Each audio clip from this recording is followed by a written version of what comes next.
Hello dear students, welcome back to my channel physics SPC. Rotation motion का एक question. Two coaxial disc having moment of inertia I1 and I1/2 are rotating with respectively angular velocity ω1 and ω1/2 about their common axis. They are brought in contact with each other and thereafter they rotate with common angular velocity. If EF and EI are the final and initial total energies, then EF minus EI each. तो ये figure दे रखा है, मैंने एक disc बना ली है। अच्छा, यहाँ पे क्वेश्चन में ये गिवन नहीं है कि ये सेम सेंस ऑफ रोटेशन कर रही है, मतलब एक ही दिशा में घूम रही हैं। लेट कर लिया मैंने, फिर ये गिवन नहीं था। अच्छा, अब इसको जब इस पर धीरे से रखते हैं ना, तो जैसे इसको इसके कांटेक्ट में रखेंगे तो इन दोनों के बीच में रिलेटिव स्लिपिंग होगी और एक काइनेटिक फ्रिक्शन तब तक लगेगा जब तक इन दोनों की एंगुलर वेलोसिटियां सेम ना हो जाएं। काइनेटिक फ्रिक्शन लगेगा तब तक लगेगा जब तक एंगुलर वेलोसिटी सेम नहीं हो जाए। तो उस काइनेटिक फ्रिक्शन का जो टॉर्क होगा, torque due to kinetic friction on upper disc, उस अपर डिस्क की एंगुलर स्पीड को वो बढ़ाएगा और torque due to kinetic friction on lower disc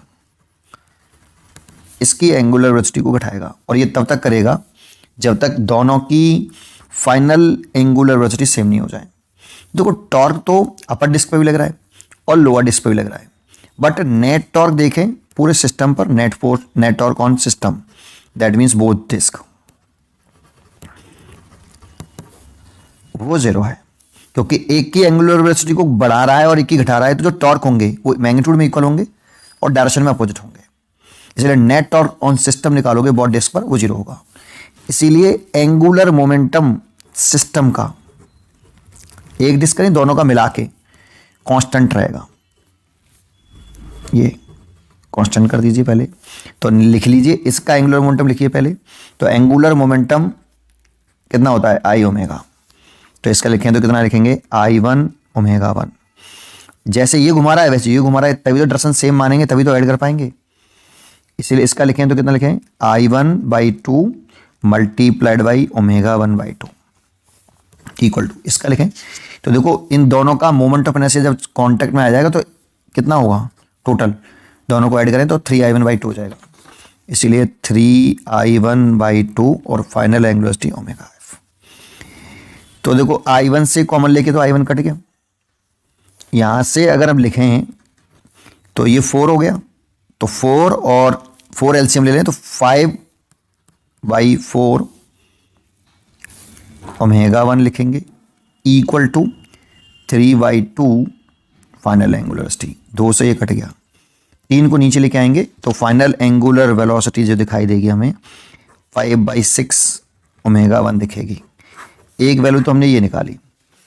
आगे अगर हम समझें, इसमें आगे क्या करना है हमें, अब सिस्टम की इनिशियल का एनर्जी निकालनी है ना, इनिशियल एनर्जी निकालनी है। तो इनिशियल एनर्जी लिखें सिस्टम की, तो हाफ ये होती है हाफ I ω²। तो इसके लिखें तो हाफ I1 ω1 का स्क्वायर प्लस हाफ इसकी लिखें तो I2 है I1/2 और ओमेगा है ω1² का स्क्वायर करेंगे तो 4। इसमें से ये तो पक्का है कि I1 ω1² कॉमन ले लेंगे, 1/2 आएगा, 4 और 2 8 और 8 और 2 16, तो ये 16 आएगा। I1 ω1 का स्क्वायर, यहाँ से 16 एलसीएम ले लें तो 8 + 1 दैट मीन्स 9/16 I1 ω1²। ये इनिशियल सिस्टम की एनर्जी आ गई। ऐसे ही अगर हम फाइनल सिस्टम की एनर्जी लिखें EF, दैट मीन्स इसकी लिखें तो half moment of inertia total देखें तो 3I1/2, तो यहाँ लिख सकते हैं 3I1/2 और फाइनल एंगुलर वेलोसिटी ω(f) उसकी वैल्यू है आपकी ये 5/6। इसका स्क्वायर करें क्योंकि स्क्वायर भी तो है, इसका स्क्वायर करेंगे तो 25/36 ω1 का स्क्वायर। देखो 3 से ये 12 कैंसिल हो गया और 12 और 12 2 24 48, तो 1/48 I1 ω1 का स्क्वायर और 25 ऊपर है, ये आया। अब हमसे क्या करना है, फाइनल माइनस इनिशियल करना है। तो फाइनल नाउ इसके बाद हमें फाइनल माइनस इनिशियल करना है। तो फाइनल है 25/48 I1 ओमेगा 1 का स्क्वायर माइनस 9/16 I1 ओमेगा 1 का स्क्वायर। यहाँ से अगर हम I1 का स्क्वायर, I1 और ओमेगा 1 का स्क्वायर तो कॉमन ले लें और 48 एलसीएम ले लें।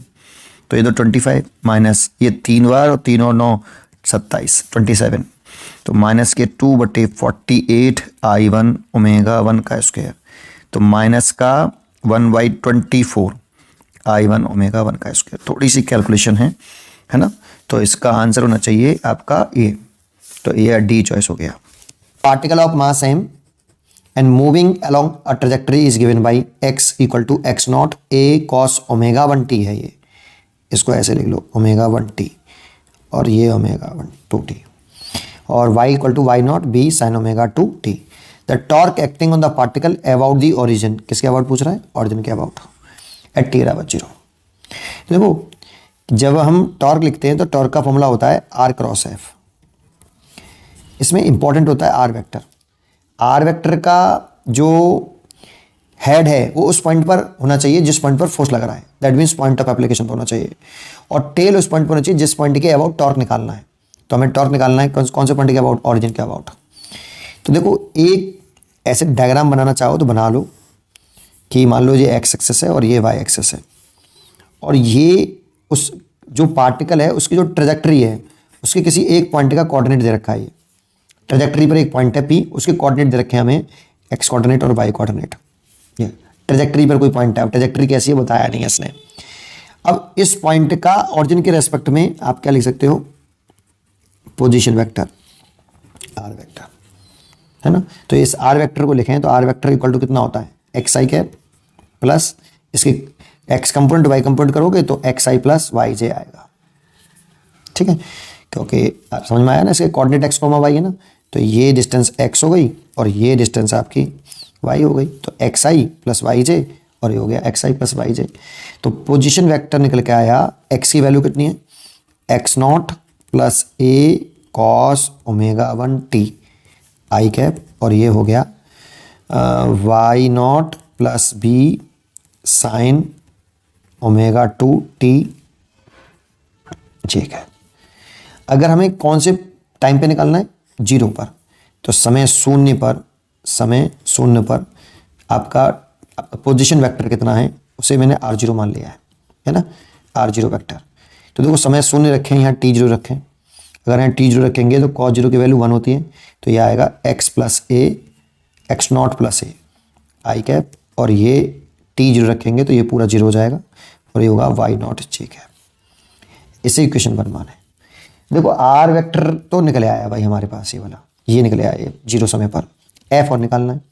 तो देखो पोजीशन वेक्टर का अगर हम इस वाले का डिफरेंशिएशन कर देते हैं विद रेस्पेक्ट टू टी, तो वेलोसिटी वेक्टर होता है D R vector over D T, ये तो वेलोसिटी वेक्टर होता है। तो इसका डिफरेंशिएशन कर दो, तो ये तो कांस्टेंट टर्म है ना एक्स नॉट, तो इसका डिफरेंशिएशन तो कितना हो गया? 0। टाइम से इंडिपेंडेंट है ये। इसका करेंगे तो plus A cos omega T का डिफरेंशिएशन होता है माइनस आता है साइन ओमेगा 1t, क्योंकि ये द्वारा से डिफरेंशिएट करना पड़ेगा ओमेगा 1t, तो ओमेगा 1t का द्वारा से डिफरेंशिएशन करेंगे तो ओमेगा 1 और आ जाएगा। ये पहले इसको थोड़ा सा समझ ले, सबको आता होगा वैसे। ये d ओवर dt जब cos t का डिफरेंशिएशन करते हैं तो माइनस के साइन t होता है, लेकिन यहाँ पर एक्स्ट्रा है कुछ, क्या? cos ओमेगा 1t है, इसलिए इसका डिफरेंशिएशन करें पहले तो इसका ये हो जाएगा माइनस के साइन ओमेगा 1t, फिर इसका अगेन डिफरेंशिएशन करेंगे तो t का हो जाएगा 1 और ओमेगा 1 बाहर आ जाएगा, इसीलिए यहाँ ओमेगा 1 और आएगा माइनस का। ठीक है, इसीलिए लिखा है इसे। ठीक है, अच्छा चलो इसका हो गया, और ये आई कैप है, ये इसका डिफरेंशिएशन करें तो ये तो 0 हो गया, और b तो b है ये।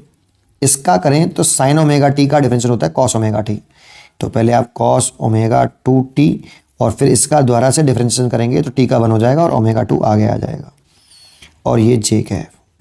ठीक है, तो ये वेलोसिटी वेक्टर आ गई हमारी कितनी?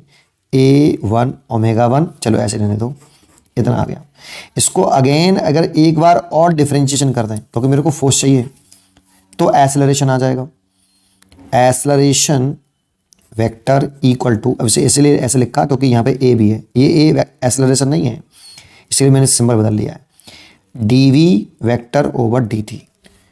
तो अगर मैं इसका डिफरेंशिएशन कर दूं बोथ साइड का, तो D V by D T that means acceleration करें, तो इसका डिफरेंशिएशन करें तो ए ओमेगा वन, इसका डिफरेंशिएशन होगा कॉस ओमेगा वन टी, फिर इसका द्वारा से करेंगे तो टी का वन, ओमेगा वन बाहर आएगा तो स्क्वायर, और ये आई क्या माइनस, क्योंकि इसका डिफरेंशिएशन माइनस के साइन ओमेगा टी होगा, है ना, तो इसीलिए माइनस का लगा ली मैंने भी। पहले इसका डिफरेंशिएशन करेंगे तो साइन आएगा ओमेगा टू टी, और इसका द्वारा से करेंगे तो एक ओमेगा टू बाहर आएगा और एक ओमेगा टी पहले से था, तो ओमेगा टू का स्क्वायर, और ये जे है, ये एक्सेलरेशन आ गया। लेकिन हमें चाहिए फोर्स, तो फोर्स इज इक्वल टू होता है मास इनटू एक्सेलरेशन, ऐसे। तो मास का मल्टीप्लाई हो जाएगा इन सब में पूरे में, तो M A omega one cos omega one T I cap, और माइनस बी एम और हो जाएगा यहाँ बी ओमेगा टू का square sine omega two T, और ये जे है। इतना फोर्स वेक्टर आया, है ना। अब इतना आ रहा है तो टी बराबर शून्य पर चाहिए हमें, है ना, टी बराबर जीरो पर, टी बराबर जीरो पर चाहिए। तो एफ वेक्टर कितना आया, ऐसे एफ जीरो वेक्टर ले लेता हूँ समय शून्य पर। टी यहाँ जीरो रखेंगे तो कॉस जीरो की वैल्यू वन होती है, तो ये होगा एम ए ओमेगा वन का स्क्वायर आई कैप, और ये वाला पूरा आपका जे कैप है, ये टी जीरो रखेंगे साइन जीरो के जीरो, तो ये जीरो हो जाएगा। इतना आया। तो देखो पोजीशन वेक्टर आया आपका, जिस पॉइंट पर फोर्स लग रहा है वो ये है, और इतना फोर्स लग रहा है पी पॉइंट पर समय शून्य पर, है ना। अच्छा, अब टॉर्क चाहिए, तो टॉर्क इज इक्वल टू क्या होता है, R naught cross F naught. अब आर नॉट तो कितना है, एम ए ओमेगा वन का स्क्वायर आई कैप, इतना है, नहीं ये गलत लिख दिया, पहले आर वेक्टर लिखना है, अगले पेज बताता हूँ। आर क्रॉस कर रहे हैं तो आर की वैल्यू पहले रखेंगे, तो टॉर्क इक्वल टू आर कितना है, X naught plus A I cap plus Y naught J cap cross M A omega one का स्क्वायर आई कैप। अब करो इसका मल्टीप्लाई, जब इसमें करेंगे ना तो आई क्रॉस आई कितना होता है, आई cap cross I cap zero होता है, तो ये इसका से मल्टीप्लाई करेंगे तो ये तो जीरो हो गया। और जब इसका इसमें करेंगे तो कितना होगा, M A Y naught omega one का square J cap cross I cap. J पहली पोजीशन पे, सेकंड पोजीशन पर आई है तो इंटरचेंज मत कर देना, जे इतना आएगा, है ना। अच्छा, इतना आ गया। अब जे क्रॉस आई कितना होता है, यहाँ पर गड़बड़ हो गई एक छोटी सी, ये माइनस साइन था तभी तो कट्टा पिट्टा नहीं होना चाहिए, ये माइनस साइन आएगा, यहाँ पे भी भैया माइनस साइन आएगा, और यहाँ माइनस है तो यहाँ पे भी माइनस साइन आएगा, और यहाँ पे भी माइनस साइन आएगा, और माइनस यहाँ आया तो यहाँ पे भी आएगा। ठीक है, यहाँ तक सही है। अच्छा, अब जे क्रॉस आई की आपकी वैल्यू लिखनी है, तो देखो ये जे और आई परपेंडिकुलर टू ईच अदर, तो इसके लिए एक सर्कल बनाते हैं हम ऐसे। यहाँ पे किसी पॉइंट पर आई लिख लो, एक पॉइंट पर जे और एक पॉइंट पर के। पहले आई से जे की तरफ एरो बनाते हैं, जे से के, ये एरो की डायरेक्शन चेंज मत करना, आई से जे से के ऐसे। अब निकालना है जे क्रॉस आई, तो जे से आई की तरफ घूमिए शॉर्टेस्ट पाथ से, जे से आई की तरफ शॉर्टेस्ट पाथ से ऐसे घूमना है। अगर हम जे से आई ऐसे चले तो लॉन्गेस्ट पाथ हो गया, शॉर्टेस्ट पाथ जाना है जे से आई ऐसे। एरो के अपोजिट डायरेक्शन में चल रहे हैं इसलिए नेगेटिव आएगा, जे क्रॉस आई कैप करें तो नेगेटिव, क्योंकि एरो के अपोजिट डायरेक्शन में बचा हुआ लिखते हैं हमेशा के कैप। ये अगर हम आई क्रॉस जे करते ना तो आई से जे की तरफ घूमते, आई से जे ऐसे, और एरो की डायरेक्शन में चल रहे हैं इसलिए प्लस आता के कैप। ठीक है, इसलिए इसकी वैल्यू कितनी आएगी, ये तो माइनस के कैप और माइनस पहले से है तो प्लस हो जाएगा, तो इसीलिए आएगा कितना, M A Y naught omega one का स्क्वायर और के कैप। इसलिए इसका आंसर होना चाहिए एम वाई नॉट, ये वाला होना चाहिए ए ओमेगा वन का स्क्वायर के कैप, मतलब a choice is correct. Let the moment of inertia follow cylinder of length 30 centimeter. inner radius 10 centimeter and outer radius 20 centimeter. About its axis be I. The radius of thin cylinder of same mass such that its moment of inertia about its axis also I. H. ये चार choice दे रखी। तो ये figure मैंने बना रखा है। एक हमारे पास एक सिलेंडर है जिसकी इनर रेडियस 10 सेंटीमीटर है और आउटर रेडियस 20 सेंटीमीटर है और लेंथ 30 सेंटीमीटर है। ये यहाँ से यहाँ पे मटेरियल है और बीच में से खाली है, हॉलो है। फिर क्वेश्चन में कह रहा है इस एक्सेस के अबाउट मोमेंट ऑफ इनर्शिया का आई है। फिर हमें एक और दूसरा थिन हॉलो सिलेंडर दे रखा है, थिन दे रखा है, मतलब इनर रेडियस और आउटर रेडियस उसकी बराबर है, थिन बोला है, थिन सिलेंडर है ना। और इसकी रेडियस पूछ रहा है हमसे कितनी हो, मास सेम है, इसका मास एम तो इसका भी मास एम है और मोमेंट ऑफ इनर्शिया इस एक्सेस के अबाउट मोमेंट ऑफ इनर्शिया का आई दे रखा है और थिन हॉलो सिलेंडर का मोमेंट ऑफ इनर्शिया हम जानते हैं एम आर स्क्वायर। लेकिन इस एक्सेस के अबाउट मोमेंट ऑफ इनर्शिया कितना होता है वो हमें नहीं मालूम। अगर इस एक्सेस के अबाउट मोमेंट ऑफ इनर्शिया हम निकाल लें और इस मोमेंट ऑफ इनर्शिया को इसको बराबर कर दें तो हम इस थिन हॉलो सिलेंडर की रेडियस कैलकुलेट कर सकते हैं। तो अब देखो, या तो आपको ये का इसका मोमेंट ऑफ इनर्शिया इतना होता है, याद होना चाहिए। अगर याद है तो दो मिनट का क्वेश्चन है, 2 सेकंड का क्वेश्चन है, बहुत ही आसान। लेकिन अगर आपको ये याद नहीं है तो इस एक्सेस के अबाउट मोमेंट ऑफ इनर्शिया निकालने के 2 तरीके हो सकते हैं। पहला तरीका हो सकता है इंटीग्रेशन मेथड और दूसरा हो सकता है केविटी प्रॉब्लम।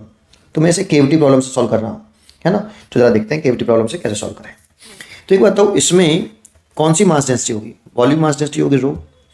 तो रो इक्वल टू कितना होगा, एक मान लो, पहले रो मान लेता हूँ, किलोग्राम पर मीटर क्यूब। इसका मतलब 1 मीटर क्यूब वॉल्यूम का मास रो है, तो इसके होल वॉल्यूम का मास एम मान रखा है मैंने। तो वो निकालना चाहे 1 मीटर क्यूब वॉल्यूम का मास रो, 2 मीटर क्यूब वॉल्यूम का मास 2 रो, तो होल वॉल्यूम का निकालना है तो होल वॉल्यूम का मल्टीप्लाई कर दें, रो इंटू इसका वॉल्यूम लिखें। तो देखो इसमें सॉलिड स्फीयर सिलेंडर भी है और बीच में हॉलो भी है। तो आप क्या करें कि पाई आउटर रेडियस इसकी R1 मान रखी है, R1 का स्क्वायर L। तो ये तो आउटर की वॉल्यूम हो गया, माइनस इनर का वॉल्यूम घटाना पड़ेगा क्योंकि वो बीच में हॉलो है। तो पाई R2 का स्क्वायर L। तो यहाँ से रो पाई L कॉमन ले सकते हैं, R1 का स्क्वायर माइनस R2 का स्क्वायर, ये M हो गया। यहाँ से रो निकाल सकते हो आप, M upon pi L R1 का स्क्वायर माइनस R2 का स्क्वायर। अच्छा, अब केविटी प्रॉब्लम से कैसे सॉल्व करें इसको। तो देखो इसकी अगर रो है तो यहाँ तो खाली जगह है ना, यहाँ पे तो कोई मास डेंसिटी होगी नहीं, तो जीरो। तो लेकिन जीरो को हम क्या ऐसे ले सकते हैं, रो माइनस के रो नॉट। हाँ, तो इसकी मैं पॉजिटिव डेंसिटी मानना, इसकी नेगेटिव मान सकते हैं। तो कैसे करें कि इसको पूरा एक सिलेंडर मान लो पहले तो, सॉलिड ऐसे, जिसकी ये रेडियस तो कितनी थी, R1 थी, आउटर रेडियस R1 थी, और ये पूरा सॉलिड मान लो बेटा पूरे को, लेंथ तो L ही है। अब इसका मास हम M1 मान लेते हैं और इसकी डेंसिटी होगी रो, किलोग्राम पर मीटर क्यूब, है ना। तो इसे कैसे ले सकते हैं, 1 मीटर क्यूब वॉल्यूम का मास रो kg, तो होल वॉल्यूम का मास लिखना है तो रो मल्टीप्लाइड बाई पाई R1 का स्क्वायर और ये L। और इस एक्सेस के about moment of inertia solid cylinder बन गया। ये सॉलिड सिलेंडर का मोमेंट ऑफ इनर्शिया हम जानते हैं 1/2 M1 R1 का स्क्वायर। तो कितना हो गया, I1 equal to 1/2 row pi R1 का स्क्वायर L और R1 का स्क्वायर, ये हो गया। अब इसमें से अगर हम ये काट के निकाल दें तभी तो केविटी बनेगी। R2 रेडियस का सिलेंडर जिसकी लेंथ L है और रेडियस R2 है, ये वाला भी सॉलिड सिलेंडर ही होगा ऐसे। इसको इसमें से अगर इस वाले सिलेंडर को, सॉलिड सिलेंडर को इसमें से काट के बाहर निकाल दें तो क्या ऐसा डायग्राम बन जाएगा। हाँ, लेकिन इसकी मास डेंसिटी माइनस के रो मान लें, ठीक है। मास डेंसिटी नेगेटिव तो होती नहीं है, पर एज्यूम कर लेंगे काट के बाहर निकाल लें, यहाँ पे माइनस के रो है ना, 0 ऐसा मान लेते हैं। अच्छा, इसके ये भी सॉलिड सिलेंडर है, तो इसके इस एक्सेस के अबाउट मोमेंट अपने से लिखें तो I2 बराबर 1/2 इसका मास और इसी की रेडियस। लेकिन इसका मास निकालें तो M2 is equal to 1 metre की वॉल्यूम का मास माइनस के रो, और होल वॉल्यूम का लिखें तो पाई R2 का स्क्वायर इंटू L, ये ले सकते हैं।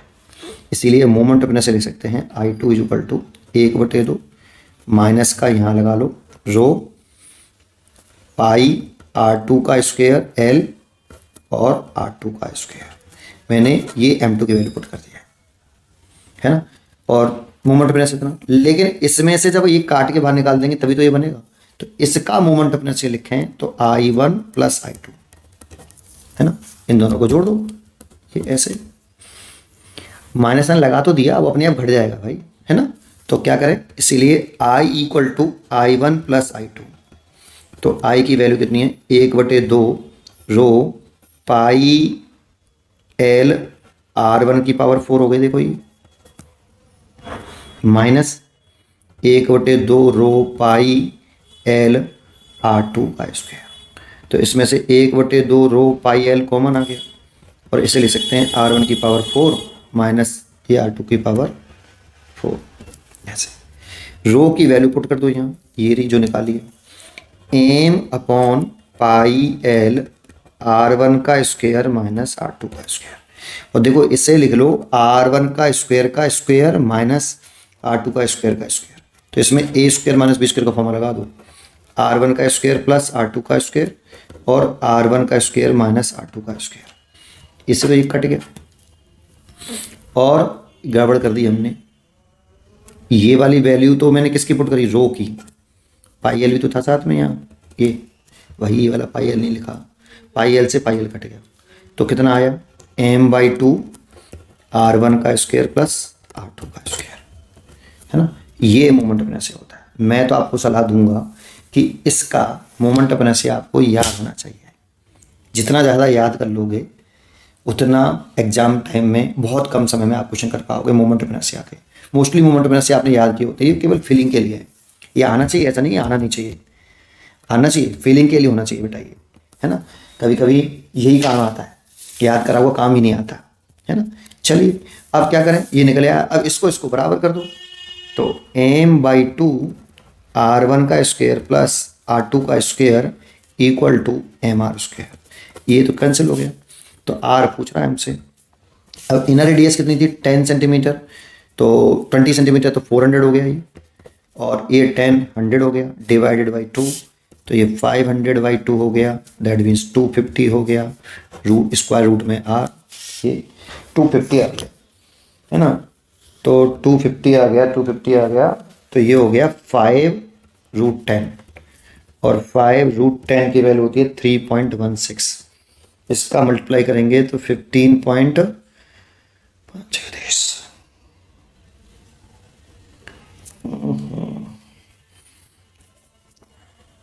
5 और 5 5 और 5 3 8 80, ये हो गया, तो ये वाली वैल्यू हो गई आपकी लगभग 16 ले सकते हो रेडियस, इतना सेंटीमीटर, ये आंसर होना चाहिए, बी चॉइस इज करेक्ट।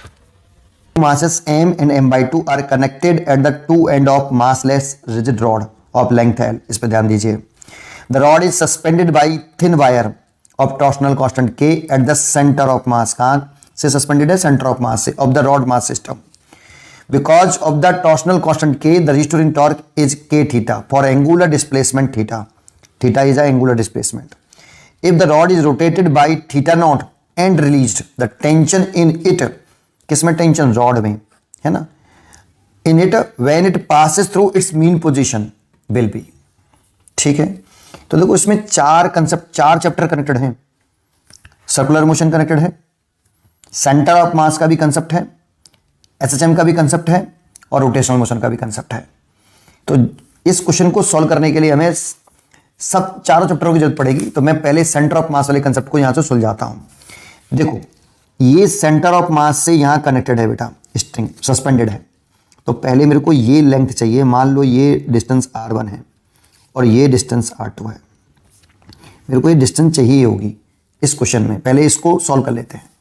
तो जानते हो जब भी 2 मास का सिस्टम हो, 2 मास का सिस्टम, ये m1 मास है, सॉरी m/2 लिख देता हूं सीधा, और a मास है, तो जानते हो दोनों 2 ही मास का सिस्टम हो तो उन दोनों मास के सेंटर को ज्वाइन करने वाली लाइन पर सेंटर ऑफ मास लाई करता है, और जो बड़ा मास होता है उसके पास होता है, तो यहाँ कहीं सेंटर ऑफ मास होगा। अब हमें ये निकालना है कि ये इस सेंटर ऑफ मास से कितनी दूरी पर है, तो ये मैंने R2, इस वाले मास से सेंटर ऑफ मास कितनी दूरी पर है, और ये मैंने बताया R1। तो इनके फॉर्मूले हमने लर्न करे होंगे, ये सेंटर ऑफ मास में पढ़ते हैं, ये r डिस्टेंस है। तो ये r1 जो होता है, अगर हम r1 लिख रहे हैं तो ये वाला मास लिखते हैं अपोजिट, दूर वाला। r1 m इस वाले मास से ना, तो दूर वाला मास लिखेंगे m/2 और इस डिस्टेंस का मल्टीप्लाई करते हैं r डिवाइडेड बाई दोनों मास को ऐड करते हैं m + m/2। तो इसीलिए हो जाएगा m/2 r ओवर, और r की वैल्यू यहाँ क्वेश्चन में हमें दे रखी है कितनी, l, तो l मान लेते हैं, तो यहाँ l लिख देता हूँ। तो ये हो जाएगा 3m/2, m/2 से m/2 कैंसिल हो गया, तो ये l/3 आया r1।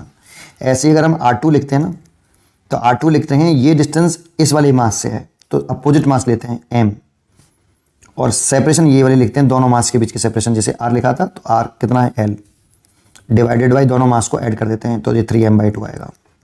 तो m से m कैंसिल, तो ये सेपरेशन आई 2l/3।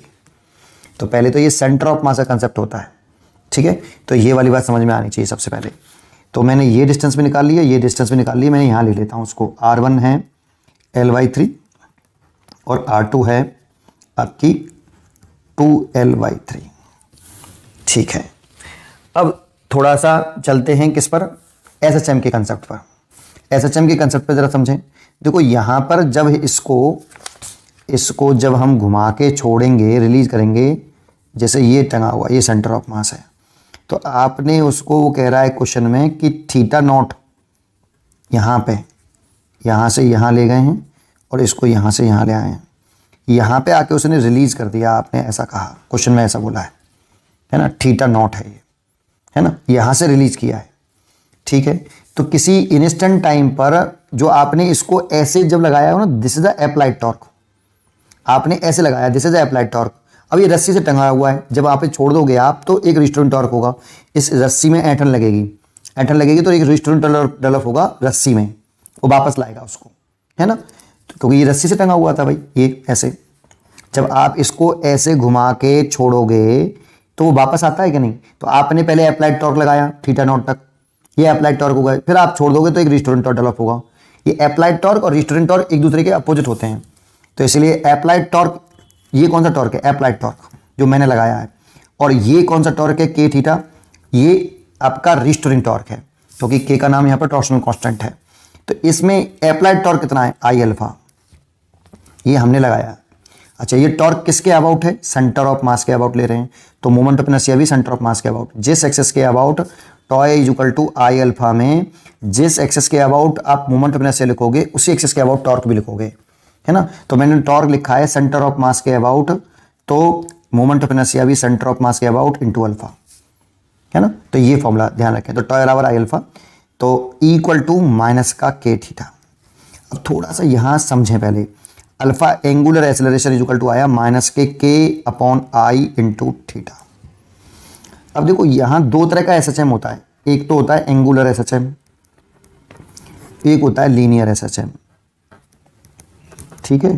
अच्छा, एंगुलर एक्सेलरेशन SHM में torque is equal to minus K k θ लिखते हैं, और इसमें टॉर्क की जगह पे होता है फोर्स और माइनस का SHM कांस्टेंट इनटू x। जैसे ये एंगुलर डिस्प्लेसमेंट है, ये लीनियर डिस्प्लेसमेंट है, टॉर्क की जगह पे फोर्स है, ये कांस्टेंट टर्म है, ठीक है। इसमें हम लिख सकते हैं इसकी जगह पे I α, जो लिखा है हमने k θ, ये माइनस साइन बता रहा है कि अप्लाइड टॉर्क और रिस्टोरेंट टॉर्क एक दूसरे के अपोजिट हैं। ऐसे ही यहाँ पर ये है ना, तो यहाँ पर लिखते थे मास इनटू एक्सेलरेशन माइनस का kx, तो यहाँ से एक्सेलरेशन लिखते थे माइनस का k/m इंटू x। ऐसे यहाँ से अल्फा लिखेंगे तो माइनस का k/i इंटू θ। अब यहाँ पे एक कंडीशन होती थी एंगुलर SHM की कंडीशन, कि condition of angular SHM, condition of angular SHM, क्या कंडीशन होती थी कि जो ओमेगा होता है वो अल्फा जो होता है ये होता है माइनस के ω² इंटू θ, ये कंडीशन ऑफ SHM। ऐसे यहाँ पर कंडीशन ऑफ लीनियर SHM लिखें, लीनियर SHM लिख लेना आप, ये लिखते थे a बराबर माइनस के ω² x, ऐसे ये लिखते हैं ऐसे। इसमें ओमेगा क्या है वो कंफ्यूजन करता है, तो ओमेगा यहाँ एंगुलर फ्रीक्वेंसी है, एंगुलर वेलोसिटी नहीं है। अभी समझ में आएगा ऐसे मैंने क्यों कहा, ये एंगुलर फ्रीक्वेंसी है, सबसे पहली बात, ये एंगुलर वेलोसिटी नहीं है इस पार्टिकल की, ये एंगुलर फ्रीक्वेंसी है एसएचएम करने की, है ना। अब इस बात पे ध्यान दीजिए और इससे कंपेयरिंग करिए, तो कंपेयरिंग करोगे तो अल्फा है या थीटा है, तो यह omega angular frequency, omega angular frequency, है ना। ये लिखें तो के अपॉन आई आएगा, ओमेगा स्क्वायर कंपेयरिंग करेंगे तो ओमेगा की वैल्यू आ जाएगी रूट के अंदर, स्क्वायर रूट के अंदर के upon I. I is the moment of inertia, वो भी सेंटर ऑफ मास के अबाउट, के टॉर्सन कांस्टेंट बता ही रहा है वो। तो पहली बात ये समझ में आई, है ना। अच्छा सर, और सुने इसमें थोड़ा सा और आगे, अभी कदम कंप्लीट नहीं किया मैंने, है ना, अभी कंप्लीट करता हूँ इसको पूरा। अब और समझो, इधर मैं लिख रहा हूँ वही एंगुलर एसएचएम और इधर लिख रहा हूँ मैं लीनियर एसएचएम। देखो इक्वेशन ऑफ एसएचएम पढ़ी है ना आपने, एक्स बराबर लिखते थे ए साइन ओमेगा टी, इसे एम्पलीट्यूड बोलते थे, इसे लीनियर डिस्प्लेसमेंट बोलते थे। अगर इसमें इनिशियल फेज जीरो है तब लिख रहे हैं, अगर इनिशियल फेज कुछ होता तो फाई नॉट और जोड़ देते, है ना। तो इनिशियल फेज जीरो मान के चल रहे हैं, ठीक है ना। अच्छा, ये ऐसे इक्वेशन है, equation of SHM. Angular system की इक्वेशन लिखें तो यहाँ क्या आएगा, ये लीनियर डिस्प्लेसमेंट है ना, जैसे वैसे ये एंगुलर डिस्प्लेसमेंट है किसी टाइम पर। ये किस पर लीनियर डिस्प्लेसमेंट है, टी सेकंड पर इतना लीनियर डिस्प्लेसमेंट था, है ना, ये टी सेकंड पर था। ऐसे ये टी सेकंड पर एंगुलर डिस्प्लेसमेंट है, यहाँ पे एक्स लीनियर डिस्प्लेसमेंट, ये एंगुलर डिस्प्लेसमेंट। कंपेयरिंग करेंगे देखो एक्स की जगह पर ये थीटा, जैसे ये एम्पलीट्यूड है वैसे ये एम्पलीट्यूड है इसका, ये लीनियर एम्पलीट्यूड, ये एंगुलर एम्पलीट्यूड। मैक्सिमम आपने थीटा नॉट, तो ऐसे ई थीटा नॉट घुमा के छोड़ा ना, तो इससे ज़्यादा थोड़ी वो वापस अगर ऐसे ऐसे ऐसे ऐसे करेगा तो थीटा नॉट से थोड़ी ज़्यादा कर लेगा। तो ये मैक्सिमम एंगुलर डिस्प्लेसमेंट है थीटा नॉट, है ना। तो जैसे लीनियर डिस्प्लेसमेंट, ये मैक्सिमम एंगुलर लीनियर डिस्प्लेसमेंट होता है।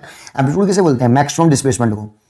तो ये मैक्सिमम एंगुलर डिस्प्लेसमेंट है थीटा नॉट यहाँ पे, ये वाला, है ना, इनटू साइन ओमेगा टी। ये ओमेगा क्या है बेटा, ये एंगुलर फ्रीक्वेंसी है, इसी पे ध्यान देना है, ये एंगुलर फ्रीक्वेंसी। अब जानते हो जब तुम इसका डिफरेंशिएशन करते थे with respect to T, D X over D T, तो ए इसका डिफरेंशिएशन करें तो कॉस ओमेगा टी, और एक ओमेगा भी आता था ऐसे। इसे आप लीनियर स्पीड बोलते थे, लीनियर स्पीड, ए ओमेगा कॉस ओमेगा टी, ये आपने इक्वेशन पढ़ी होगी, है ना। ये लीनियर एसएम है। ऐसे ही इसका ये एंगुलर डिस्प्लेसमेंट है, इसका डिफरेंशिएशन करेंगे D theta over D T, तो थीटा नॉट, और इसका डिफरेंशिएशन करेंगे तो कॉस ओमेगा टी, और ओमेगा यहाँ आ जाएगा। जानते हो ये चीज़ है एंगुलर स्पीड, इंस्टेंटेनियस है ये, एंगुलर स्पीड इंस्टेंटेनियस किसी पर्टिकुलर टाइम टी सेकंड पर, ये ओमेगा नॉट आया, दिस इज एंगुलर स्पीड। ये एंगुलर फ्रीक्वेंसी है, एंगुलर स्पीड नहीं है पार्टिकल की इसकी। नहीं समझ में आया, यही बात बहुत मुश्किल से समझ में आती है, इसको ही समझो। Equal to theta naught omega cos omega T, जब ये एंगुलर फ्रीक्वेंसी थी तो यही वाला एंगुलर डिफरेंशिएशन करने के बाद ये यहाँ पे आया ना, तो ये एंगुलर फ्रीक्वेंसी है, एंगुलर फ्रीक्वेंसी जो आपने यहाँ निकाली, this is the angular frequency.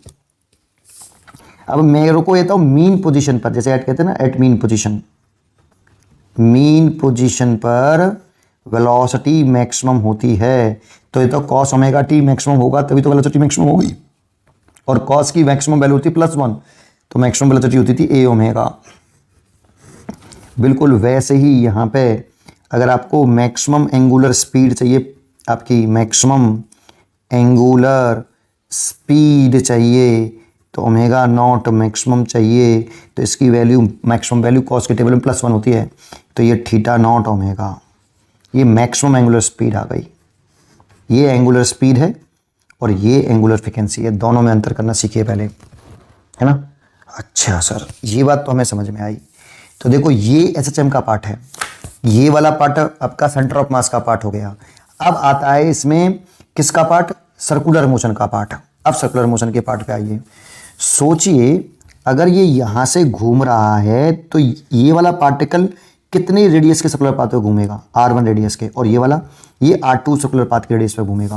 भाई घूम तो वहाँ से रहा ना सेंटर ऑफ मास से, तो अगर मैं केवल अभी सेंटर ऑफ मास बनाऊँ, यहाँ ये सेंटर ऑफ मास है और ये आपका यहाँ से m है, क्योंकि यहीं से टंगा हुआ है, ये स्ट्रिंग से यहीं से टंगा हुआ है तो घूमेगा भी यहीं से भाई, है ना। तो यही सेंटर होगा सर्कुलर पाथ का, और ये सेंटर पार्ट का सर्कुलर पाथ होगा। तो m मास को बना रहा हूँ, m मास, r1 डिस्टेंस है उसकी, तो वो ऐसे सर्कुलर पाथ घूमेगा। देखो अगर आप टॉप से देखोगे तो ये ऐसे दिखेगा, टॉप व्यू ऐसे, और इसकी जो रेडियस होगी सर्कुलर पाथ की R1 होगी। लेकिन अगर आप किसको देखोगे, R1 रेडियस होगी और R1 की वैल्यू मैं निकाल चुका हूँ। अगर आप किसको देखोगे, m/2 मास को देखोगे, ये m/2 मास है, इसको देखोगे तो ये भी घूमता हुआ दिखेगा, इसकी रेडियस R2 होगी और ये भी सर्कुलर पाथ पे घूमेगा ऐसे, है ना। अच्छा, अब हमसे यहां टेंशन पूछ रहा है टी। अब थोड़ा सा सर्कुलर मोशन में आ जाओ। अगर सर्कुलर मोशन आपने पढ़ा है तो एक रस्सी ले ली, मान लो ये रस्सी है, स्ट्रिंग, और इससे एक पत्थर बांध लिया, और आर रेडियस की स्ट्रिंग है, लेंथ इसकी आर रेडियस है, तो इसकी ये स्पीड लिखते थे हम v = r ओमेगा। ये एंगुलर स्पीड होती है, ओमेगा नॉट लिखूँ इसको, एंगुलर स्पीड लिखते थे। ये रेडियस, ये लीनियर स्पीड, एंगुलर स्पीड, और आर द रेडियस, ये एंगुलर स्पीड लिखते थे। एंगुलर फ्रीक्वेंसी नहीं, एंगुलर स्पीड लिखी जाती है इस जगह पे, ठीक है।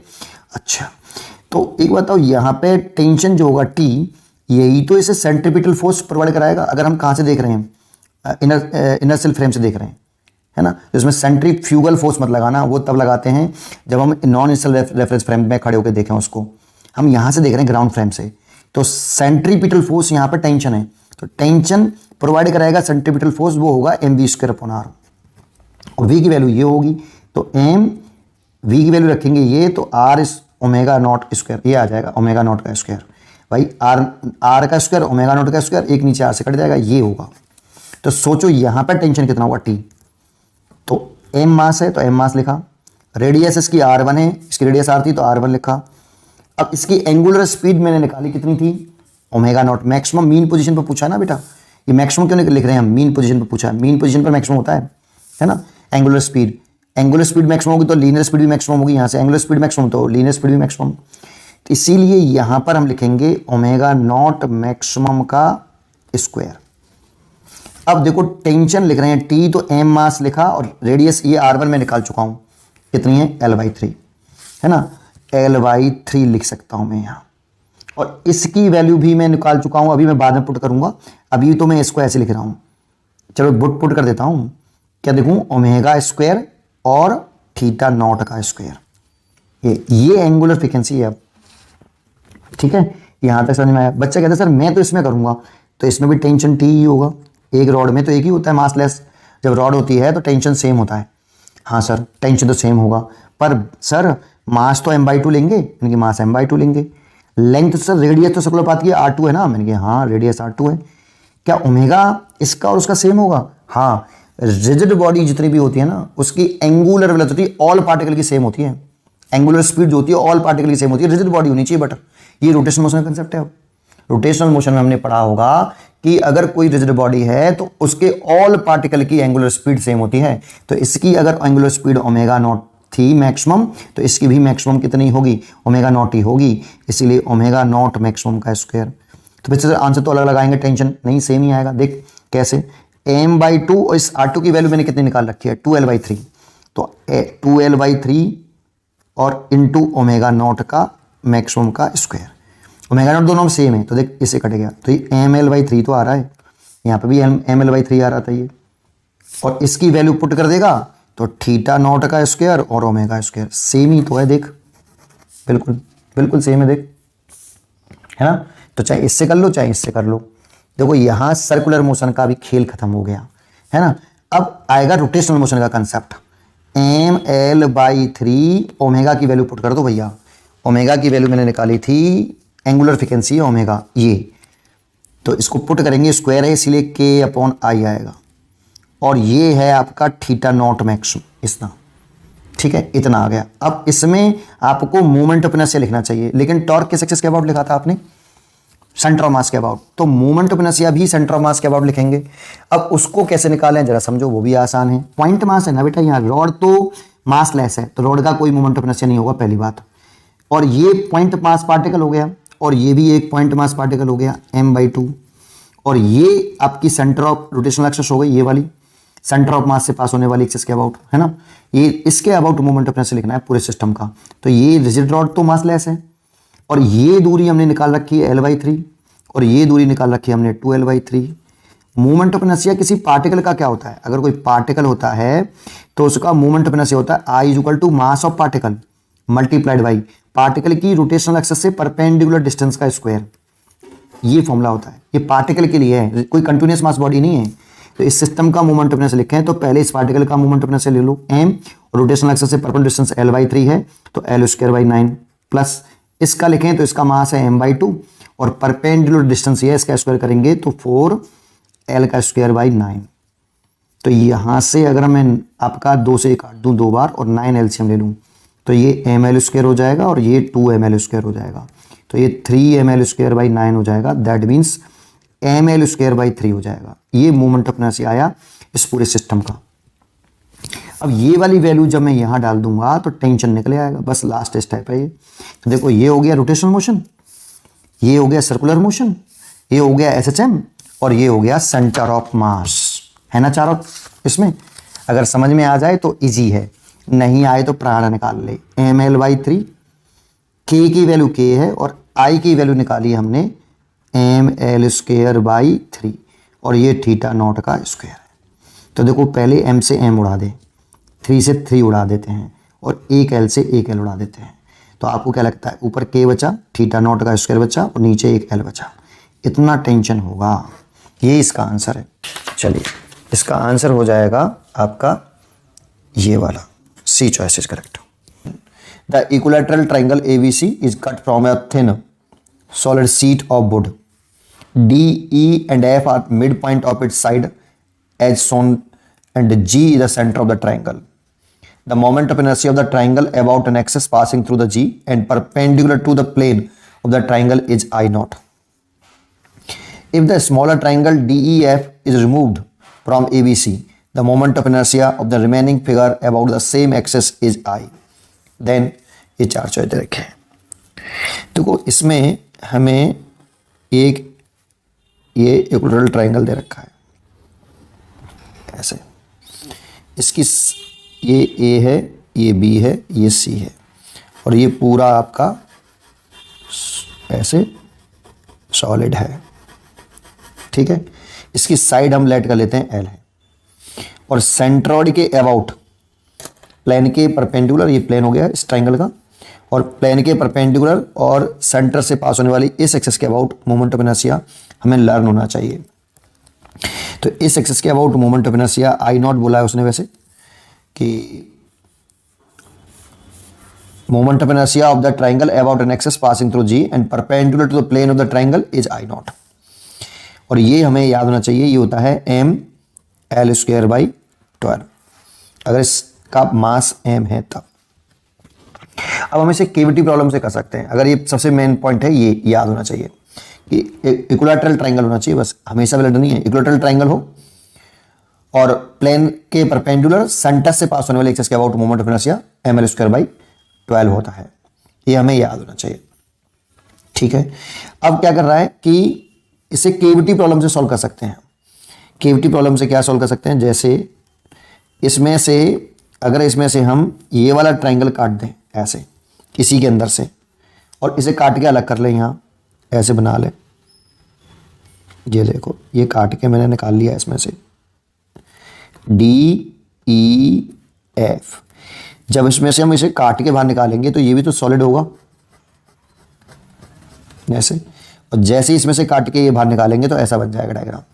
तो इसी रिमेनिंग पोर्शन का मोमेंट ऑफ इनर्शिया इसी एक्सिस के अबाउट प्लेन के परपेंडिकुलर इस एक्सिस के अबाउट मोमेंट ऑफ इनर्शिया हमसे पूछ रहा है कितना है। तो या तो इसका देखो इस पे सिग्मा होगा किलोग्राम पर metre square, 1 metre square area पर मास डेंसिटी है ये सिग्मा। तो देखो इसकी सिग्मा प्लस के और इसकी 0, क्योंकि यहाँ पे तो कुछ है नहीं है, केविटी है, खाली जगह है, तो 0 की जगह पे क्या हम सिग्मा माइनस के सिग्मा लिख सकते हैं। हाँ, तो इसकी जो मास डेंसिटी हम इस वाले की नेगेटिव एज्यूम कर सकते हैं, होती तो है नहीं मास डेंसिटी नेगेटिव, लेकिन ऐसे क्वेश्चन को सॉल्व करने के लिए हम मास डेंसिटी नेगेटिव कंसीडर कर लेते हैं। अब जैसे अगर हम इसका मास निकालना चाहें कि इसका मास कितना है, मान लो इसका मास m1 मान लेता हूँ, तो ये m1 है। वैसे तो सिमेट्री से ही मास निकल आता है कि अगर इसका मास पूरे का m है, पूरे का मास कितना था m, इसी में से काट के निकाला है, तो 4 इक्विलैटरल ट्रायंगल इसमें सिमिलर टाइप के बिल्कुल 1 2 3 4, तो इसका मास पूरे का m था तो m/4 m/4 m/4 m/4 होगा। लेकिन फिर भी अगर आप इसे करना चाहें तो कर सकते हो m1 इक्वल टू, ये 1 मीटर स्क्वायर एरिया का मास है सिग्मा, तो होल एरिया का मास होगा m1, ये तो 1 मीटर स्क्वायर एरिया का मास सिग्मा, होल एरिया का मास निकालना है तो m1 into sigma into whole area, और होल एरिया होता है √3/4 साइड का स्क्वायर, है ना। देखो जो इक्वेटोरियल ट्राइंगल है ना आपका, ऐसे इसकी साइड तो L मान ली है, ये एंगल 60 डिग्री है, ये हाइट h है ना, तो साइन 60 डिग्री लगा दो इसमें आप, और ये हाइट निकाल लो। परपेंडिकुलर हो गया h, और इक्वेटोरियल ट्राइंगल साइड L ही होगी अपॉन L, यहाँ से h आया कितना √3/2L। अब एरिया क्या होता है ट्राइंगल का, 1/2 height into length, base, height into base. अब यहाँ पे h की वैल्यू पुट करोगे ना आप, तो आपको ये दिखाई देगा √3/4 साइड का स्क्वायर, वही मैंने लिखा है ना। तो ये इतना इसका मास है। अब इसका मास निकालना है तो इसका भी एरिया कितना हो जाएगा बेटा, इसका साइड हो जाएगी आपकी L/2, क्योंकि ये मिड पॉइंट से काटा है ना, ये मिड पॉइंट है, ये भी मिड पॉइंट है, तो ये L/2, ये भी L/2, तो ये भी L/2 होगी, तो इसकी साइड हो गई L/2। अगर हम इसका भी मास निकालें m2 बराबर, तो माइनस का सिग्मा इंटू इसका एरिया लिखें तो √3/4 और साइड का स्क्वायर, दैट मीन्स L/2 का स्क्वायर ये। और इसकी जगह पर हम क्या लिख सकते हैं, सोच के बताओ, इसकी जगह पर लिख सकते हैं हम कितना, ये m1, तो इसलिए ये जो मास होगा m2 हो जाएगा माइनस का m/4, ठीक है। तो माइनस मास जो है m/4 ही तो आ रहा है, इसका m है तो इसका m/4 है।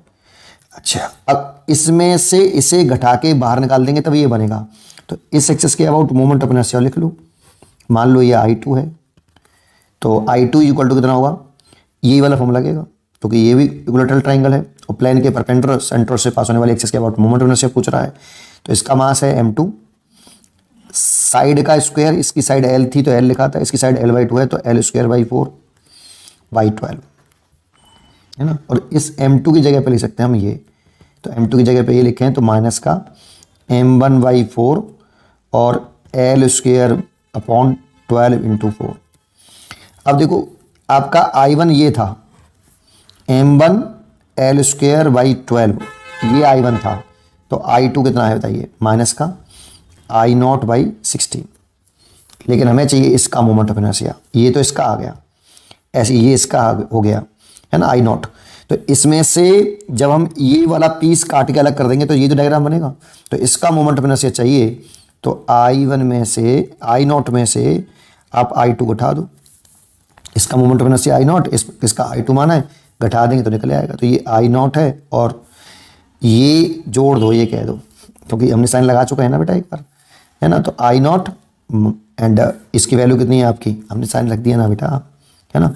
तो कितना I0/16, तो कितना हो जाएगा आपका 15I0/16। तो इसका आंसर आना चाहिए आपका a choice is correct. A circular disc D1 of mass m, radius capital R, has two identical discs D2, D3 of the same mass m and radius R attached rigidly at the opposite end. The moment of inertia of the system about the axis O dash passing through the center of D1 as shown in the figure will be. तो देखो ये figure दे रखा है, तो इस system का moment of inertia निकालना है इस वाले एक्सिस के अबाउट, तो I_O डैश इसके अबाउट निकालना है पूरे सिस्टम का, इक्वल टू पहले हम डिस्क 1 की वजह से मोमेंट ऑफ इनर्शिया निकालें O एक्सिस के अबाउट, फिर डिस्क 2 की वजह से एक्सिस O डैश के अबाउट, और D3 डिस्क की वजह से भी एक्सिस O डैश के अबाउट, और तीनों को ऐड करते हैं तो पूरे सिस्टम का निकल आएगा moment of inertia about axis O dash. अब सोचो ये वाली जो डिस्क है ना, ये कहाँ से पास हो रही है, सेंटर से, और प्लेन के परपेंडिकुलर है ना। तो इसके अबाउट प्लेन के परपेंडिकुलर और डिस्क के सेंटर से पास होने वाले एक्सिस के अबाउट मोमेंट ऑफ इनर्शिया हम जानते हैं ½ होता है प्लस। दूसरा इसको देखो, तो ये क्या चीज़ है ये बताओ पहले, ये डिस्क का डायमीटर हो गया, तो डिस्क के डायमीटर और डिस्क के सेंटर ऑफ मास भी इससे ज़्यादा डायमीटर, ये डिस्क का सेंटर ऑफ मास, और इस एक्सिस के अबाउट निकालना है हमें डिस्क D2 का, तो पैरेलल एक्सिस थ्योरम लगा सकते हैं, और पैरेलल एक्सिस थ्योरम लगाएं तो कितना होगा, इस डायमीटर के अबाउट कितना होता है डिस्क का, पहले तो ये हो गया आपका ICOM disc D1 D2 sorry, ये हो गया आपका 1/4 mr²। डिस्क का डायमीटर के अबाउट 1/4 mr² होता है। कैसे होता है, अगर किसी को कन्फ्यूजन है तो थोड़ी देर में बताता हूँ इसको। पहले मैं पैरेलल एक्सिस लगा देता हूँ।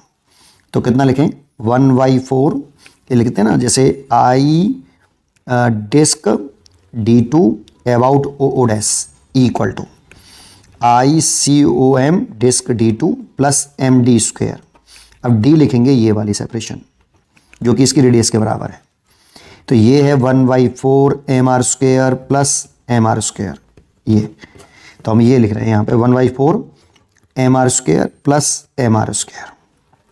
ये अब जरा समझो थोड़ा सा, पहले इसको समझाता हूँ। देखो, अगर इसका एक और व्यू बनाना चाहें हम तो ऐसे बना सकते थे कि ये वाला डिस्क में बना लेता ऐसे, ये डिस्क बना ली मैंने ऐसे। अगर एक और व्यू समझना चाहें तो समझ सकते हो। और OO डैश ये हो गई बेटा, OO डैश ऐसे, ये ऐसे है, ये ऐसे। और इस डिस्क को बनाते तो ये डिस्क ऐसे आती बेटा, ऐसे, ये डिस्क का प्लेन होता।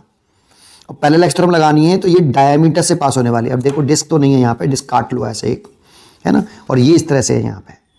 और डिस्क के डायमीटर से पास होने वाली एक्सिस के अबाउट हो जाता है ये मोमेंट ऑफ इनर्शिया, ये वाला।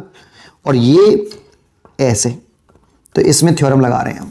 देखो एक एक्सिस यहाँ से पास हो रही है ऐसे, डायमीटर से पास हो रही है, और एक यहाँ ये OO डैश से पास हो रही है। तो पैरेलल एक्सिस लग रही है बेटा, है ना। थोड़ा सा सोचना पड़ेगा, 3D में है तो एक व्यू ये भी ले सकते थे इसका, और एक व्यू तो डायग्राम में दे रखा है। चलिए अब एक बात तो समझिए, ये डायमीटर के अबाउट मोमेंट ऑफ इनर्शिया कैसे निकालते हैं। तो देखो ये डिस्क बनाइए, इस एक्सिस के अबाउट तो मोमेंट ऑफ इनर्शिया हमें याद होता है प्लेन के परपेंडिकुलर, I3 मान लेता हूँ, 1/2 mr² होता है अगर इसका मास m है और रेडियस r है तो।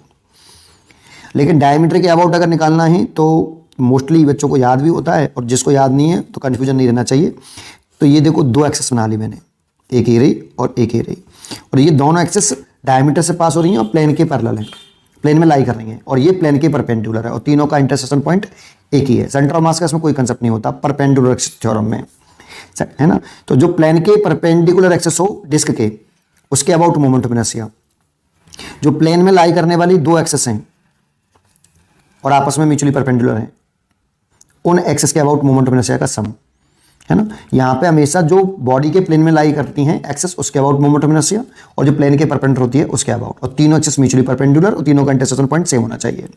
तो इसके अबाउट हमें याद होता है ½ mr² इक्वल टू, ये डायमीटर सिमेट्रिकली तो I3 और जो I1 है, I1 और I2 हैं, वो डायमीटर के अबाउट है तो सिमेट्रिकली बराबर होगा। तो यहाँ से डायमीटर के अबाउट निकालेंगे 2I डायमीटर 1/2 mr², तो I डायमीटर जो दिखाई देगा वो 1/4 mr² दिखाई देगा। ठीक है, वैसे याद होना चाहिए डायरेक्टली डायमीटर के अबाउट डिस्क का कितना होता है। ठीक है सर, अब ऐसे ही इस डायमीटर के अबाउट भी हमें याद होता है बेटा, ये सेंटर ऑफ मास से भी जा रहा है, ICOM डैश मान लेते हैं, D3 डिस्क का है ये भी 1/4 mr² ही होगा। और निकालना है हमें इस एक्सिस के अबाउट है, इस डिस्क D3 के कारण OO डैश के अबाउट निकालना है, तो पैरेलल एक्सिस लगानी पड़ेगी। तो प्लस ID3 OO डैश के अबाउट निकालना है, तो I यहाँ लिख देता हूँ, ID3 dash D3 is equal to OO dash के about ICOM disc D3 dash plus MD²।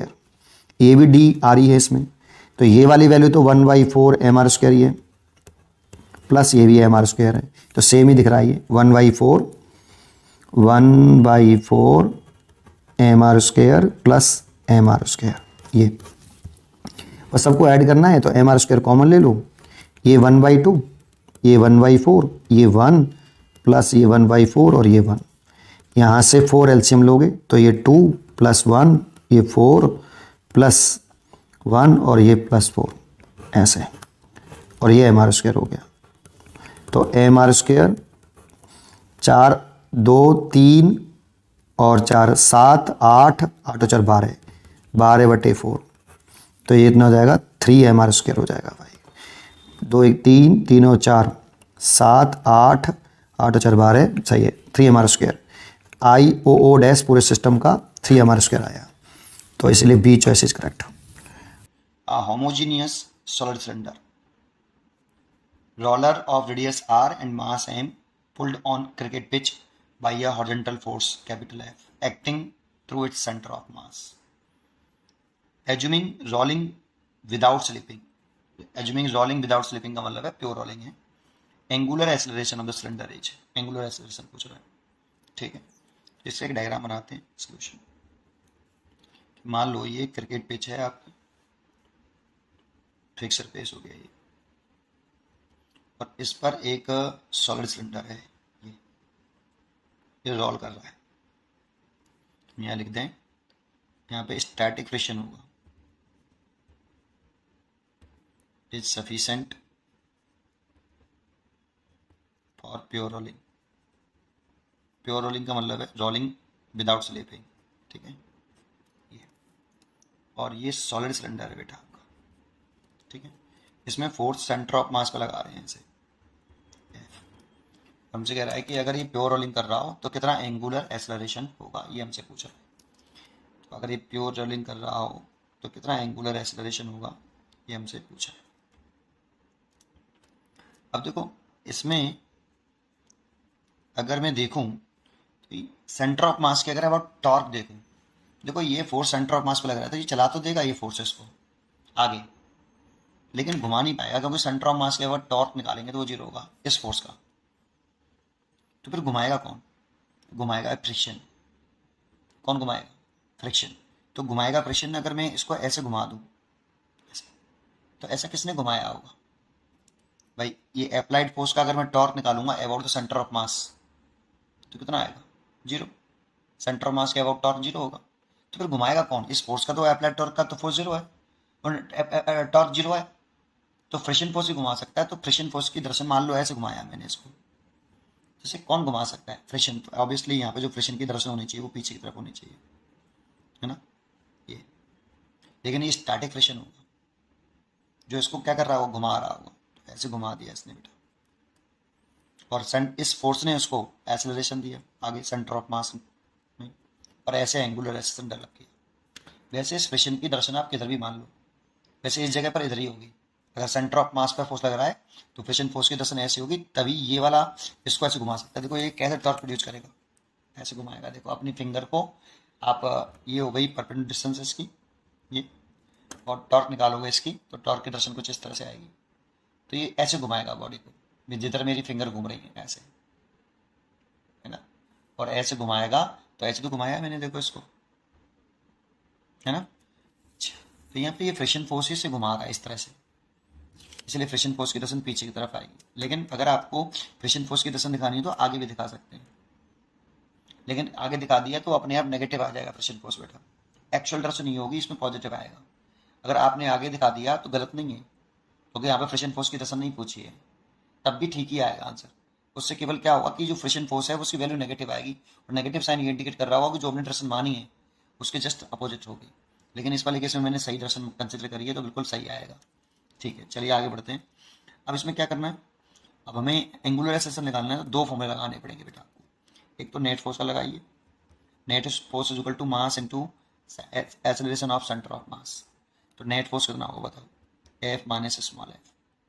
भाई इसकी और इसकी दर्शन अपोजिट है, तो एफ में से स्मॉल एफ बिठा दें तो नेट फोर्स निकल आएगा मास इनटू कितना एक्सेलरेशन माना है, इसको ए मान लेता हूँ, तो ए इज इक्वल टू ए. अच्छा, प्योर रोलिंग अगर हो रही है, क्या हो रही है? प्योर रोलिंग, और सरफेस फिक्स है, तो कंडीशन होती है कि center of mass is equal to कितना? R alpha. तो ये ए रखा है, a is equal to R alpha. तो आप यहाँ पे एक ही जगह पे लिख सकते हैं, क्योंकि मेरे को एंगुलर एक्सेलरेशन निकालना है. तो एक क्वेश्चन ये भी हमेशा ध्यान रखें, प्योर रोलिंग के लिए वैलिड होती है हमेशा ये, और सरफेस फिक्स होना चाहिए. तो आप यहाँ पे पुट कर सकते हो capital F minus small F is equal to mass into R alpha. ये पहली क्वेश्चन हो गई. अब टॉर्क निकाल लो किसके अबाउट? सेंटर ऑफ मास के अबाउट. और टॉर्क निकालेंगे सेंटर ऑफ मास के अबाउट, तो इस फोर्स का तो टॉर्क कितना होगा? जीरो, क्योंकि टॉ इज इक्वल टू होता है कितना? R perpendicular into F. तो इसकी इस फोर्स की सेंटर ऑफ मास से जो परपेंडिकुलर डिस्टेंस है वो जीरो है, इसलिए इस फोर्स का तो टॉर्क कितना हो जाएगा? Zero. F into zero plus इसका देख लेते हैं. तो देखो इसकी इस फोर्स की लाइन ऑफ एक्शन ये हो गई, और सेंटर ऑफ मास से ये परपेंडिकुलर डिस्टेंस हो गई ये वाली आर परपेंडिकुलर, जो कि रेडियस के बराबर है इसकी, इसीलिए इसका टॉर्क होगा F into small capital R. इस टॉर्क की डायरेक्शन निकालना है, इस फोर्स की जो टॉर्क निकला है उसकी डायरेक्शन भी निकालना है। तो डायरेक्शन निकालते हैं आर क्रॉस एफ से, तो is equal to R vector cross F vector. तो आर क्रॉस एफ निकाल लो। तो अगर मैं आर क्रॉस एफ निकालूँ तो देखो राइट हैंड से करते हैं, आर वेक्टर की डायरेक्शन में हैंड करेंगे तो ये आर वेक्टर को एक्सटेंड कर लो आप, ये आर वेक्टर की डायरेक्शन हो गई, और आर से एफ की तरफ छोटे एंगल से घुमा दो अपनी फिंगर को, राइट हैंड की फिंगर को। पहले आर वेक्टर की डायरेक्शन में फिंगर रखो और उसे छोटे एंगल से आर से एफ की तरफ घुमा दो। तो घुमाया तो थंब की तरफ आ रहा है नीचे, तो इसकी डायरेक्शन आ रही है, इस टॉर्क की डायरेक्शन आ रही है नीचे की तरफ, तो ये डायरेक्शन नीचे की तरफ। और इसकी वैल्यू लिखें तो इसकी वैल्यू लिख सकते हो आप यहाँ से सेंटर ऑफ मास वाले की I center of mass into omega, क्योंकि जिस एक्सेस के अबाउट लिखते हैं उसी के अबाउट मोमेंट ऑफ इनर्शिया भी लिखते हैं। इज इक्वल टू कितना, एफ इंटू आर। इसकी डायरेक्शन नीचे की तरफ थी, इसकी डायरेक्शन निकालें तो देखो आई अल्फा होता है, सॉरी आई अल्फा है ना। तो अल्फा की डायरेक्शन देखो ऐसे दिखाई है मैंने, तो ऐसे घूम रहा है, तो अल्फा की डायरेक्शन में अपनी फिंगर को घुमाइए, अल्फा की डायरेक्शन में थंब की तरह आ रहा है नीचे, तो अल्फा की डायरेक्शन नीचे की तरफ है। ये तो घूमने की डायरेक्शन है, अल्फा की डायरेक्शन नहीं है बेटा, ये इधर की तरफ घुमाया है ना, बॉडी को इस डायरेक्शन में घूम रही है बॉडी। एंगुलर एक्सेलरेशन तो नीचे की तरफ है, थंब जिधर होता है उधर एंगुलर एक्सेलरेशन आएगा। अपनी फिंगर राइट हैंड की फिंगर को घुमाइए, एंगुलर एक्सेलरेशन की, ये एंगुलर एक्सेलरेशन की डायरेक्शन नहीं, घूमने की डायरेक्शन है, रोटेट करने की, बॉडी के रोटेट करने की डायरेक्शन में। तो घुमाया थंब की तरह आया नीचे, तो एंगुलर एक्सेलरेशन नीचे, तो टॉर्क भी नीचे, इसलिए इसका डायरेक्शन भी टॉर्क भी नीचे है। अब इसका भी नीचे, इसका भी नीचे, तो इस वाली कंडीशन में मैं कंसीडर करके चल रहा हूँ कि नीचे वाली डायरेक्शन को मैंने पॉजिटिव मान लिया और ऊपर वाली डायरेक्शन को नेगेटिव। आप उल्टा भी कर सकते हो इसको, लेकिन एक क्वेश्चन में जो भी कंसिडर किया वही रखना। आप दोनों को ऊपर वाली को नीचे वाले को नेगेटिव मान लो तो ये भी नेगेटिव, ये नेगेटिव, नेगेटिव से नेगेटिव कट कैंसिल हो जाएगा। तो मैंने ऊपर नीचे वाले डायरेक्शन को पॉजिटिव कंसिडर किया है, ठीक है। अब आईसीओम सॉलिड सिलेंडर है, सॉलिड सिलेंडर का सेंटर ऑफ मास के अबाउट जो मोमेंट ऑफ इनर्शिया होता है वो हाफ एम आर स्क्वायर होता है, ये इसलिए मैं यहाँ पे लिख सकता हूँ half M are square into alpha is equal to friction force into R, R से एक आर कैंसिल हो गया। देखो यहाँ पे फ्रिक्शन फोर्स कैसा आया, पॉजिटिव आया, कैसा आया देखो, ये हमारा अल्फा पॉजिटिव आया देखो। इसका मतलब मैंने जो डायरेक्शन कंसिडर करी है, अगर ये पॉजिटिव आ रहा है इसका मतलब होता है जो डायरेक्शन हमने कंसिडर करी है वो सही करी है फ्रिक्शन की। अगर ये नेगेटिव आता ना तो इसका मतलब जो डायरेक्शन हमने कंसिडर करी है वो डायरेक्शन नहीं है, उसके रिवर्स कर लो उस डायरेक्शन को। लेकिन पॉजिटिव आया इसका मतलब जो डायरेक्शन हमने कंसिडर करी है वो सही करी है, ठीक है। अच्छा, लेकिन हमें फ्रिक्शन फोर्स नहीं निकालना, हमें एंगुलर एक्सेलरेशन निकालना है। तो एफ की वैल्यू इसमें रख दो बेटा फर्स्ट में, तो from equation first capital F minus small F की वैल्यू कितनी, half capital M R into alpha is equal to M R into alpha. आप इसको इधर ले आइए, आप इसको इधर लेके आएंगे तो capital F is equal to, इसको साइड में लेके आएंगे तो दोनों ऐड हो जाएंगे। देखो इसको साइड में ले आएंगे तो प्लस भी तो हो जाएगा, और प्लस हुआ तो कितना हो गया, ऐड हो गया 3/2 M R alpha, M R alpha और हाफ एम आर अल्फा को ऐड कर दिया मैंने। अल्फा निकाल लो यहाँ से, तो क्रॉस मल्टीप्लाई कर लो, ये 2f और नीचे आ गया 3mr, तो देखो अल्फा इतना आ गया। अच्छा, अल्फा की वैल्यू कौन सी ट्रिक कर दें बेटा, फिर इसमें हम 2f/3mr कितनी आ रही है, 2f/3mr, तो आज का D answer is correct. A thin smooth rod है, थिन है, लेंथ कैपिटल एल है और मास कैपिटल एम है रॉड का, is rotating freely with angular speed omega about its axis perpendicular to the rod and passing through its centre, ठीक है। फिर कहता है 2 beads of mass small m and negligible size are at the centre of the rod initially, centre पर है। The beads are free to slide along the rod, the angular speed of the system, angular speed system का पूछ रहा है, when the beats reach the opposite ends of the rod will be, ठीक है। इसका एक डायग्राम बनाते हैं, सॉल्यूशन। देखो सबसे पहले इनिशियली क्या कह रहा है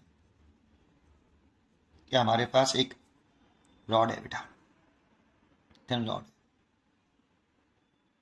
इस थिन रॉड का मास कैपिटल एम है और लेंथ कैपिटल एल है, ये इसका सेंटर है, यहाँ पे ये सेंटर ऑफ मास भी है, इसी के अबाउट एक एक्सिस पास हो रही है और उसके अबाउट इसे घुमा रहा है एंगुलर वेलोसिटी ओमेगा नॉट से, ऐसे मान लो ऐसे कर दी मैंने, तो देखो लेंथ के परपेंडिकुलर है ये एक्सिस और सेंटर ऑफ मास से पास हो रही है, तो इस एक्सिस के अबाउट घुमा रहा है इसको ऐसे, मान लो ओमेगा नॉट स्पीड से घुमा रहा है। क्वेश्चन में गिवन है एक थिन स्मूथ रॉड है, लेंथ एल है, मास कैपिटल एम है, rotating freely with angular speed omega naught about in axis perpendicular to rods and passing through its centre, and 2 beads of mass small M are and negligible size important है, negligible size होगा तो point mass की तरह से हम उस beats को behave कर सकते हैं, है ना।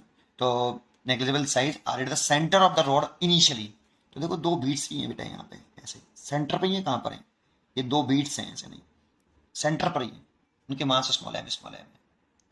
फिर फाइनली क्या कर दिया गया, जब इसको घुमाना शुरू किया हमने, तो वो बीट, दोनों की दोनों बीट्स क्वेश्चन में कह रहा है वो कहाँ पे पहुंच गई, घुमाते घुमाते घुमाने के बाद ये सेंटर ऑफ मास हो गया, इस एक से आउट घुमा रहे हैं उसको, तो बीट्स दोनों एंड्स पर आ गई, एक यहाँ गई है और एक इस जगह पर आ गई है।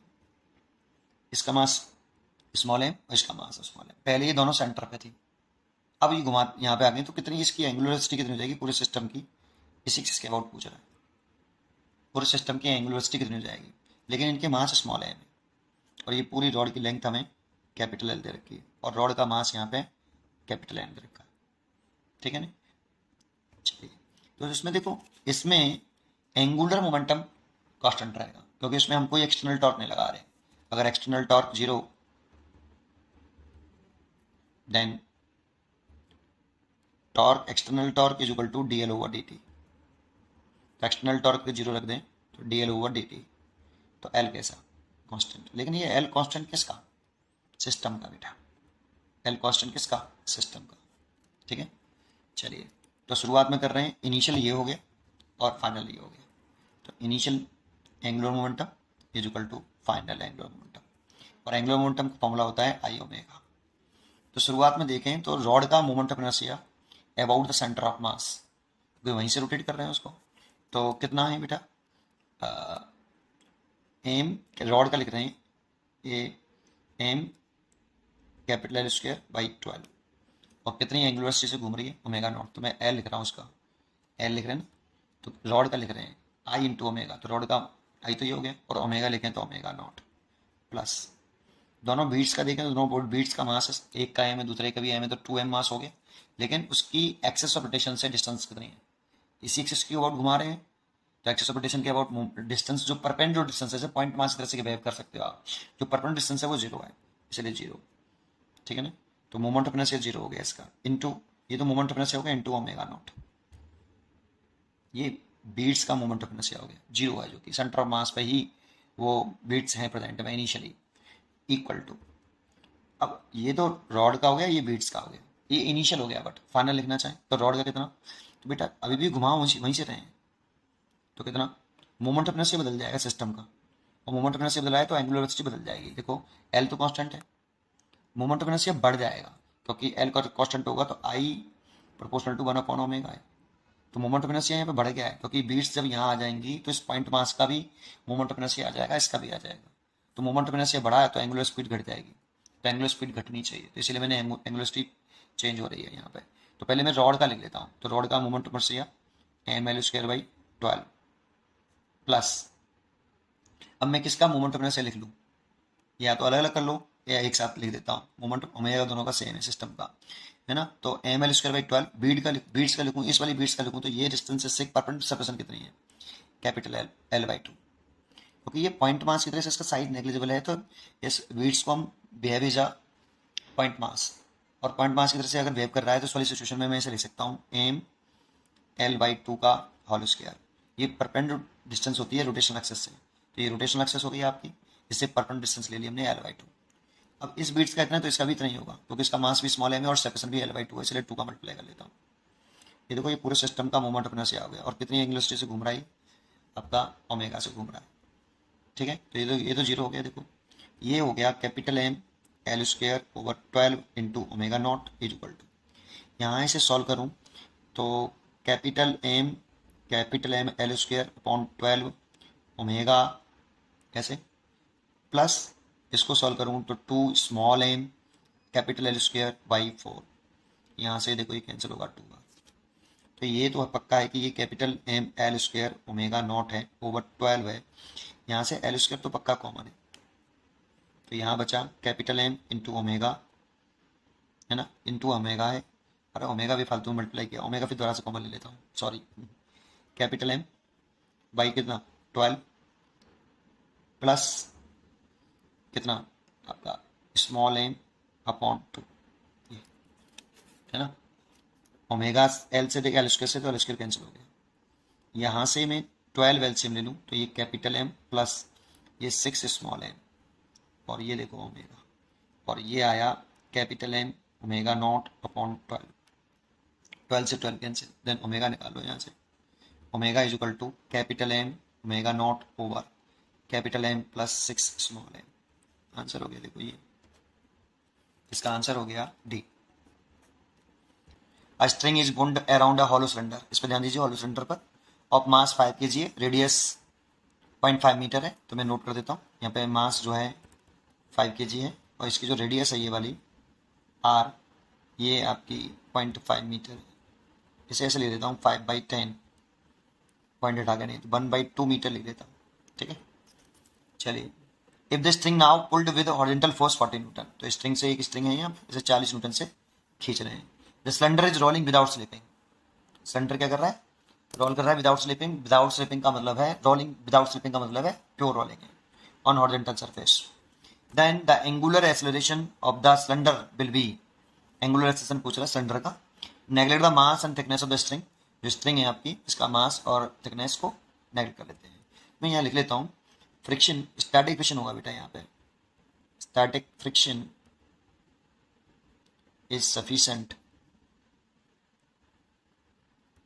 For pure rolling, pure rolling.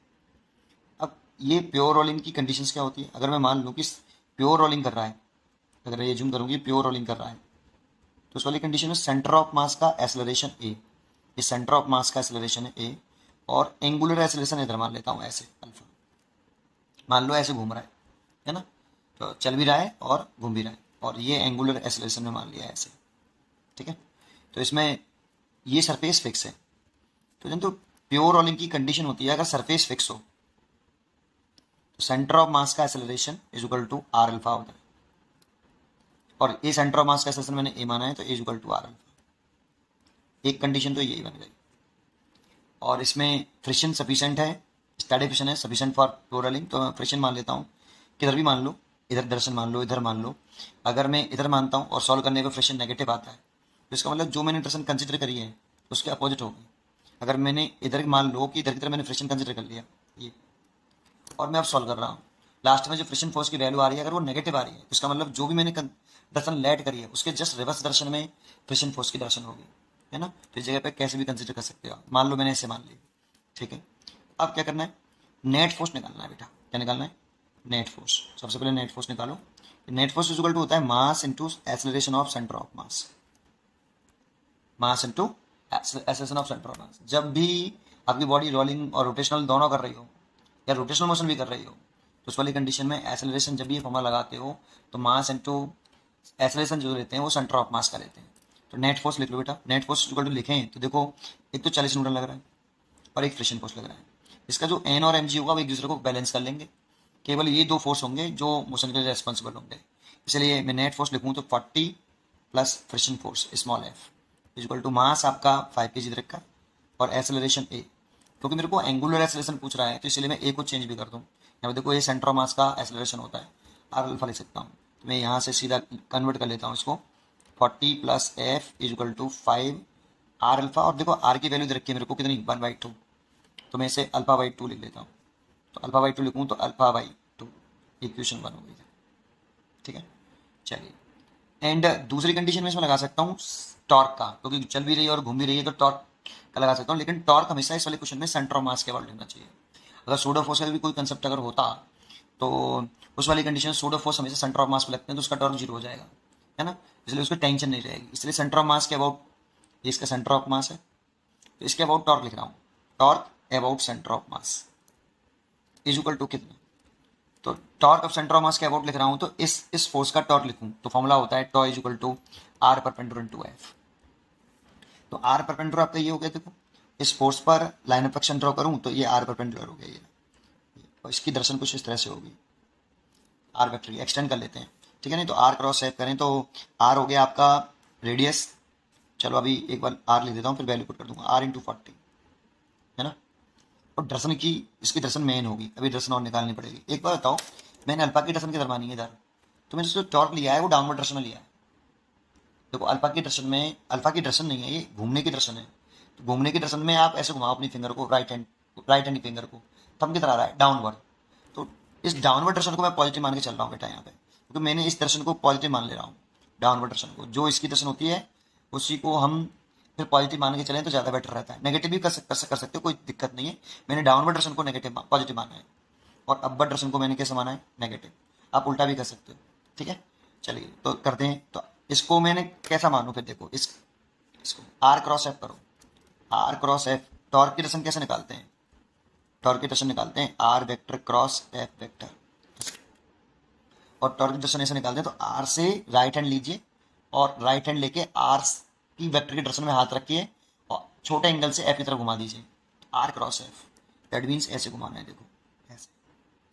तो इसीलिए थंब की तरह आ रहा है, देखो। अगर आप ऐसे घुमाओगे इसको तो बड़े एंगल से आएगा, देखो ऐसे। आर क्रॉस एफ डाउनवर्ड, और डाउनवर्ड आ रहा है तो इसलिए इसकी डायरेक्शन डाउनवर्ड है और डाउनवर्ड डायरेक्शन मैंने पॉजिटिव मानी है। चलिए फ्रिक्शन का टॉर्क निकालें, तो फ्रिक्शन का टॉर्क लिखें तो इसकी ये लाइन ऑफ एक्शन हो गई। और इस सेंटर ऑफ मास के अबाउट निकालें तो सेंटर ऑफ मास से आर परपेंडिकुलर ये हो गया, जो कि रेडियस के बराबर ही है। तो फ्रिक्शन का टॉर्क लिखें तो एफ इंटू आर। अब इसकी डायरेक्शन भी चेक कर लेते हैं। तो अपने देखो R cross F, R vector को एक्सटेंड करें तो आर वेक्टर डायरेक्शन ये हो गई, इसको एक्सटेंड करेंगे तो डायरेक्शन कुछ इस तरह से आएगी। और राइट हैंड से फिंगर आर वेक्टर डायरेक्शन में रख के आर से एफ की तरफ घुमाना है। थंब किधर आ रहा है, ऊपर, ऊपर की तरफ आ रहा है तो इसकी डायरेक्शन ऊपर है, ठीक है। तो इसको मैंने कैसा मान लिया है, ऊपर की डायरेक्शन को मैंने पॉजिटिव माना है और नीचे की डायरेक्शन को, सॉरी ऊपर की डायरेक्शन को मैंने नेगेटिव माना है और नीचे की डायरेक्शन को मैंने पॉजिटिव माना है। अब देखो इसकी भी डायरेक्शन पे ध्यान रखना है। मोस्टली बच्चे बस इन दोनों के डायरेक्शन पे ध्यान रखते हैं, इसकी डायरेक्शन नहीं ध्यान रखते, क्योंकि तुमने इसको ऐसे घुमाया है। तो अल्फा की डायरेक्शन, जो डायरेक्शन तो अल्फा की डायरेक्शन नहीं, घूमने की डायरेक्शन है। तो आप देखो ऐसे, तो आपने इसमें टॉर्क जो पैदा किया है वो इस डायरेक्शन में हुआ है। फाइनली टॉर्क कैसे पैदा हुआ, तभी तो ऐसे घुमा हुआ। तो अल्फा की डायरेक्शन में अपनी फिंगर घुमा के देखो डाउनवर्ड। अब इसकी डायरेक्शन को निकालते नहीं बच्चे, इसकी भी डायरेक्शन डाउनवर्ड है। अब क्या करते हैं, इसकी उसकी साइन तो देख लेते हैं, इसका साइन देखते ही नहीं है। इसका भी साइन ध्यान रखो, क्योंकि आपने ऐसे बना दिया इसको, इसीलिए इसको मैंने डाउनवर्ड आ रहा है, इसीलिए मैंने इसका टॉर्क के लिए मैंने इसीलिए पॉजिटिव माना है बेटा। डाउनवर्ड को पॉजिटिव मानने का रीजनिंग में यही था, है ना, जिससे मैं इसको पॉजिटिव मानूं। अब इसकी वैल्यू क्या लिखूं, टॉय इज इक्वल टू होता है आई अल्फा, तो मैं इसकी टॉय की जगह पे आई अल्फा लिख रहा हूँ। और देखो प्लस लिख रहा हूँ क्योंकि मैंने क्रॉस को पॉजिटिव माना है ना। बस ये जरूर ध्यान रखना है यहाँ पे, इसकी डायरेक्शन के साथ इसकी डायरेक्शन भी देखो, क्योंकि तुमने यहाँ पे कंसिडर कर लिया ना ऐसे घूम रहा है ना। चलिए चलो आगे बढ़ाता हूँ, यहाँ तक समझ में आया हूँ।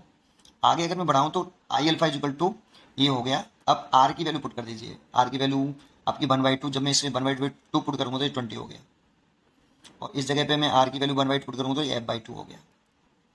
और आई जो है आपका वो हॉलो सिलेंडर है, यहाँ हॉलो सिलेंडर है ये, हॉलो सिलेंडर। अगर हॉलो सिलेंडर है तो हॉलो सिलेंडर का moment of inertia centre of mass के अबाउट, देखो जिस एक्सिस के, इसमें इस फॉर्मूले का कंसेप्ट और सुन लो, जिस एक्सिस के अबाउट ये टॉर्क लिया है ना, जिस पॉइंट के अबाउट लिया उसी पॉइंट के अबाउट मोमेंट ऑफ इनर्शिया भी लेते हैं।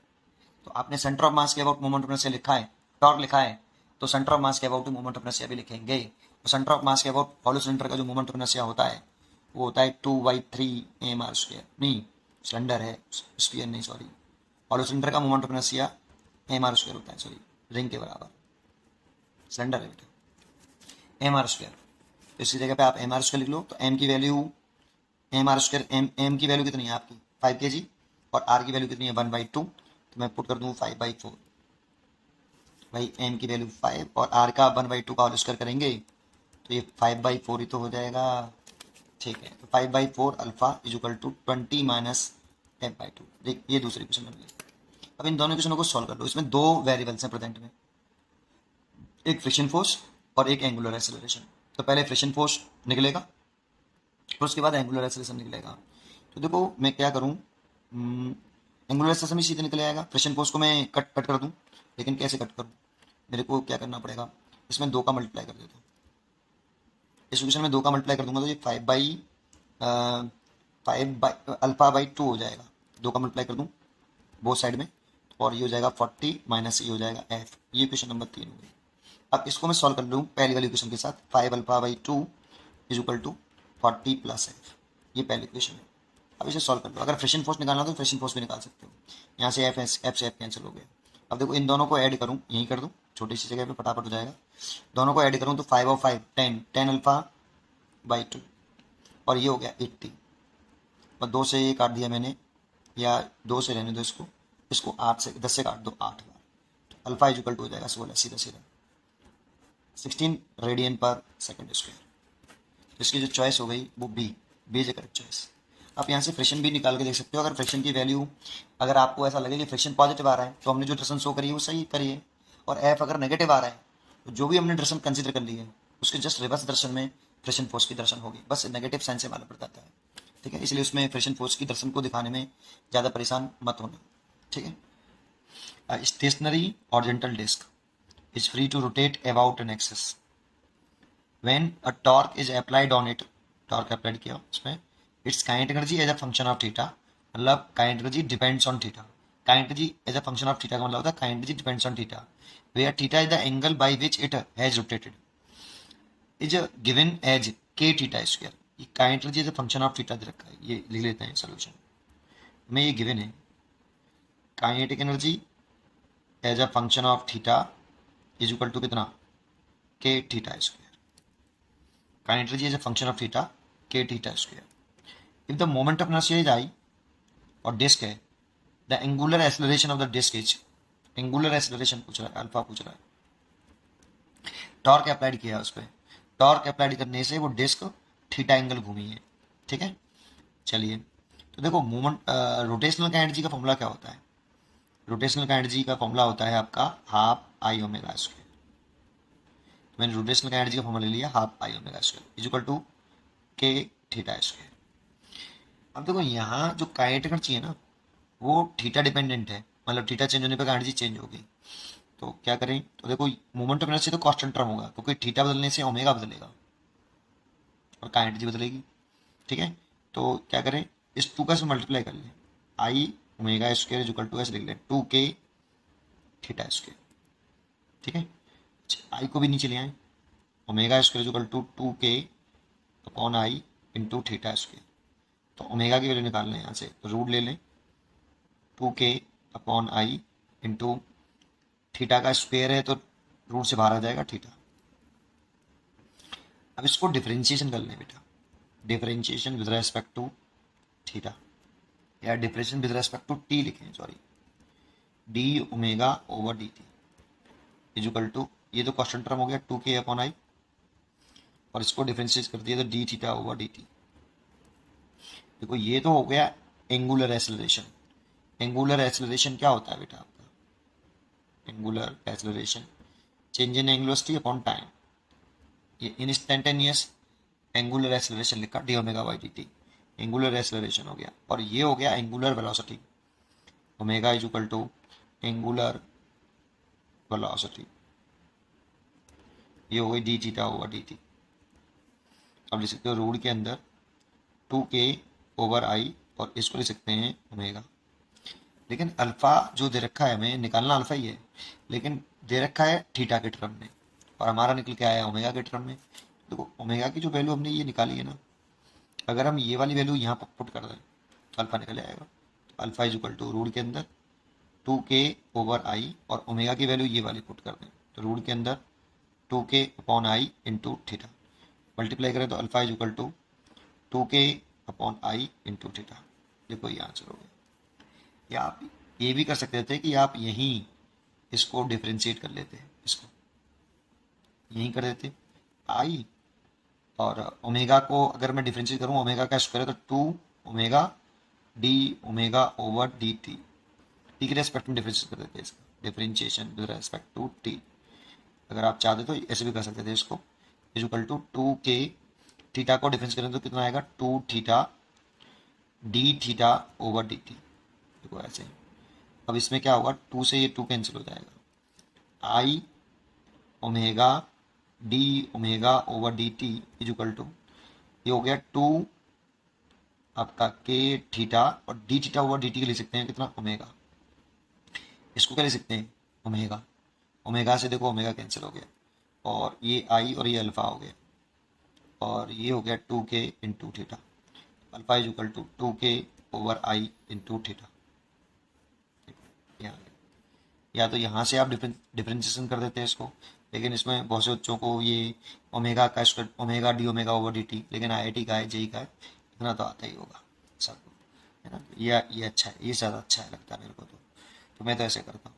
ठीक है, चलिए इसका आंसर हो गया 2k upon I into theta, then D choice is correct. A rectangular slide box of length 0.3 meter is held horizontally with one of its slide on the edge of a platform of height 5 meter. When released, इस पे ध्यान दीजिए, it slipped off the table in very short time, 0.01 second, remaining essentially horizontal. The angle by which it would rotate when it hit the ground will be in radian close to. तो देखो यहाँ एक word है ना, when released it slip off the table in very short time interval. तो इससे एक point आता है एंगुलर इम्पल्स का, क्योंकि एक होता है लीनियर इम्पल्स और एक होता है एंगुलर इम्पल्स। तो एंगुलर इम्पल्स में टॉर्क लगता है एक शॉर्ट टाइम इंटरवल तक, तो यहाँ वर्ड यूज करता हूँ मैं एंगुलर इम्पल्स। इसका फॉर्मूला आपने पढ़ा हो, angular impulse is equal to होता है टॉय dt इंटीग्रेशन, ये एंगुलर इम्पल्स होता है। ये शॉर्ट टाइम इंटरवल dt के लिए, dt टाइम इंटरवल तक इतना टॉर्क लगा, ठीक है ना, शॉर्ट टाइम इंटरवल तक टॉर्क लगा, इज इक्वल टू ये होता है चेंज इन एंगुलर मोमेंटम के, तो ऐसे लिख सकते हैं इंटीग्रेशन dl। ऐसे एक्चुअल में टॉय बराबर होता है dl ओवर dt, अगर हम टॉय dt लिखेंगे तो ऐसे लिख सकते हैं हम इंटीग्रेशन dl ऐसे, इसीलिए मैंने टॉय dt की जगह पे कितना पुट कर दिया dl, और dl लिख देंगे तो हम लिख सकते हैं integration tau dt is equal to integration dl। अब इसे इनिशियल और इसे फाइनल, और ये टाइम के रिस्पेक्ट में तो यहाँ जीरो, और कितने शॉर्ट टाइम इंटरवल तक वो टॉर्क लग रहा है, 0.01 सेकेंड तक लग रहा है, तो 0.01 सेकेंड। ठीक है, अच्छा टॉय की वैल्यू निकालनी पड़ेगी हमें। तो देखो ये इसमें जो टॉर्क प्रोड्यूस होगा, ये सेंटर ऑफ मास पे जो ग्रेविटी है mg, तो इस एक्सिस के अबाउट टॉर्क निकालना बेटा, एंड के अबाउट, क्योंकि नीचे स्लिप हो रही है। तो इस एक्सिस के अबाउट अगर टॉर्क निकालूं तो टॉर्क का फॉर्मूला क्या होता है हमारा, टॉय इज इक्वल टू होता है आर परपेंडिकुलर इंटू एफ। तो आर परपेंडिकुलर तो आपका यही हो गया, ये वाला रोटेशनल एक्सिस से इसकी लाइन ऑफ एक्शन ये रही mg, तो परपेंडिकुलर डिस्टेंस हो गई है, तो L/2 हो गया इंटू mg, इतना टॉर्क हुआ। तो टॉर्क की वैल्यू पुट कर देता हूँ इंटीग्रेशन 0.01 सेकेंड, एंड टॉय की वैल्यू है mg L/2 और dt, और इसका इंटीग्रेशन करें तो L हो जाएगा, लिमिट हो जाएगी Li और Lf। तो देखो इसमें ये कांस्टेंट टर्म में तो बाहर आ जाएगा mg L/2, t का इंटीग्रेशन t, dt का इंटीग्रेशन t, और लिमिट हो गई 0 से 0.01, इसलिए लिख सकते हैं final angular momentum minus initial, क्योंकि यहाँ से शुरुआत में से रिलीज किया है, रिलीज मतलब व्हेन रिलीज्ड, तो इसीलिए शुरुआत में एंगुलर स्पीड जीरो होगी, इनिशियल स्पीड भी जीरो होगी, है ना, तो ओमेगा भी जीरो होगा, तो इसलिए इसका Li इक्वल टू कितना होता है आई ओमेगा, तो इनिशियल में ये जीरो होगा और ये फाइनल आई ओमेगा ले देते हैं, और इसकी वैल्यू जीरो, और यहाँ सॉल्व करें तो mg L/2 और लिमिट पुट कर दें तो 0.01 सेकेंड। अब ओमेगा कांस्टेंट क्यों कर दिया लास्ट में, तो वो फाइनल एंगुलर मोमेंटम कांस्टेंट इसलिए हुआ क्योंकि फाइनली जब वो हिट कर जाएगी, है ना, ये तो इनिशियल है आपका, जब वो हिट कर जाएगा तो उस वाली कंडीशन में हिट करेगा तो फाइनली टॉर्क mg का जीरो हो जाएगा, और टॉर्क इक्वल टू होता है I alpha is equal to zero, तो alpha is equal to zero, तो अल्फा इज इक्वल टू होता है D omega over D T बराबर जीरो, तो ओमेगा कैसा हो जाएगा कांस्टेंट ऐसे हिट करने के बाद। ठीक है, इसलिए मैंने ओमेगा को इसमें कांस्टेंट रखा है फाइनल, और इस एक्सिस के अबाउट ये टॉर्क है, इस एक्सिस के अबाउट टॉर्क निकाला था हमने, तो इस एक्सिस के अबाउट मोमेंट हम ऐसे लिखेंगे, तो ये कितना होता है mg L/2 इंटू 0.01, रॉड के वन एंड के अबाउट, अगर कोई रॉड है उसका मास m है और लेंथ l है, और एक एंड के अबाउट मोमेंट अपने से लिखते हैं तो 1/3 ml² होता है, ये हमें लर्न होना चाहिए, तो मैंने यहाँ पे पुट कर दिया 1/3 ml² इंटू ओमेगा। ठीक है, तो देखो एक l से तो ये l कट गया और एक m से ये m कट गया, यहाँ से मेरे को निकालना है ओमेगा, तो 3 का मल्टीप्लाई कर लो 3g/2 इंटू 0.01, देखो ये ओमेगा आ गया। अच्छा नीचे एक l और आएगा बेटा इंटू l, ये वाला l बचेगा ना एक यहाँ पे, तो 3g की वैल्यू 10, ये 0.01 ओवर 2l की वैल्यू कितनी है 0.3, देखो यहाँ पे ब्रेथ नहीं गिवन है, बच्चे सोचते हैं रेक्टेंगुलर स्लाइड बॉक्स है, लेंथ गिवन नहीं है, केवल ब्रेथ दे रखी है, लेंथ ही लेंथ दे रखी है, ब्रेथ तो दे रखी है नहीं, तो रॉड की तरह कंसिडर कर सकते हैं उसको, ठीक है। और इसलिए रॉड वाला फॉर्मूला लगाया मैंने। 0.3 कितना है, सॉरी 0.3 है, बराबर ओमेगा। तो देखो इस पॉइंट से हटा के यहाँ 10 कर लें, इस पॉइंट को हटा के यहाँ 100 कर लें, तो 3 से 3 कैंसिल हो जाएगा, 0 से 0, इस 0 से ये 0, तो ये शायद ओमेगा इज इक्वल टू 1/2 आ गया। That means 0.5 radian per second. लेकिन हमसे ये नहीं पूछा, ये हिट करने के बाद एंगुलर वेलोसिटी इतनी है, ठीक है ना। हमसे पूछा क्या है, the angle by which it would rotate when it hit the ground will be radian, ठीक है। तो इसमें एंगल पूछ रहा है, तो देखो इस रॉड को यहाँ से यहाँ तक ग्राउंड से हिट करने में, यहाँ से यहाँ तक हिट करने में कितना समय लगा होगा, है ना, हिट करने में कितना समय लगा होगा, ठीक है।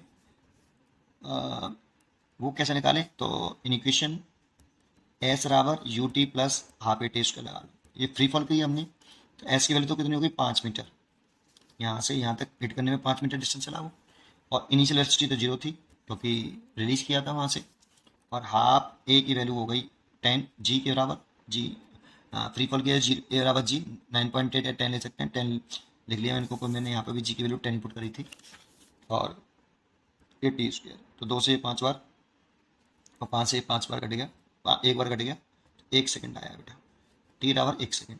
इसीलिए angular velocity is equal to angular displacement upon time, angular displacement is equal to omega into T. तो कितना रोटेट किया एंगल वो हमें मालूम पड़ जाएगा, ओमेगा की वैल्यू 0.5 और टी की वैल्यू 1 सेकंड, तो 0.5 रेडियन इतना एंगल वो रॉड रोटेट करी होगी हिट करने के बाद। इसलिए इसकी जो चॉइस हो गई वो सी। The time dependence of position of a particle of mass 2 kg is given by r is a function of t equal to 2t I cap minus 3t square j cap its angular momentum with respect to origin at t बराबर 2 second, ठीक है। देखिए कैसे करें, देखो उसके लिए पहले एक डायग्राम बना लें। मान लो कि ये एक्स एक्सिस है और ये आपकी वाई एक्सिस है और ये ऑरिजिन, ठीक है, और ये आपका एक मूविंग पार्टिकल है, और इसकी जो वेलोसिटी है वो मान लो वो वी वेक्टर है। तो इस पार्टिकल का मास है में, और इसका ये ऑरिजिन, ये position vector R is the function of T, ये वाला ये फंक्शन ऑफ टी दे रखा है यहाँ पे। तो एंगुलर मोमेंटम का फॉर्मूला क्या होता है with respect to origin, angular momentum of particle with respect to origin, तो क्या होता है, L vector is equal to R vector cross linear momentum. अब लीनियर मोमेंटम का फॉर्मूला होता है मास इनटू वेलोसिटी वेक्टर, तो R vector cross M V vector. अब एम तो स्केलर आगे लिख लें, आर क्रॉस वी, ये एल वेक्टर है। तो हमें आर वेक्टर तो पता है टाइम डिपेंडेंट है, लेकिन वेलोसिटी पता करना पड़ेगा ना। R is the function of T vector is equal to 2t I cap minus 3t square j cap. This is a position vector. और we know that instantaneous velocity is equal to dr vector over dt. मैं time as function of T को छोड़ देता हूँ, dr/dt लिख देता हूँ, ठीक है। तो इसको आप लिख सकते हो, डिफरेंशिएशन कर दो इसका dr over dt। इसको मैंने डिफरेंशिएशन कर रहा हूँ dr t के रेस्पेक्ट में, तो कितना हो जाएगा 2i cap minus 6t j cap, और इसको मैं वेलोसिटी बोल सकता हूँ V vector is equal to 2i cap minus 6t j cap. ये भी velocity as a function of time T है, टाइम पे डिपेंड कर रहा है। अब मैं क्या निकाल लेता हूँ, देखो R cross V separately calculate कर लेता हूँ। तो आर क्रॉस वी हम कैसे कैलकुलेट करते हैं, वेक्टर फॉर्म में हम जानते हैं R cross V is equal to determinant method से करते थे, याद हो तो आपको, है ना। ऐसे यहाँ आई कैप, यहाँ जे कैप, यहाँ के कैप। तो आर वेक्टर का पहले लिखेंगे बेटा, आर का क्या है 2i कैप 2t, और इधर माइनस के 3t स्क्वायर, और इधर 0, के कैप है ही नहीं इसमें, और v का ये रहा कितना है 2 है, और इसका कितना है माइनस के 6t है, और इसका 0 है। इसको प्लस मान लेते हैं, इसको माइनस, इसको प्लस। तो आर क्रॉस वी कैसे करते थे हम, R cross V vector equal to यहाँ आई कैप ब्रैकेट में माइनस का जे कैप ब्रैकेट में प्लस का के कैप और ब्रैकेट में माइनस या माइनस। अब आई जिस कॉलम में है और जिस रो में है उसे छुपा लेते हैं। देखो इसको छुपा लिया मैंने, इसका इसमें मल्टीप्लाई, पहले अपर का लोअर में, फिर इसका इसमें मल्टीप्लाई, तो इसका इसमें 0, इसका इसमें 0, तो ये 0 माइनस 0 आया। फिर जे कैप जिस कॉलम में उसे छुपा लिया, जिस रो में है उसे भी छुपा लेंगे। ठीक है, इस रो को छुपा लिया और इस कॉलम को छुपा लिया। 2t का मल्टीप्लाई इसमें 0, इसका इसमें मल्टीप्लाई 0, तो ये भी 0 0 आ रहा है। अब के कैप को छुपा लेंगे, देखो ये रहा। अब इसको छुपाने के बाद इसका इसमें मल्टीप्लाई, तो ये हो गया माइनस के 12t², तो माइनस के 12t², इसके इसमें माइनस के 12t² और इसके इसमें करें तो माइनस के 6t² और माइनस के 6t² प्लस के माइनस का 6t² और ये पहले से माइनस है तो प्लस के 6t² हो जाएगा। ठीक, तो r क्रॉस v कितना आया, r cross v equal to 12t² में से 6t² घटा दें तो माइनस के 6t² के कैप आएगा। चलिए एल वेक्टर कितना हो जाएगा बेटा, L vector equal to M r cross v था। अब m की वैल्यू मेरे पास कितनी है, 2 kg, तो इसमें 2 का मल्टीप्लाई कर दें बेटा इसमें, तो भाई m into R cross V है तो आर क्रॉस वी की वैल्यू ये थी, तो इसमें 2 का मल्टीप्लाई करके लिखें तो माइनस के 12t² के कैप। एंगुलर मोमेंटम आ गया माइनस के 12t² के कैप, ये भी टाइम डिपेंडेंट आया है, L is a function of time आ रहा है, लेकिन हमें इसमें t बराबर 2 सेकंड पर पूछा है, इंस्टेंटेनियस है ना, तो t बराबर 2 सेकंड पुट कर दें, तो at t equal to 2 second L vector equal to, अगर t बराबर 2 रखें तो 4 हो जाएगा, तो माइनस के 12 इंटू 4 के कैप, मल्टीप्लाई करें तो माइनस के 48 के कैप। ये इसका आंसर होगा, इसका आंसर हो गया D. Bodies are made to roll up, important ये है, without sleeping the same incline plane, ये भी इंपॉर्टेंट है, फ्रॉम हॉरिजॉन्टल प्लेन। और ring of radius R, ring है एक सॉलिड सिलेंडर है जिसकी रेडियस r/2, सॉलिड स्फीयर है, सॉलिड स्फीयर, ठीक है। If in each case the speed of the center, important line है, mass at the bottom of incline is same, the ratio of maximum height they claim is. ठीक है, चलो एक general case ले लेते हैं पहले हम, कि मान लो कोई रोलिंग वाली बॉडी है, कोई भी बॉडी हो सकती है वो तीनों में से एक जनरल के लिए पहले मैक्सिमम हाइट का फॉर्मूला ट्राई करते हैं। ठीक है, मान लो कि एक जनरल बॉडी ले ली मैंने यहाँ पे, और बॉटम में इसकी linear speed centre of mass की भी है, और ये रोल कर रही है, प्योर रोलिंग, यहाँ बॉडी यूज़ किया है रोल विदाउट स्लिपिंग, मतलब प्योर रोलिंग, प्योर रोलिंग, क्योंकि रोलिंग विदाउट स्लिपिंग का मतलब प्योर रोलिंग। तो v centre of mass is equal to omega r होता है, तो यहाँ से आप इसे वी सेंटर ऑफ मास भी लिख सकते हो, is equal to omega R, तो omega is equal to V upon R. ठीक, तो ये प्योर रोलिंग, उसने वर्ड यूज़ किया roll up without slipping, without slipping का मतलब प्योर रोलिंग। अब वो कह रहा है कि कितनी मैक्सिमम हाइट तक जाएगा ये, तो मान लो यहाँ पे आके ये रुक जाता है, स्टॉप हो जाता है, तो ये मैक्सिमम हाइट हो गई आप इसकी एच,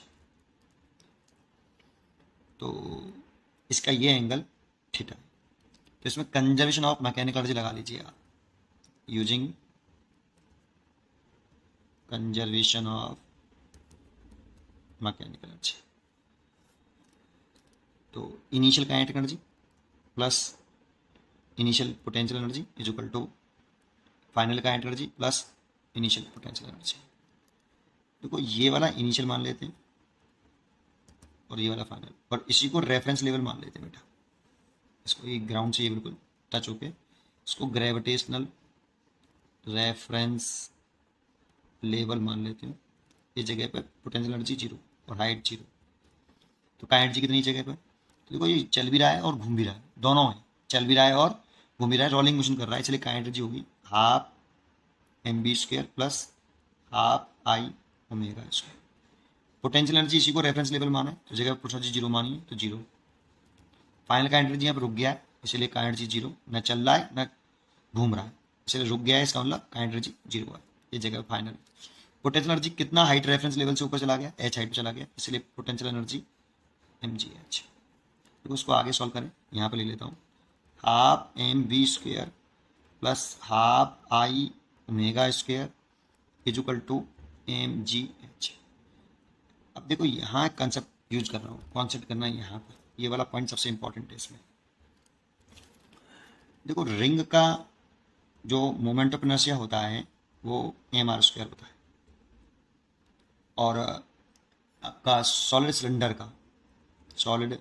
सिलेंडर इसका जो मोमेंट ऑफ इनर्शिया होता है वो हाफ एम आर स्क्वायर होता है, और सॉलिड स्फीयर जो होता है इसका moment of inertia 2/5 m are square होता है। तो इसके लिए थोड़ी देर के लिए इसको अगर मोमेंट ऑफ इनर्शिया को मैं ऐसे लिख लूँ के एम आर स्क्वायर, देखो ये के रेडियस ऑफ गायरेशन नहीं है, देखो मैंने तो एम आर स्क्वायर लिखा है ना साथ में, तो ये के क्या चीज़ है, के कांस्टेंट टर्म है बेटा। ये कुछ भी हो सकता है अलग अलग बॉडी के लिए डिफरेंट डिफरेंट। जैसे यहाँ एम आर स्क्वायर के साथ क्या है 1, तो रिंग के लिए जो के की वैल्यू है वो 1 है, डिस्क के लिए के की वैल्यू 1/2 है, क्योंकि यहाँ पे 1/2 है, एम आर स्क्वायर के सामने मैंने एम आर स्क्वायर, ये रेडियस ऑफ गायरेशन नहीं है ना। सॉलिड स्फीयर के लिए ये 2/5 है, सॉलिड स्फीयर के लिए के की वैल्यू 2/5। तो मैं इस के को ऐसे लिखूंगा मोमेंट ऑफ इनर्शिया को के इंटू एम आर स्क्वायर, और के की वैल्यू देखो ये समझ में आई होगी, ये रेडियस ऑफ गायरेशन नहीं है, फिर कह रहा हूँ रेडियस ऑफ गायरेशन का फॉर्मूला एम के स्क्वायर होता है, और मैंने एम आर स्क्वायर ही लिखा है, तो मैंने कांस्टेंट टर्म जो उसके सामने है उनको मैंने ऐसे लिखा है। इसका क्या फ़ायदा है वो अभी आपको समझ में आएगा। चलिए आगे बढ़ाते हैं इसको, half M B square plus half I की जगह लिख सकते हैं के m are square into omega लिख सकते हैं, प्योर रोलिंग की कंडीशन वी अपॉन आर, तो v square over are square. अब जो भी इसकी रेडियस होगी, देखो अगर इसकी रेडियस जैसे इसमें कह रहा है कि इसकी रेडियस आर है, तो अगर ये रिंग का फॉर्मूला तो 1 होगा, तो r square v square upon r square से आर स्क्वायर कट जाएगा। अगर ये सॉलिड सिलेंडर है तो इसकी रेडियस r/2 है, तो बेटा यहाँ पे भी तो r/2 का होल स्क्वायर आएगा, और यहाँ पे भी r/2 का होल स्क्वायर आएगा, तो r/2 का होल स्क्वायर से फिर r/2 का होल स्क्वायर कट जाएगा, तो रेडियस से कोई इफेक्ट नहीं आ रहा है, बराबर mgh। देखो आर स्क्वायर से आर स्क्वायर कैंसिल हो गया, और यहाँ से देखें देखो m से m कॉमन लेके कैंसिल हो जाएगा, तो यहाँ पे देखो हाफ वी स्क्वायर अगर मैं कॉमन ले लूँ यहाँ से, तो यहाँ पे 1 आएगा प्लस यहाँ पे k आएगा। देखो हाफ वी स्क्वायर तो कॉमन ले लिया, तो हाफ वी स्क्वायर कॉमन ले लिया, 1 plus k equal to ji h, तो एच इजुकल टू कितना आएगा v square upon 2g, h g को नीचे ले आओ 1 प्लस के, ये फॉर्मूला बना लिया देखो मैंने। अब इस फॉर्मूले से मैं आराम से कर लूँगा, के की वैल्यू मैंने आपको बताई दी है यहाँ पे, अब किसी के लिए भी कर सकते हो है ना। तो देखो मैं अगर किसके लिए करूँ, रेशियो लिखूँ मैं H1 ratio H2 ratio H3। देखो बॉटम में क्वेश्चन में गिवन है कि V जो है सबका कैसा है, स्पीड ऑफ सेंटर ऑफ मास और बॉटम इंक्लाइन प्लेन कैसा है, सेम है, तो सबका सेम है बेटा, चाहे रिंग हो चाहे कोई सा भी हो तो सेम है, तो वी स्क्वायर अपॉन 2g तो कॉन्स्टेंट हो गया 1 प्लस। अब रिंग के लिए ये रिंग है, ये सॉलिड सिलेंडर है, और ये सॉलिड स्फीयर है ना, तो रिंग के लिए के की वैल्यू 1 थी तो 1 आएगी, ratio v square upon 2g 1 plus, solid cylinder के लिए के की वैल्यू 1/2 थी तो 1/2 लिख दिया, ratio v square upon 2g 1 plus, solid sphere के लिए आपका के की वैल्यू 2/5 था, चलो 2/5 लिख दिया ऐसे। तो देखो ये रेशियो निकालना है, तो ये तो आपका कट गया, डिवाइड करने से चला गया, ये तो हो गया 2 और ये हो गया आपका 3/2, और ये हो जाएगा 5 एलसीएम लेने पर 5 2 7, 7/5, देखो 10 हो गया, तो 10 का ऊपर मल्टीप्लाई कर दो, तो 2 into 10 ratio 3 into 10/2 ratio 7 into 10/5, तो ये तो हो गया 20, और ये हो गया 5 बार कटा तो ये 15 हो गया, और ये 2 बार कटा तो ये 14 हो गया। तो इसका जो रेशियो होना चाहिए H1 H2 H3 का 20 15 और 14 आना चाहिए, तो इसकी चॉइस हो गई बी। समझ उम्मीद करता हूँ कि आपको ये जरूर समझ में आएगा। यहाँ पर बच्चों को ये ऐसा नहीं लेना चाहिए सर इसकी तो रेडियस आर थी, इसकी रेडियस r/2 थी, इसकी रेडियस r/4 थी। अब सोचो मैंने एक जनरल बॉडी के लिए किया, अगर मैं रिंग के लिए कर रहा होता तो रेडियस r है, तो यहाँ पे मैं जब r लिख रहा होता तो r का स्क्वायर, तो यहाँ पे भी तो r का स्क्वायर लिख रहा होता है, तो r स्क्वायर से r स्क्वायर हट गया। सॉलिड सिलेंडर है उसकी रेडियस r/2 थी, अगर मैं यहाँ पे r/2 का होल स्क्वायर करता तो यहाँ पे भी तो r/2 का होल स्क्वायर करता। भाई ये जो फॉर्मूला है वो इसी की तो रेडियस है, ये इसकी रेडियस ये वाली r, रेडियस r है तो r लिखूंगा, रेडियस r/2 होती तो r/2 लिखता, तो r/2 का स्क्वायर कट जाता, वो उससे कोई फर्क नहीं पड़ता बेटा, है ना। के सबका अलग अलग है, लेकिन ये रेडियस ऑफ गायरेशन नहीं है, ये एक कांस्टेंट टर्म है जो इनके सामने लिखा है, सबका अलग अलग होता है ये, क्योंकि मैंने एम आर स्क्वायर लिखा है बेटा। रेडियस ऑफ गायरेशन में आई बराबर क्या लिखते हैं, m इंटू के स्क्वायर लिखते हैं, देखो ये लिखते हैं, ये होता है रेडियस ऑफ गायरेशन, लेकिन लिखा क्या है एम के स्क्वायर, और मैंने यहाँ क्या लिखा है एम आर स्क्वायर के साथ के का मल्टीप्लाई किया है, मैंने तो एम आर स्क्वायर लिखा है बेटा यहाँ पे। तो ध्यान रखना इसको ऐसे भी लिख के आसान हो जाता है काफ़ी, ठीक है। चलिए उम्मीद करता हूँ। A circular disc of radius b has a hole of radius a at its centre, see is figure. If the mass per unit area, इस पर ध्यान दीजिए, mass per unit area of the disc varies sigma upon r. मतलब 1 metre square area में जो मास distribute है वो इस रिलेशन के साथ रिलेशन लग रहा है सिग्मा अपॉन आर। तो इसका मतलब मास का डिस्ट्रीब्यूशन यूनिफॉर्म नहीं है, नॉन यूनिफॉर्म है, क्योंकि आर पे डिपेंड कर रहा है वो। The radius of gyration of the disc about its axis passing through the centre is. Moment of inertia अगर हम निकाल लेंगे तो रेडियस ऑफ गायरेशन निकल आएगा। तो हमें मोमेंट ऑफ इनर्शिया निकालना है किसके अबाउट, सेंटर से पास होने वाले, इस सेंटर से पास होने वाले एक्सिस के अबाउट। देखो moment of inertia m into radius of gyration का स्क्वायर, हियर के क्या है यहाँ पे, radius of gyration, radius of gyration. लेकिन जिस एक्सिस के अबाउट हम मोमेंट ऑफ इनर्शिया निकालते हैं और उसी एक्सिस के अबाउट रेडियस ऑफ गायरेशन निकलता है, ठीक है। तो रेडियस ऑफ गायरेशन है, तो हमें मोमेंट ऑफ इनर्शिया निकालना होगा, क्योंकि रेडियस ऑफ गायरेशन पूछ रहा है डिस्क का about axis passing through the centre. तो देखो सेंटर प्लेन के परपेंडिकुलर और सेंटर से पास होने वाली इस एक्सिस के अबाउट मेरे को मोमेंट ऑफ इनर्शिया चाहिए, ठीक है नहीं। अब मोमेंट ऑफ इनर्शिया कैसे निकालें, तो देखो इसमें आर पे जाके एक रिंग काट लेंगे, आर पे जाके डी आर थिकनेस की एक हम रिंग काट लेते हैं इसमें से ऐसे।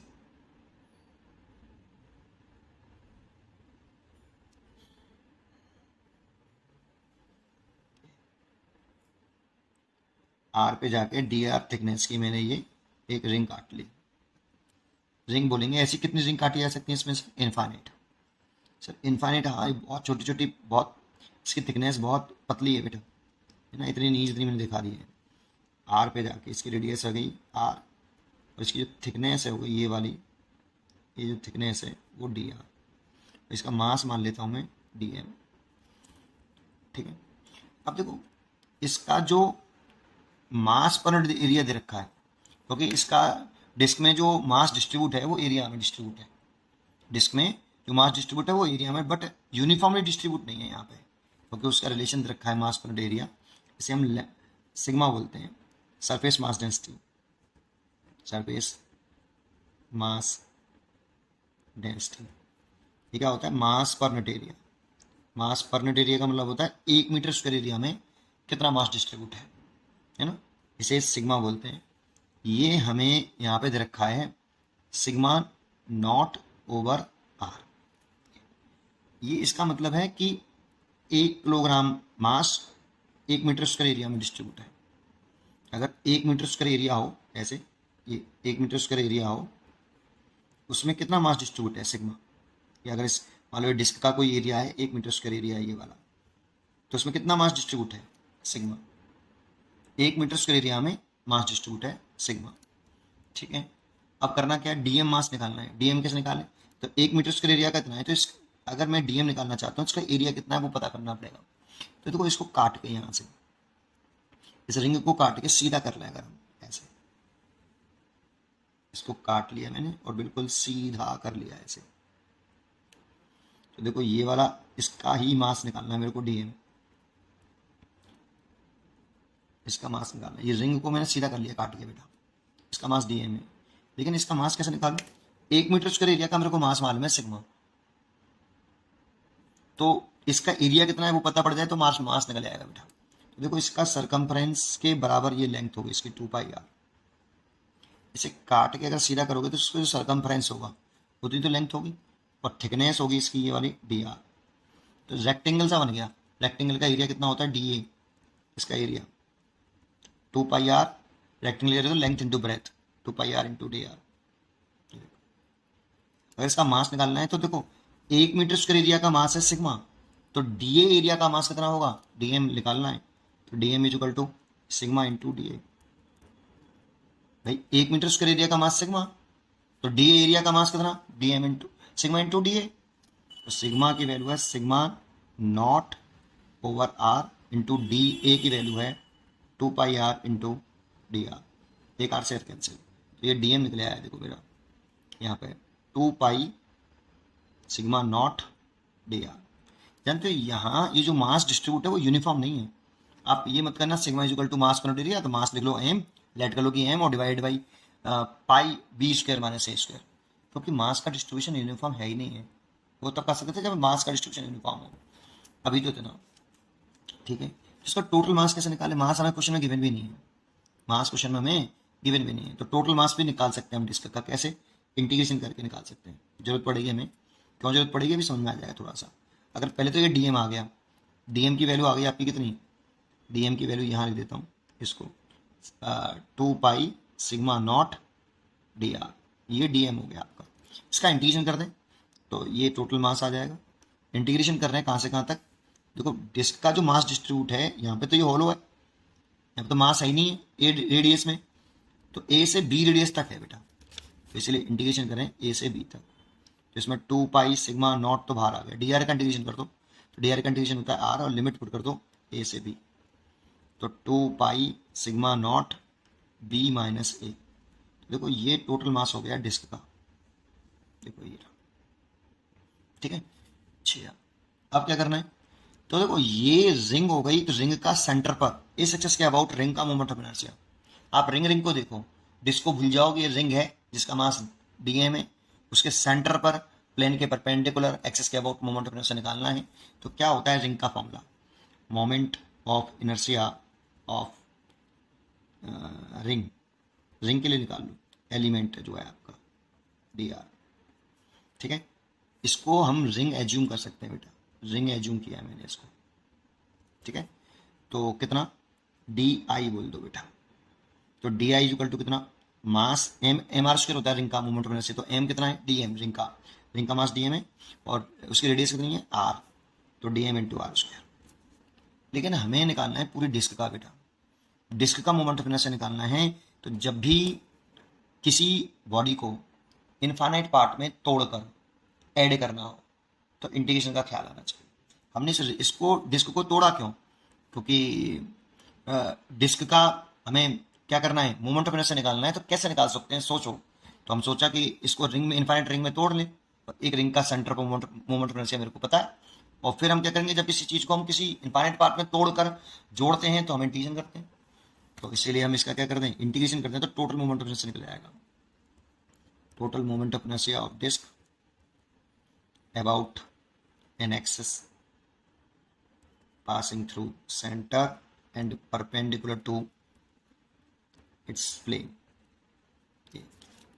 तो कितना आएगा? I equal to integration d I, integration d m into are square. अब डी एम की वैल्यू मैं निकाल चुका हूँ, ये कितनी? Integration 2 pi sigma naught d r, ये तो डी एम की वैल्यू हुई, और ये आर स्क्वायर। देखो किसके रेस्पेक्ट में एडिशन करना है? आर के रेस्पेक्ट में, तो लिमिट भी आर की आएंगी, तो ए से बी। अगर हम इंटीग्रेशन करते हैं तो टोटल मोमेंट ऑफ इनर्शिया चले आएगा, तो बाहर क्या आ जाएगा? Constant term 2 pi sigma not बाहर आ गया, इंटीग्रेशन आर का स्क्वायर डी आर, ए से बी। अब सोचो आर का स्क्वायर का इंटीग्रेशन करते हैं तो हम जानते हैं फॉर्मूला इंटीग्रेशन का, आर की पावर एन डी आर का, आर की पावर n प्लस 1 और n plus 1, n does not equal to -1।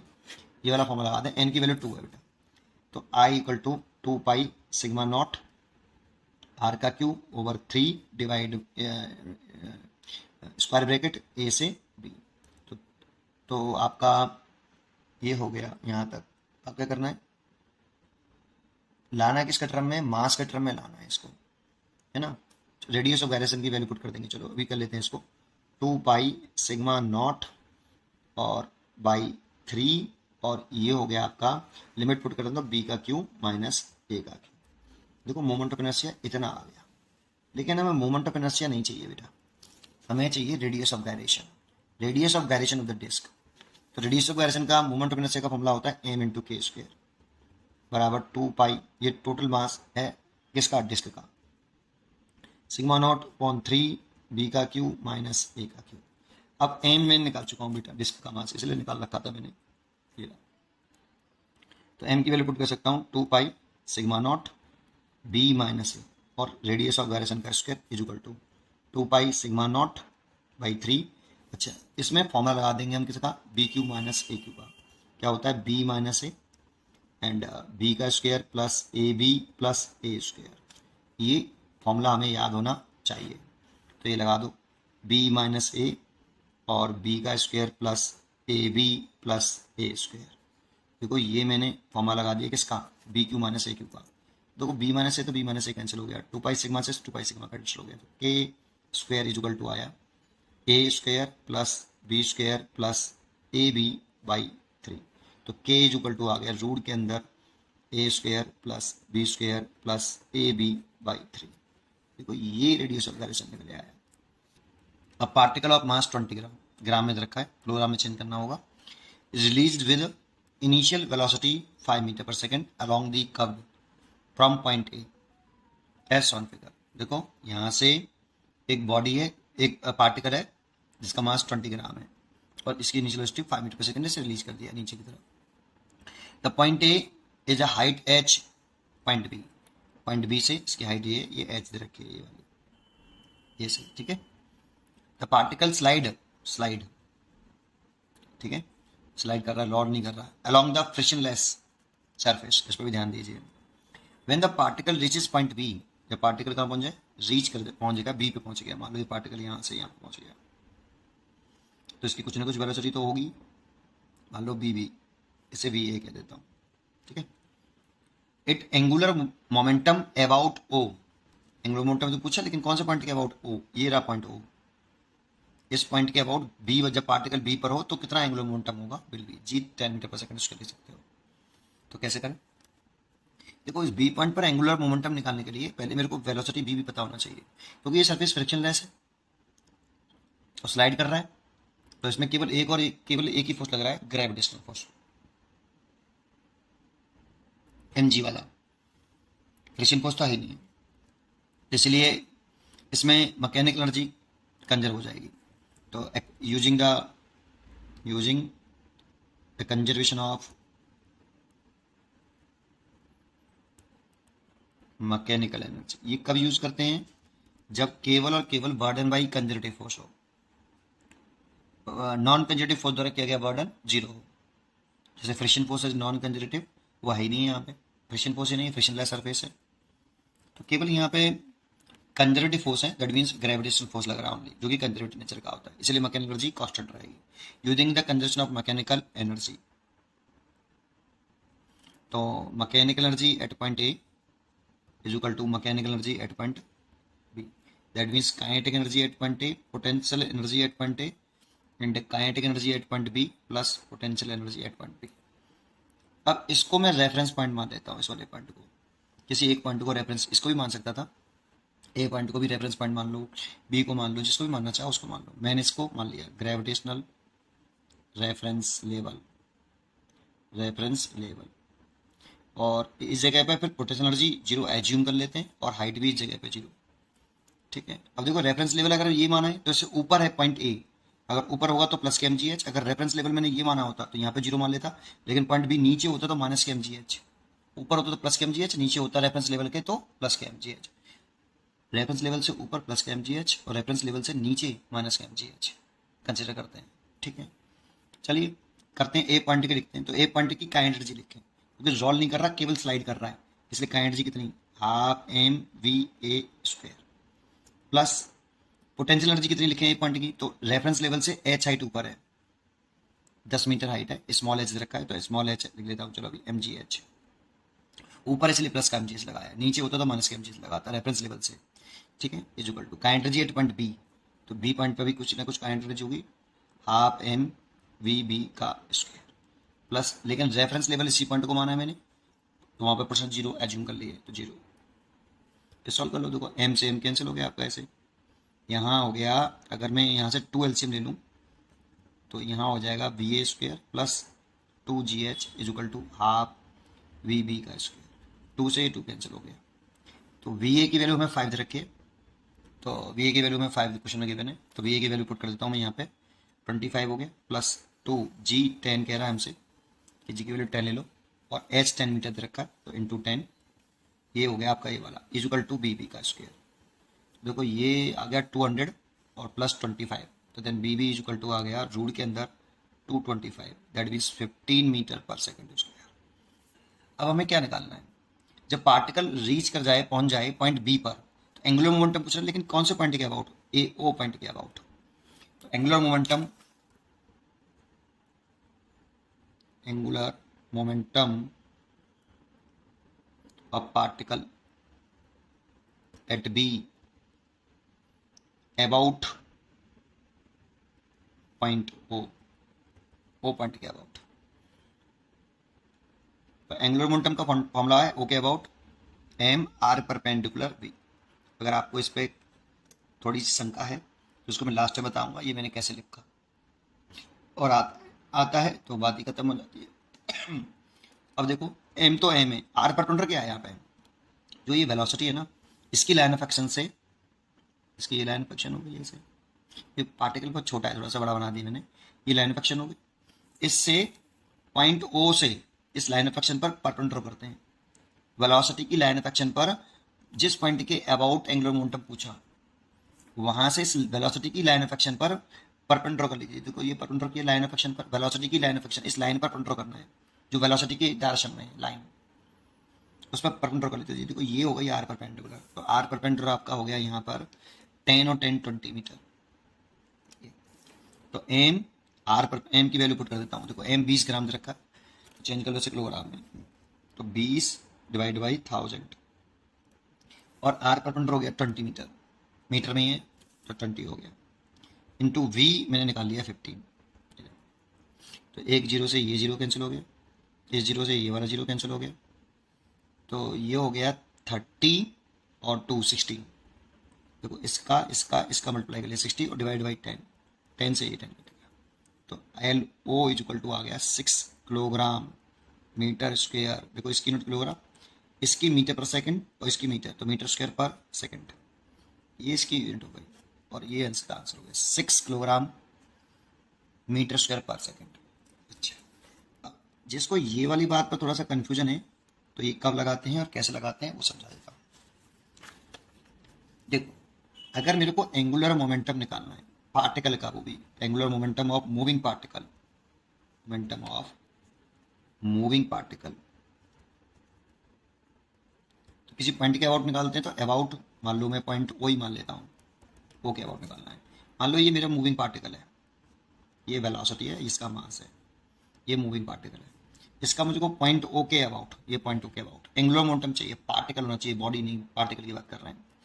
तो एक ये पोजीशन वेक्टर होता है आर वेक्टर, इसका हेड हमेशा पार्टिकल पर होता है और टेल हमेशा जिस पॉइंट के अबाउट एंगुलर मोमेंटम निकालते हैं वहाँ पे होता है, इसे पोजीशन वेक्टर बोलते हैं। तो एक्चुअल में एंगुलर मोमेंटम का फॉर्मूला वेक्टर फॉर्म में होता है R vector cross P vector, ये तो आपने पढ़ा हुआ, angular momentum is equal to R cross P vector, P is a linear momentum, mass into velocity होता है। तो आप इसे लिख सकते हो R cross M V vector, क्योंकि एम स्केलर है तो एम इसको ऐसे लिख लो R vector cross V vector. देखो वेक्टर फॉर्म में आ रही है। इसको अगर हम मैग्नीट्यूड में लिखें तो m r cross b, a cross b, cross product का फॉर्मूला आप जानते होंगे, जैसे खोल दो r v sine theta n cap आएगा, लेकिन उसका मैंने मैग्नीट्यूड लिया तो एन कैप का मैग्नीट्यूड 1 हो जाएगा, तो m r v sine theta. देखो ये मैग्नीट्यूड हो गया। इसमें हियर थीटा क्या है, angle between r vector and velocity vector, लेकिन ये टेल टू टेल लेते हैं या हेड हेड भी ले सकते हैं, लेकिन टेल हेड नहीं लेते, और ये टेल हेड है, ये वाला एंगल नहीं है बेटा। इस आर वेक्टर को हमें एक्सटेंड करना पड़ेगा, ऐसे एक्सटेंड कर लेंगे तो हेड यहाँ आ जाएगा, टेल यहाँ आ जाएगा, तो ये एंगल टेल टेल हो जाएगा थीटा। ठीक है सर, लेकिन सर आपने तो कुछ और ही लिखा है, तो एल इक्वल टू मैंने लिखा एम आर परपेंडिकुलर वी, ऐसे ले सकते हैं इसको, या ऐसे भी लिख सकते हैं एम आर वी परपेंडिकुलर, ऐसे भी लिख सकते हैं। ये v इस r के परपेंडिकुलर है और ये r इस v के परपेंडिकुलर है, ठीक है ना। तो देखते हैं, तो ये r परपेंडिकुलर है, जो किसके परपेंडिकुलर है, v के। तो देखो v के लाइन ऑफ एक्शन बोलते हैं इसको, कि मैंने वेलोसिटी की लाइन ऑफ एक्शन बना ली, और o पॉइंट के अबाउट एंगुलर मोमेंटम निकालना हो तो o पॉइंट से इस लाइन ऑफ एक्शन पर क्या ड्रॉ कर दिया, परपेंडिकुलर। इसको ही तो मैंने r परपेंडिकुलर बोला, पॉइंट o के अबाउट निकालना हो तो कर दिया, बोल दिया ठीक है सर। अब ये थीटा है तो ये एंगल कितना, थीटा, और ये थीटा है तो ये थीटा है, तो इस ट्राइंगल में अगर हम साइन थीटा लगाएं, इस वाले ट्राइंगल में, तो sine theta is equal to क्या ले सकता हूँ बताओ, परपेंडिकुलर बटे हाइपोटेन्यूज, तो आर परपेंडिकुलर ओवर ये आर, इसकी ये तो परपेंडिकुलर हुआ तो आर परपेंडिकुलर और हाइपोटेन्यूज, तो इस वेक्टर का मैग्नीट्यूड लिखिए बेटा। तो आर वेक्टर का मैग्नीट्यूड कितना आर, तो आर परपेंडिकुलर कितना आया आर साइन थीटा, देखो ये आया। और यहां में आर साइन थीटा की जगह पर आर साइन थीटा की जगह पर मैं आर परपेंडिकुलर ले सकता हूं, r perpendicular equal to r sine theta. इस आर साइन थीटा की जगह पर लिख दो, ये देखो ये आ जाएगा। उम्मीद करता हूं कि आपको ये रूल समझ में आ गया होगा कि ये फॉर्मूला मैंने कैसे निकाला, वही मैंने यहाँ पे किया है। अब मेटल कॉइन ऑफ मास 5 ग्राम, ग्राम है चेंज करना पड़ेगा, देखो डाटा लिख देता हूँ साथ में। M is equal to metal coin का मास रखा है 5 ग्राम, इसे किलोग्राम में चेंज कर ले, चेंज कर दिया, ठीक है। रेडियस 1 सेंटीमीटर है तो रेडियस पे लिख देता हूँ r is equal to 1 centimetre, इसे भी मीटर में चेंज कर लें, metre. Is fixed to thin stick A B of negligible mass as on figure, ये फिगर दे रखा है। ये डिस्क एक तरह से मेटल कॉइन है, तो ये डिस्क हो गया एक तरह से, कोई मेटल कॉइन है, और ये एक स्टिक है, इसका कोई मास नहीं है, उससे फिक्स है, ठीक है। द सिस्टम, दोनों को मिला के सिस्टम बोल रहा है, इज इनिशियली एट रेस्ट, अगर ये रेस्ट में है तो इनिशियली रेस्ट में होने की वजह से उसकी एंगुलर वेलोसिटी 0 है, क्योंकि वो रेस्ट में है इनिशियली, ठीक है। कांस्टेंट टॉर्क, ये बहुत इंपॉर्टेंट वर्ड है कांस्टेंट। अगर सोचो अगर टॉर्क कांस्टेंट होगा, वैसे पूछा ही हमसे ये टॉर्क, शायद टॉर्क ही पूछ रहा है, लेकिन ये अगर कांस्टेंट होगा तो I alpha is equal to constant, so alpha भी कैसा होगा कांस्टेंट। और एंगुलर एक्सेलरेशन जब कांस्टेंट होता है ना, तो हम रोटेशनल मोशन की इक्वेशन यूज कर सकते हैं। तो यहाँ टॉर्क कांस्टेंट है, इसलिए हम रोटेशनल मोशन की तीनों इक्वेशन यूज कर सकते हैं, ठीक है। That will make a system rotate about A B 25 rotation per second. अब ये इस एक्सिस के अबाउट जो इसकी फ्रीक्वेंसी रखी है बेटा, ये फ्रीक्वेंसी ऑफ रोटेशन एन दे रखा है बेटा, 25 रोटेशन पर सेकेंड।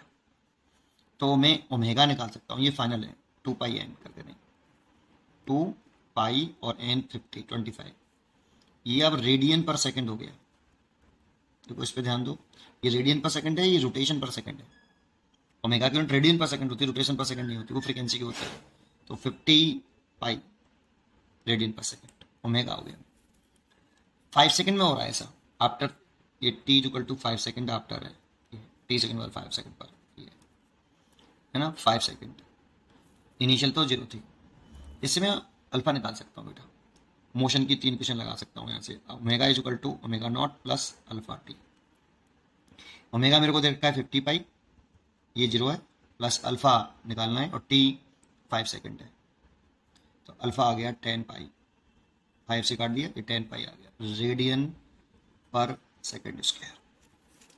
अब देखो टॉर्क निकलवा रहा है हमसे, constant torque about that will make the system rotate about A B. किसके अबाउट रोटेट कर रहा है, देखो सिस्टम किसके अबाउट रोटेट कर रहा है, ए बी के अबाउट, तो इस एक्सिस के अबाउट रोटेट कर रहा है बेटा। तो हमने टॉर्क भी इसी एक्सिस के अबाउट लगाया है, और जिस एक्सिस के हम टॉर्क निकालते हैं आई अल्फा, जिस एक्सिस के हम टॉर्क निकालते हैं उसी एक्सिस के अबाउट मोमेंट ऑफ इनर्शिया निकालते हैं। तो टॉर्क मैंने कौन से एक्सिस के अबाउट घुमाया है, इसको इस पूरे सिस्टम को मैंने इस एक्सिस के अबाउट घुमाया है, और इस एक्सिस के अबाउट घुमाया है, तो ये टॉर्क जो आपका है ये हमें निकालना है, वो इस एक्सिस के अबाउट निकालना है। तो मोमेंट ऑफ इनर्शिया भी इस एक्सिस का लेना है। अब इस एक्सिस के अबाउट मोमेंट ऑफ इनर्शिया निकालना रह गया है, बाकी खेल खत्म। अब कैसे निकालें, देखो ये तो मासलेस है, तो केवल डिस्क का मोमेंट ऑफ इनर्शिया निकालना है इस एक्सिस के अबाउट। अब इस एक्सिस के अबाउट मोमेंट ऑफ इनर्शिया कैसे निकालें डिस्क का बेटा, तो इस एक्सिस के अबाउट चाहिए हमें मोमेंट ऑफ इनर्शिया डिस्क का। तो देखो ये डिस्क है, तो डिस्क के डायमीटर के अबाउट मोमेंट ऑफ इनर्शिया, इसे डायमीटर कह सकते हो, प्लेन के पैरेलल और सेंटर ऑफ मास से पास होने वाले एक्सिस के अबाउट, या डायमीटर के अबाउट मोमेंट ऑफ इनर्शिया। या तो मैं लर्न होना चाहिए, अगर लर्न नहीं है तो मैं अभी बता दूंगा, अभी तो मैं डायरेक्टली देता हूँ। 1/4 mr² होता है, इसमें m डिस्क का मास है और r रेडियस है। अगर आपको ये लर्न नहीं है तो भी मैं बताता हूँ थोड़ी देर में, ठीक है। अभी ये मेरे को, मैं मान के चल रहा हूँ कि मेरे को ये लर्न है, और सेंटर ऑफ मास डायमीटर है, सेंटर ऑफ मास से भी ऊपर जा रहा है, लेकिन निकालना मेरे को मोमेंट ऑफ इनर्शिया इस एक्सिस के अबाउट है बेटा। कोई टॉर्क मैंने इसी एक्सिस के अबाउट लिखा है, ठीक है। इस फॉर्मूले को ध्यान रखिए इस चीज़ में कि जिस एक्सिस के अबाउट टॉर्क लिखते हैं उसी एक्सिस के अबाउट मोमेंट ऑफ इनर्शिया भी लिखते हैं। ठीक है, अब मैं इस एक्सिस के अबाउट मोमेंट ऑफ इनर्शिया निकालूं कैसे? तो पहले एक्सिस थ्योरम आती है मेरे को, पहले एक्सिस थ्योरम। इसमें कंसेप्ट होता है कि आई दोनों एक्सिस पैरेलल होनी चाहिए और एक एक्सिस सेंटर ऑफ मास से जरूर जानी चाहिए। सेंटर ऑफ मास से कौन सी जा रही है? डायमीटर वाली, plus m are square, m d square होता है, परपेंडिकुलर सेपरेशन होती है ये वाली, दोनों एक्सिस के बीच की परपेंडिकुलर सेपरेशन यहाँ, और यहाँ सेंटर ऑफ मास के अबाउट मोमेंट ऑफ इनर्शिया लिखते हैं हमेशा, जो कि 1/4 है। तो ये 1/4 m are square plus m are square, m are square, ये हो गया 5, अगर 4 एलसीएम लेके ऐड करूँ तो 5/4 एम आर स्क्वायर। तो मैं यहाँ टॉय निकालना चाहता हूँ तो इसकी वैल्यू हो गई 5/4 एम आर स्क्वायर। अभी बताऊंगा बेटा, जरूर बताऊंगा इसको लास्ट में, ध्यान रखूंगा मैं, ठीक है। एम आर स्क्वायर अगर आपको नहीं आता है और आता है तो स्किप कर सकते हो आप लास्ट में। अब जिसको आता है वो डायरेक्ट कर ले, इंटू अल्फा। अब बस वैल्यू पुट करनी है, सब मेरे पास है। तो टॉय निकालने के लिए 5/4, एम मेरे पास कितना है? 5/1000, तो 5/1000, और आर मेरे पास कितना है? 1/100, और स्क्वायर, उसका स्क्वायर हो रहा है तो मैं लिख सकता हूँ, सेंटीमीटर को मीटर में बदलाना, सेंटीमीटर में डायरेक्ट करना बेटा, चेक कर लेते हैं। हाँ बिल्कुल, तो 10 की पावर कितना हो जाएगा? ये 4 हो जाएगा बेटा, एम आर स्क्वायर है ना, तो 10 की पावर 4 हो जाएगा, ठीक है। इंटू अल्फा, अल्फा कितना है बेटा? 10 पाई। एक जीरो से ये एक जीरो कैंसिल कर दिया, तो देखो ये हो गया 25 और ये हो गया 4, और देखो 10 की पावर 2 और 10 की पावर 4, 10 की पावर 6 ऊपर चला गया, 10 की पावर -6 इंटू ये पाई 3.14। अगर मैं इस 25 का इसमें मल्टीप्लाई कर लेता हूँ या 4 का डिवाइड कर लेता हूँ इसमें, तो ये मल्टीप्लाइड और डिवाइड करके जो सॉल्व करके जो आता है, इस पूरे को सॉल्व करके इसको सॉल्व करके जो आ रहा है वो आ रहा है 19.625, 10 की पावर -6। आप सॉल्व करके देखना इसको पूरे को, ये आएगा। तो इसे 1.9625, 10 की पावर -5, एक पॉइंट मैंने इधर डिस्टेंस लगा दिया है तो 10⁻⁵ कर दिया है। तो जो अप्रोक्सीमेट है, फिर इसका मतलब इसको मैं क्या ले सकता हूँ? लगभग 2, अप्रोक्सीमेट 2 इंटू 10 की पावर -5 न्यूटन इंटू मीटर ले सकता हूँ। ये तो इसका आंसर ये हुआ 2 इंटू 10 की पावर -5, क्योंकि ये 1.96 आ रहा है, तो 1.9625 अप्रोक्सीमेटली, यहाँ पर भी 1.6 है लेकिन 2 के ज़्यादा नियर है 1.6 कंपेयरिंग, इसलिए बेस्ट चॉइस जो होगी वो 2 इंटू 10 की पावर -5 न्यूटन इंटू मीटर होगी। अच्छा, अब लास्ट अपने जो मैंने कहा उसे भी करता हूँ। सर ये डायमीटर के अबाउट 1/4 एम आर स्क्वायर कैसे आया? तो देखो ये डिस्क है, अब एक तो फिर भी याद होना चाहिए, सेंटर ऑफ मास के अबाउट प्लेन के परपेंडिकुलर, है ना। ये मान लो ये डिस्क है और टॉप व्यू है, ये एक साइड व्यू भी बनाते हैं ऐसे लोग, कुछ इस तरह से डिस्क को बना लेते हैं साइड व्यू, और ये सेंटर ऑफ मास और प्लेन के परपेंडिकुलर ऐसे, और मैं ये टॉप व्यू बना रहा हूँ, ये साइड व्यू हो गया, ये टॉप व्यू हो गया, तो ये प्लेन के परपेंडिकुलर ऐसे। इस एक्सिस के अबाउट मोमेंट ऑफ इनर्शिया हमें लर्न तो होना चाहिए भाई, प्लेन के परपेंडिकुलर और सेंटर से पास होने वाली एक्सिस के अबाउट, इस एक्सिस के अबाउट। तो इसके अबाउट प्लेन के परपेंडिकुलर है तो जेड एक्सिस मान लेता हूँ, कितना डिस्क है तो हाफ एम आर स्क्वायर, ये तो हमें याद होना ही चाहिए। इसका अगर फिर इसका डेरिवेशन होता है बेटा, सीधा ड्राइव कर सकते हैं हम उसको, है ना। दूसरा एक ये डायमीटर के अबाउट मेरे को निकालना है, अब या आई डायमीटर हो गया। तो देखो अगर ये डायमीटर है तो जितना मास इस एक्सिस के इस साइड में डिस्ट्रीब्यूट है, ऐसे ऐसे अगर मैं यहाँ पे निकालूं ये डायमीटर बनाऊं, तो ये भी डायमीटर है, प्लेन के पैरेलल है और सेंटर ऑफ मास के पास हो रहा है, ये भी डायमीटर है। तो जितना इस एक्सिस के अबाउट इधर डिस्ट्रीब्यूट था उतना ही सिमेट्रिकली इधर डिस्ट्रीब्यूट है, दैट मीन्स इन दोनों का मोमेंट ऑफ इनर्शिया सेम होगा, तो आईडी से। तो इसमें परपेंडिकुलर एक्सिस थ्योरम लगा सकते हो आप, परपेंडिकुलर एक्सिस थ्योरम ये। और परपेंडिकुलर एक्सिस थ्योरम में जो एक्सिस जो प्लेन के एक ही प्लेन में लाई करती हैं उनके अबाउट मोमेंट ऑफ इनर्शिया का सम, तो ये दोनों एक ही प्लेन में लाई कर रही हैं। और जो प्लेन के परपेंडिकुलर होता है, तो यहाँ पे ये वाले एक्सिस प्लेन के परपेंडिकुलर है, सेंटर ऑफ मास से पास हो रही है, उसका अबाउट उसके इक्वल होता है। जो प्लेन में लाई कर रहे हैं उनका मोमेंट ऑफ इनर्शिया का सम जो प्लेन के परपेंडिकुलर है उसके इक्वल। दूसरी बात, तीनों एक्सिस म्यूचुअली परपेंडिकुलर होनी चाहिए, सेंटर ऑफ मास का कोई कंसेप्ट नहीं है, कहीं से भी पास हो, इंटरसेक्शन पॉइंट सेम जरूर होना चाहिए तीनों का इंटरसेक्शन पॉइंट सेम, तीनों म्यूचुअली परपेंडिकुलर, दो एक्सेस उस प्लेन में लाई कर रही हैं, उनके वो मोमेंट ऑफ इनर्शिया का सम, प्लेन में लाई करने वाली मोमेंट ऑफ इनर्शिया का सम, जो प्लेन के परपेंडिकुलर है उसके इक्वल, और सेंटर ऑफ मास का कोई कंसेप्ट नहीं, कहीं से भी पास हो, ठीक है, ये होता है। तो 2ID is equal to I z, तो I diameter is equal to लिखें तो आई जेड की वैल्यू तो 1/2 m², तो 1/2 आई जेड, आई जेड की वैल्यू हाफ, तो 1/4 हो जाएगा, देखो 1/4 m²। ये पैरेलल एक्सिस हमसे किया। बस सॉलिड स्फीयर है and solid cylinder of identical radii approach and incline with same linear velocity, important है ये भी। both rolls without slipping, ये भी important है, all throughout the two claim maximum height, important है ये भी, maximum height h sphere and h cylinder on the incline, the ratio of, ये पूछा, ठीक है। तो देखो इंपॉर्टेंट ये है कि यहाँ पर एक सॉलिड सिलेंडर है और एक सॉलिड स्फीयर है, बट इस लीनियर स्पीड सेम है शुरुआत में, और ये प्योर रोलिंग कर रहा है यहाँ पे without slipping. Rolls without slipping का मतलब होता है प्योर रोलिंग। और प्योर रोलिंग की कंडीशन में v centre of mass is equal to r omega, लेकिन ये तब होता है जब ये गिवन सरफेस है ना, ये वाला, ये जो गिवन सरफेस जिस पे ये रोल कर रहा है वो फिक्स हो, यहाँ कुछ कहा नहीं तो फिक्स ही मान के चलेंगे, तो फिक्स हो तो सेंटर ऑफ मास की speed equal to r omega होती है जब प्योर रोलिंग हो। यहाँ पे वर्ड यूज किया रोल विदाउट स्लिपिंग, का मतलब प्योर रोलिंग। तो हम यहाँ पे v सेंटर ऑफ मास यहाँ पे v दे रखा है, v equal to r omega ले सकते हैं, तो ओमेगा की equal to v over r ले सकते हैं। एक तो ये, दूसरा जब प्योर रोलिंग होती है ना, जैसे ये ऊपर जाएगा, जैसे यहाँ पर पहुंचा, तो जब प्योर रोलिंग होती है ना तो इसमें एक फ्रिक्शन फोर्स भी आता है बेटा, ऐसे, क्योंकि ये ऐसे रोल कर रहा है, ऐसे, अब रोल ऐसे कर रहा है तो ये फ्रिक्शन का रोल क्या होगा, फ्रिक्शन का रोल होगा इस एंगुलर वेलोसिटी को कम करना, यहाँ पे ओमेगा है तो फ्रिक्शन का रोल होगा इस एंगुलर स्पीड को कम करना, ओमेगा को कम करना।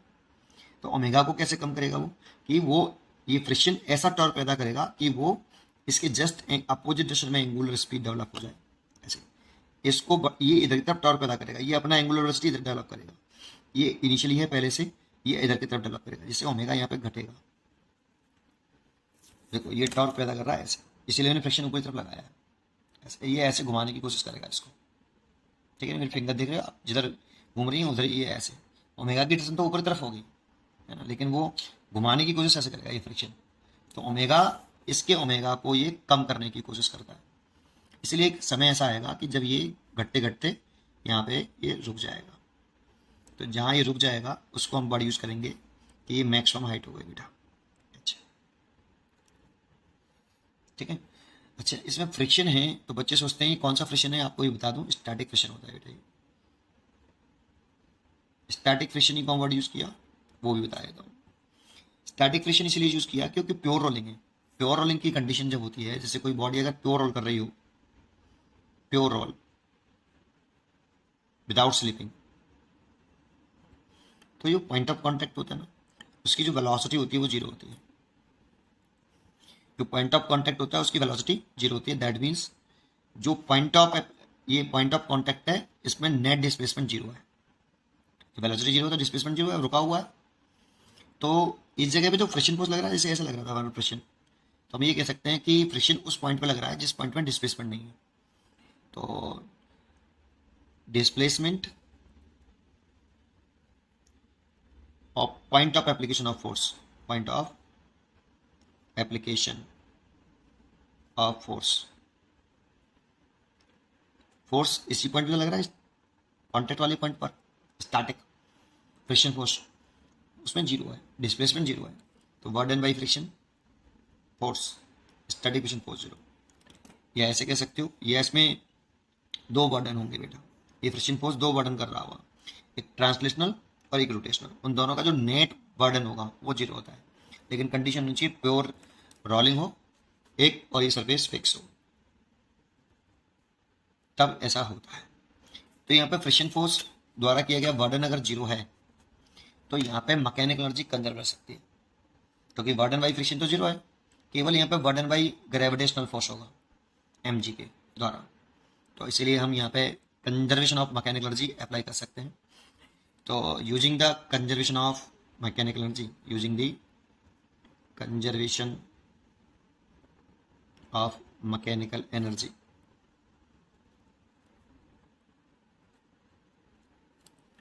अगर मैं यहाँ कंजर्वेशन ऑफ मैकेनिकल एनर्जी लगाऊं तो इनिशियल, इसको इनिशियल मान लो, इसको final, initial plus initial potential energy, final kinetic energy plus final potential energy. तो देखो इसके पास यहाँ रोलिंग है तो रोटेशनल मोशन भी है, रोटेशनल और ट्रांसलेशनल मोशन भी है। सो दोनों तरह की इस पे का एनर्जी होंगी, half M B square plus half I omega square plus, इसी को अगर हम रेफरेंस लेवल मान लें, gravitational reference level, gravitational reference level, यहाँ पर पोटेंशियल एनर्जी जीरो एज्यूम कर लेते हैं और हाइट हम जीरो मान लेते हैं, कहीं पे भी कंसिडर कर सकते हैं किसी एक पॉइंट पर। तो मैंने इसको कंसिडर कर लिया।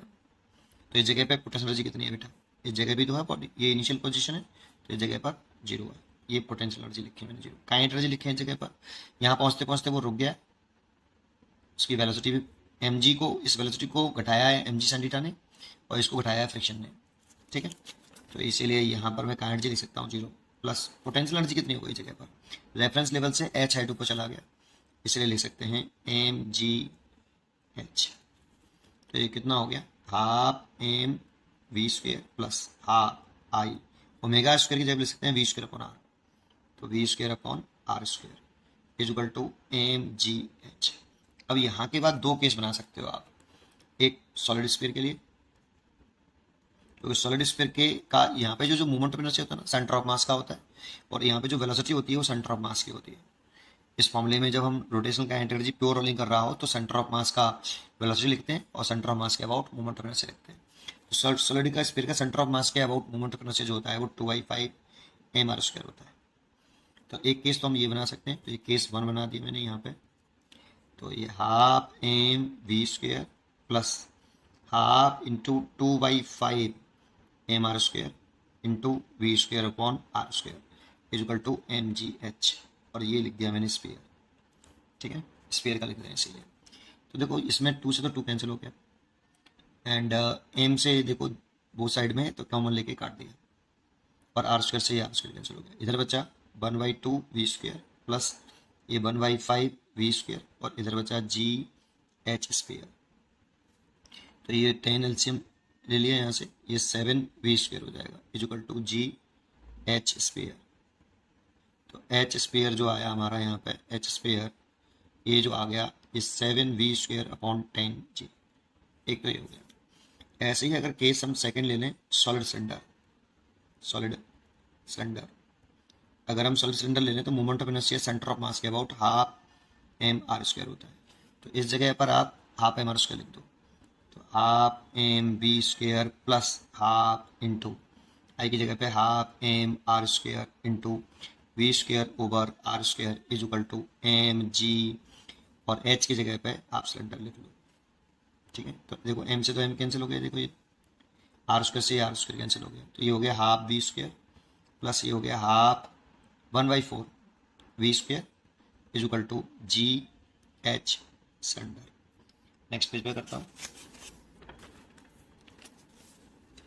तो देखो अगर हम यहाँ से और सॉल्व करें तो 4 एलसीएम ले लें यहाँ से, तो 2 और 2 ये 2 हो जाएगा, एक 3 वी स्क्वायर अपॉन 4 हो जाएगा, और नीचे से जी को भी ले आए साथ में, एलसीएम ले लिया, देखो 4 एलसीएम ले लेंगे, सॉल्व करेंगे तो 3 स्क्वायर बाई 4 आएगा, और जी को और नीचे ले आए तो जी इज इक्वल टू कितना, एच सिलेंडर, ठीक है। ये क्वेश्चन नंबर 2 हमसे पूछा क्या है, हमसे पूछा है इन दोनों का रेशियो, तो इसीलिए first divide by second, H square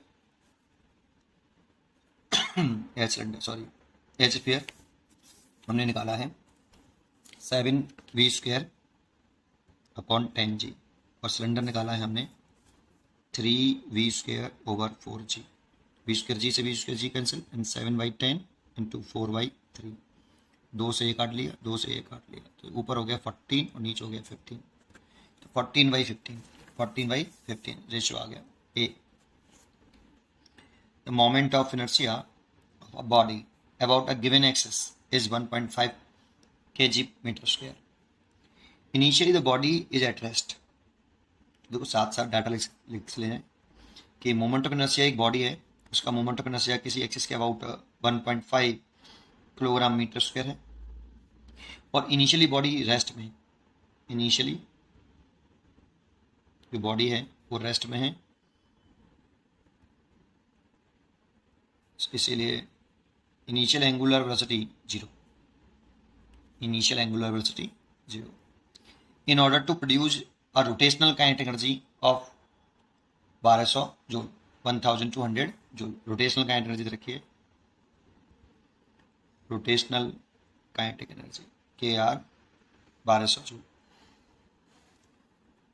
the angular acceleration 20 radian per second square must be applied about the axis for duration. Angular acceleration आपका 20 रेडियन पर सेकेंड स्क्वायर, जो कि कांस्टेंट है। तो कितने ड्यूरेशन में इतनी एनर्जी और इतना एंगुलर एक्सेलरेशन वो ऑब्टेन कर लेगा, ये पूछ रहा है आपसे। इतना एंगुलर एक्सेलरेशन लगाने पर इतनी एनर्जी वो रीगेन कर लेगा, मतलब प्राप्त कर लेगा कितने टाइम में, कितने ड्यूरेशन में, ये पूछ रहा है। देखो पहले आपको रोटेशनल का एनर्जी रखिए, यहाँ से t सेकंड बाद है ये, तो इसकी t सेकंड बाद फाइनल एंगुलर वेलोसिटी निकाल लो आप, हाफ आई ओमेगा स्क्वायर। ये फाइनल एंगुलर वेलोसिटी हो जाएगी आफ्टर t सेकंड। तो t सेकंड में उसने इतनी एनर्जी क्या करी है, गेन करी है, रोटेशनल काइनेटिक एनर्जी। तो ये हो गया 1200, हाफ आई हमें रखा है 1.5 और ओमेगा स्क्वायर निकालना है। तो इसे लिख सकते हैं 1200 इक्वल टू पॉइंट उठा लें तो 15/20 इंटू ओमेगा स्क्वायर। ये आप 5 से काट सकते हैं 3 बार, और 5 से ये 4 बार, और 3 से ये काट दिया 400 बार। इसलिए ओमेगा स्क्वायर इक्वल टू आगे इसके से मल्टीप्लाई कर लें 1600।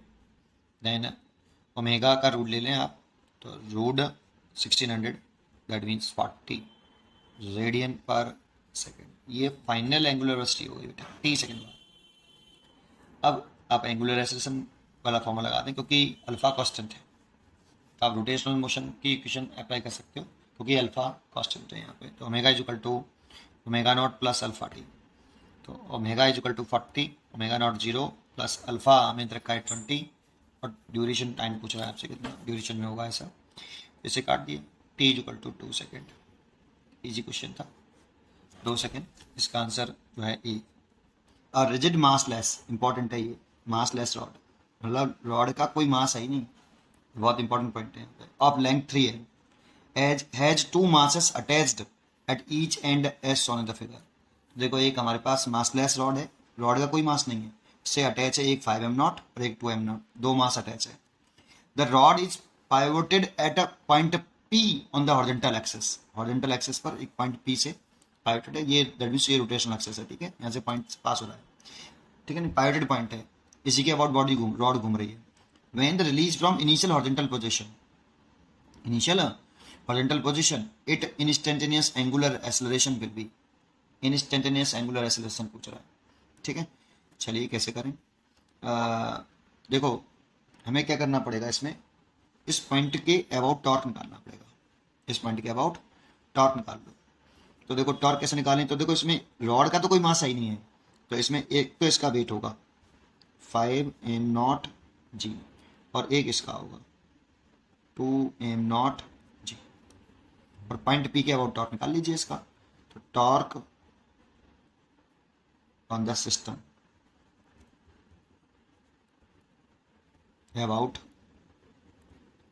पॉइंट P, तो tau P is equal to, एक तो 5mg0 का टॉर्क निकालना है, एक 2mg0 का टॉर्क निकालना है। रॉड का तो कोई मास है ही नहीं है ना, तो उसका तो कोई मोमेंट ऑफ इनर्शिया, कोई फोर्स लगेगा ही नहीं, मतलब ठीक है, मोमेंट ऑफ इनर्शिया कह रहा हूँ, कोई फोर्स नहीं लगेगा, ठीक है, वेट नहीं होगा उसका, मतलब देखो। तो टॉय इज इक्वल टू कैसे लिखें, R परपेंडिकुलर F, ये तो इस फोर्स का टॉर्क निकालें तो इसकी लाइन ऑफ एक्शन ये हो गई, ये लाइन ऑफ एक्शन है, और P पॉइंट के अबाउट निकालने तो P पॉइंट से इस line of action of force पर परपेंडिकुलर ड्रॉ करिए, ये परपेंडिकुलर डिस्टेंस होगा ये वाली। तो कितना लिखें, F लिख रहे हैं पहले, तो F कितना बेटा 5m0 g अब R परपेंडिकुलर, तो देखो ये इसकी line of action of force, और P पॉइंट के अबाउट टॉर्क निकालने तो P पॉइंट से इस पर परपेंडिकुलर ड्रॉ कर लीजिए line of action of force पर, तो ये हो जाती है आर परपेंडिकुलर, इसकी दर्शन ऐसे होगी कुछ आर परपेंडिकुलर की। तो ये देखो कितनी है आर परपेंडिकुलर, एल के बराबर है, और एल के बराबर है तो एल लिख लीजिए। अब इसका डायरेक्शन भी पता करना पड़ेगा बेटा, डायरेक्शन निकालते हैं, tau vector equal to R vector cross F vector से। हमें आर क्रॉस एफ की डायरेक्शन निकालना आना चाहिए, ठीक है। तो डायरेक्शन कैसे निकालें, तो देखो आर वेक्टर की डायरेक्शन में आपको राइट हैंड रखना है, आर वेक्टर की डायरेक्शन में फिंगर होनी चाहिए आपकी। तो देखो ये आर वेक्टर है, देखो टेल हमेशा जिस पॉइंट के अबाउट निकालते हैं तो आर वेक्टर का टेल वहां पर होता है, और हेड जो होता है वो लाइन ऑफ एक्शन के परपेंडिकुलर दिखाया है मैंने, तो हेड यहाँ पे होगा ऐसे, उसे एक्सटेंड कर लेना क्योंकि टेल टेल एंगल देखना होता है बेटा। तो एक्सटेंड करके आर क्रॉस है तो राइट हैंड की फिंगर आर वेक्टर की डायरेक्शन में, तो आर वेक्टर ये रहा तो इसकी डायरेक्शन में रख ली, और छोटे एंगल से एफ की तरफ घुमा दो अपनी फिंगर को। तो छोटे एंगल से देखो, छोटा एंगल यही वाला है, अगर आप ऐसे घुमाओगे तो ये बड़ा एंगल होगा, तो छोटे एंगल से घुमाओ आप ऐसे। तो आर क्रॉस एफ अपनी फिंगर को कर्ल करिए in the direction of F, छोटे एंगल से, तो घुमा लिया, थंब किधर आ रहा है ऊपर, ऐसे घुमाया थंब किधर आ रहा है ऊपर। जब ऊपर आए तो उस वाली कंडीशन में हम जो टॉर्क लिखते हैं वो पॉजिटिव लिखते हैं, तो इसका जो टॉर्क होगा वो पॉजिटिव होगा और ऊपर की तरफ होगा, तो पॉजिटिव लिख दिया। अब इसका टॉर्क निकाल लो, तो इसका टॉर्क निकालें तो कैसे लिखें, 2m0 इंटू जी, और देखो जो आर परपेंडिकुलर होगा इसकी लाइन ऑफ एक्शन ये हो गई, किस पॉइंट के अबाउट टॉर्क निकाल लो, पी पॉइंट के अबाउट, तो पी पॉइंट से इस पे परपेंडिकुलर कर दो बेटा, ये इसकी परपेंडिकुलर कर दिया, तो इसका आर वेक्टर 2l होगा, ठीक है, और इसको एक्सटेंड कर लेंगे तो ये आर वेक्टर की डायरेक्शन हो गई, ठीक है। तो 2l लिख दें तो 2 इंटू एल, ये आर परपेंडिकुलर हो गया, है ना। अब इसमें डायरेक्शन निकालें तो आप फिंगर ऐसे घुमाना है, देखो आर से एफ की तरफ, दैट मीन्स ये रहा एफ, ये घुमाना है आपको। अगर आप फिंगर ऐसे रखोगे तो उंगलियां घूम तो आर से एफ की तरफ रही हैं लेकिन बड़े एंगल से घूम रही हैं, हमें घुमाना है छोटे एंगल से, तो इसलिए फिंगर को आप ऐसे रखिए, आर वेक्टर डायरेक्शन में रखिए, और आर से एफ की तरफ छोटे एंगल से घुमा दो ऐसे, तो थंब किधर आ रहा है, नीचे की तरफ आ रहा है, डाउनवर्ड, देखो ऐसे, है ना। तो थंब नीचे की तरफ आ रहा है तो डाउनवर्ड, देखो अपर डायरेक्शन को मैंने पॉजिटिव माना तो डाउनवर्ड डायरेक्शन को मैं नेगेटिव मान लेता हूँ, तो माइनस का, हमेशा अपवर्ड को मैं पॉजिटिव मानता हूँ और डाउनवर्ड को नेगेटिव मानता हूँ, ठीक। चलिए तो ये टॉर्क हो गया, देखो पी पॉइंट के अबाउट टॉर्क मिला, यही दो फोर्स है, रॉड का कोई वेट नहीं है, massless rod, centre of mass पर एम जी में दिखा देना, ठीक है। चलिए अब ये हो गया टॉर्क हमारा, अब टॉय इक्वल टू लगा दो कितना, I alpha, tau equal to क्या लगा दो, आई अल्फा, तो आई अल्फा लिख देता हूँ, आई अल्फा इक्वल टू ये हो गया 5m0 GL माइनस ये 4 हो गया 4m0 GL। अब इस फॉर्मूले का यूज करना आना चाहिए, इस टॉय जिस पॉइंट के अबाउट टॉर्क होता है उसी पॉइंट के अबाउट मोमेंट ऑफ इनर्शिया में निकालते हैं, तो पॉइंट टॉर्क किस पॉइंट के अबाउट है, पी पॉइंट के अबाउट, तो मोमेंट ऑफ इनर्शिया भी किसके अबाउट निकालेंगे, पी पॉइंट के अबाउट।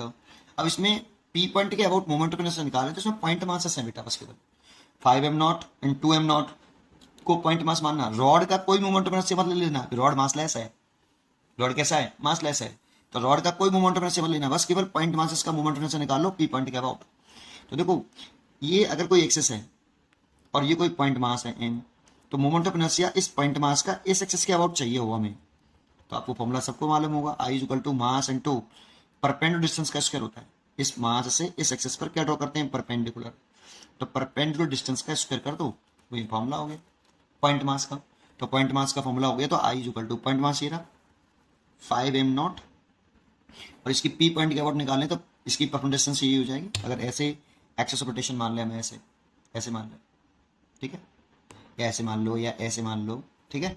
तो ये परपेंडिकुलर डिस्टेंस हो गई जो कि एल है, तो एल का स्क्वायर, ये पॉइंट मास का फॉर्मूला लगा दिया, प्लस इस वाले पॉइंट मास का भी निकालना पड़ेगा, मोमेंट ऑफ इनर्शिया इसी पॉइंट के अबाउट, तो कितना 2m0 और इसकी परपेंडिकुलर से हो गई कितनी 2l, तो 2l का स्क्वायर, ये तो मोमेंट ऑफ इनर्शिया हो गया दोनों पॉइंट मास का, रॉड का मत नहीं लिखेंगे इसमें, और ये हो गया अल्फा एंगुलर एक्सेलरेशन, इसमें से घटा दें तो m0 GL।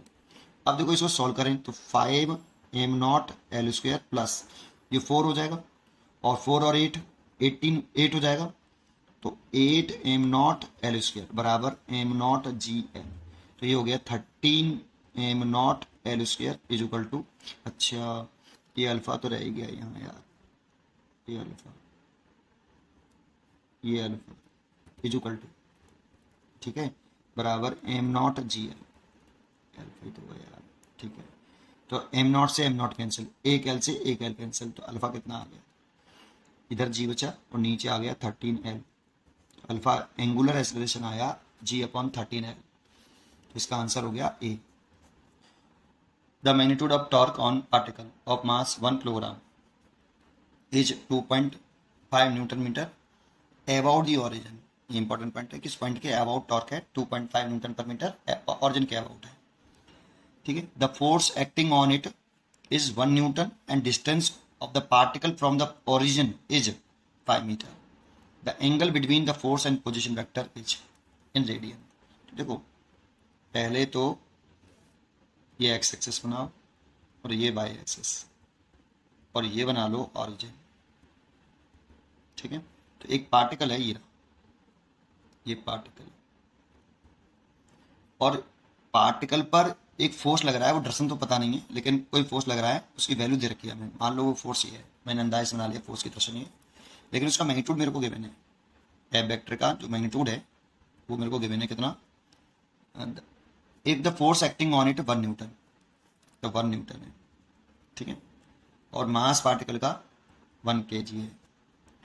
अब क्या कह रहा है, the distance of the particle from origin is 5 metre. तो देखो ऑरिजिन से ये डिस्टेंस है, तो एक्चुअल में ये पोजीशन वेक्टर है, ठीक है, नहीं एक्चुअल में ये क्या है, पोजीशन वेक्टर है आर वेक्टर, ये पोजीशन वेक्टर है आपका आर वेक्टर।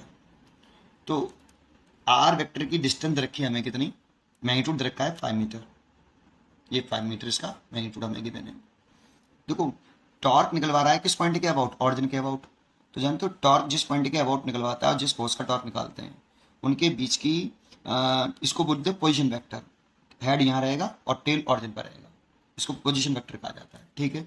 टॉर्क कितना दे रखा है बेटा, 2.5 न्यूटन मीटर, और हमसे एंगल पूछ रहा है किसके बीच में, थीटा पूछ रहा है, angle between F vector and position vector, A F vector हो गया। देखो एंगल जब भी लेते हैं तो टेल टेल लेते हैं, टेल टेल ले सकते हो, हेड हेड ले सकते हो, बट टेल हेड नहीं लेते। तो देखो ये एंगल तो टेल हेड है, तो ये एंगल नहीं है, तो आर वेक्टर को एक्सटेंड कर लेना आप ऐसे, और एक्सटेंड कर लेंगे तो ये हेड आर वेक्टर का यहाँ आ जाएगा और टेल यहाँ आ जाएगा, तो ये एंगल है थीटा, इसको हमें कैलकुलेट करना है, ठीक है। और इसके लिए फॉर्मूला होता है टॉर्क का R vector cross F vector. अब इसका मैग्नीट्यूड लेते हैं ना जब हम टॉर्क का, तो टॉर्क का जो मैग्नीट्यूड आता है वो आपका आता है कितना, R F sine theta, R F sine theta. तो हमें सब कुछ दे रखा है, टॉर्क दे रखा है कितना 2.5, आर दे रखा है 5, एफ दे रखा है 1 और थीटा पूछ रहा है, वैल्यू पुट कर दो। तो sine theta is equal to 2.5 divide by 5, तो इस पॉइंट से हटाओगे तो 25/50 हो जाएगा, जो कि 1/2 होगा।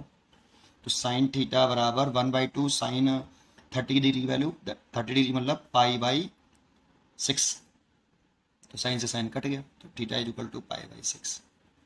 रेडियन में पूछ रहा था बेटा, साइन 30 डिग्री की वैल्यू होती है, 30 डिग्री को हम π/6 लिख सकते हैं, इसलिए इसका जो आंसर होगा वो A. An L shaped object made of thin rods of uniform mass density is suspended with string as shown figure. If AB and BC equal, the angle made by AB with downward vertical is theta. Then choice दे रखे हैं, तो देखो ये diagram दे रखा है ऐसे, ये दोनों की लेंथ बराबर है, AB और BC हमें इक्वल दे रखे हैं, लेंथ सेम, और यूनिफॉर्म मास डेंसिटी के मतलब मास दोनों का सेम होगा रोड का, और ये वर्टिकल से स्ट्रिंग से AB रॉड थीटा एंगल बना रही है, तो 4 चॉइस दे रखे हैं। देखो ये इक्विलिब्रियम में होगी, कैसा होगा पूरा सिस्टम, यहाँ पे जो सिस्टम ऑफ रॉड है वो इक्विलिब्रियम में है, तो नेट फोर्स भी 0 एंड नेट टॉर्क भी 0 about any point, about any point. यहाँ पे क्वेश्चन में लिख सकते हैं कि यहाँ पे जो सिस्टम है, system of rod is in equilibrium, ऐसे इक्विलिब्रियम में होगा, एंड नेट फोर्स 0 होगा एंड नेट टॉर्क भी 0 होगा about any point, about any point, ठीक है। अच्छा हमें थीटा निकालना है, तो क्या करें, देखो ये टेंशन हो गया स्ट्रिंग टी, इसमें कौन से फोर्स लग रहे हैं वो दिखा देते हैं पहले। एक तो टेंशन हो गया टी, स्ट्रिंग में। और एक इसका सेंटर ऑफ मास पर इस रॉड का अगर मैं वेट देखूं तो ये mg होगा ऐसे, ठीक है। और एक इसको थोड़ा सा आगे डालूं डेड डैश, ये इसका सेंटर ऑफ मास हो गया, ठीक है। तो इसके सेंटर ऑफ मास पर इसका भी वेट होगा mg, दोनों का मास सेम है mg। पर यहाँ थोड़ा सा जो डायग्राम उसमें दे रखा होता है उसमें डिसाइड नहीं हो पाता कि सेंटर ऑफ मास इस एक्सेस के इस साइड में है या इस साइड में। तो देखो दोनों अगर सेंटर ऑफ मास एक ही साइड में होंगे तो दोनों टॉर्क की डायरेक्शन एक ही डायरेक्शन में आएगी और टॉर्क बैलेंस नहीं होगा। इसीलिए एक सेंटर ऑफ मास इस एक्सिस के इस साइड में होना चाहिए और एक इस साइड में होना चाहिए, तभी दोनों का टॉर्क एक दूसरे को क्या कर पाएंगे, बैलेंस कर पाएंगे और नेट टॉर्क जीरो होगा। चलो अभी समझते हैं इसको और समझ में आएगा। अभी ये वाली बात समझ में आई होगी तुमने जो मैंने बोली, ठीक है। नहीं आई भी हो तो अभी समझ में आ जाएगी, ठीक है।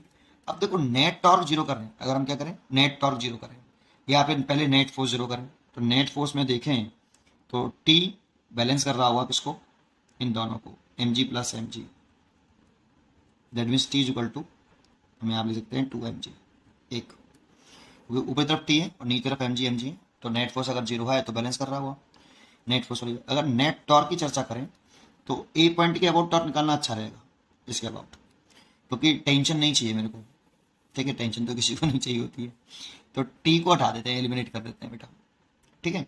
तो इसलिए टॉर्क अगर इसके अबाउट निकालेंगे तो टेंशन का टॉर्क जीरो हो जाएगा। अब सोचो जरा, अगर मैं नेट टॉर्क निकाल रहा हूं, नेट टॉर्क अबाउट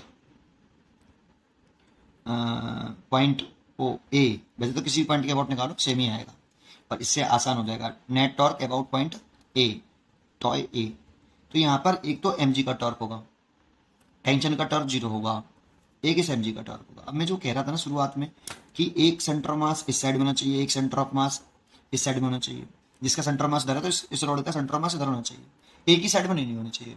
वो अब यहाँ समझ में आएगा। देखो पहले मैं इस mg का टॉर्क निकाल रहा हूँ, अगर मैं इस mg का टॉर्क निकालूं, पहले टेंशन का टॉर्क निकालूं, तो देखो कैसे निकालूं, टॉर्क इज इक्वल टू होता है आर परपेंडिकुलर इनटू एफ। तो इस टेंशन की पॉइंट ए से जो परपेंडिकुलर डिस्टेंस है, इस टेंशन की लाइन ऑफ एक्शन की पॉइंट ए से जो परपेंडिकुलर डिस्टेंस है वो जीरो है, इसलिए टेंशन का टॉर्क तो जीरो होगा। अब रह गया हमारा mg का टॉर्क, तो देखो mg की लाइन ऑफ एक्शन ये रही बेटा आपकी, ये mg की लाइन ऑफ एक्शन आ गई। तो इससे परपेंडिकुलर डिस्टेंस चाहिए इस लाइन ऑफ एक्शन पर, पॉइंट ए से परपेंडिकुलर डिस्टेंस चाहिए, पॉइंट ए से इस लाइन ऑफ एक्शन पर परपेंडिकुलर ड्रॉ करें तो ये डिस्टेंस आएगी बेटा, ये वाली, ये डिस्टेंस, दैट मीन्स ये डिस्टेंस, ये वाली। अगर मैं इसको सेंटर ऑफ मास को कुछ पॉइंट डाल दूं, जैसे मैं m डाल देता हूं और ये p डाल देता हूं, तो परपेंडिकुलर डिस्टेंस ये है। ए पॉइंट के अबाउट टॉर्क निकालने तो ए से mg के पर, mg की लाइन ऑफ एक्शन पर परपेंडिकुलर ड्रॉ करना है आपको, तो यही तो डिस्टेंस होगी परपेंडिकुलर डिस्टेंस, या ये कह दो, ठीक है। तो अब इसको ज्योमेट्री से निकालना पड़ेगा पहले, तो पहले मैं इसको आगे बढ़ाने से पहले इसी को ज्योमेट्री से निकाल लेता हूँ।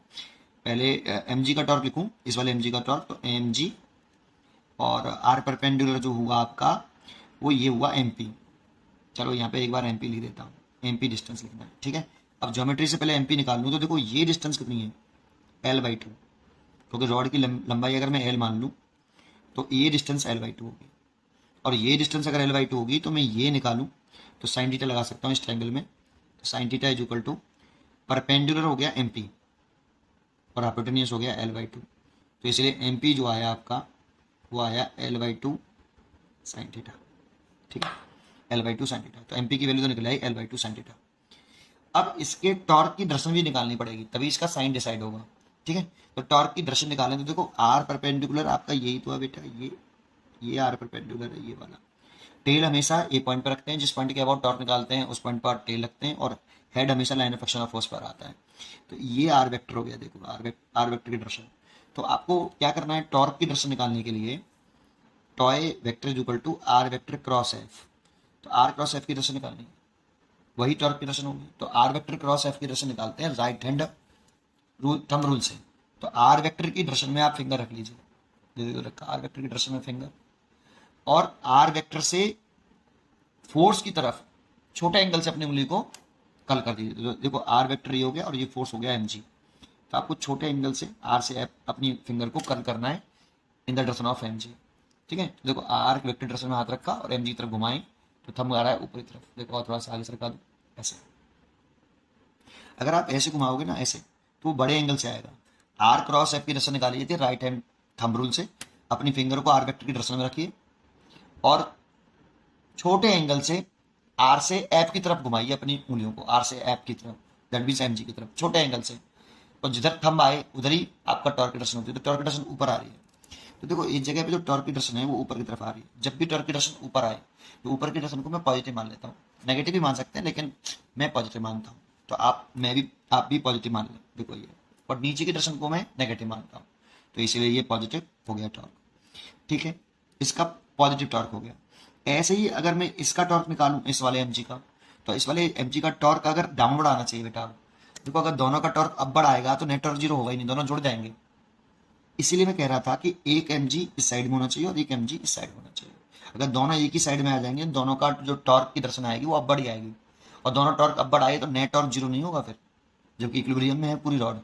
इसीलिए सेंटर ऑफ मास इसका इस साइड होना चाहिए बेटा। एक पॉइंट, चलिए ठीक है सर।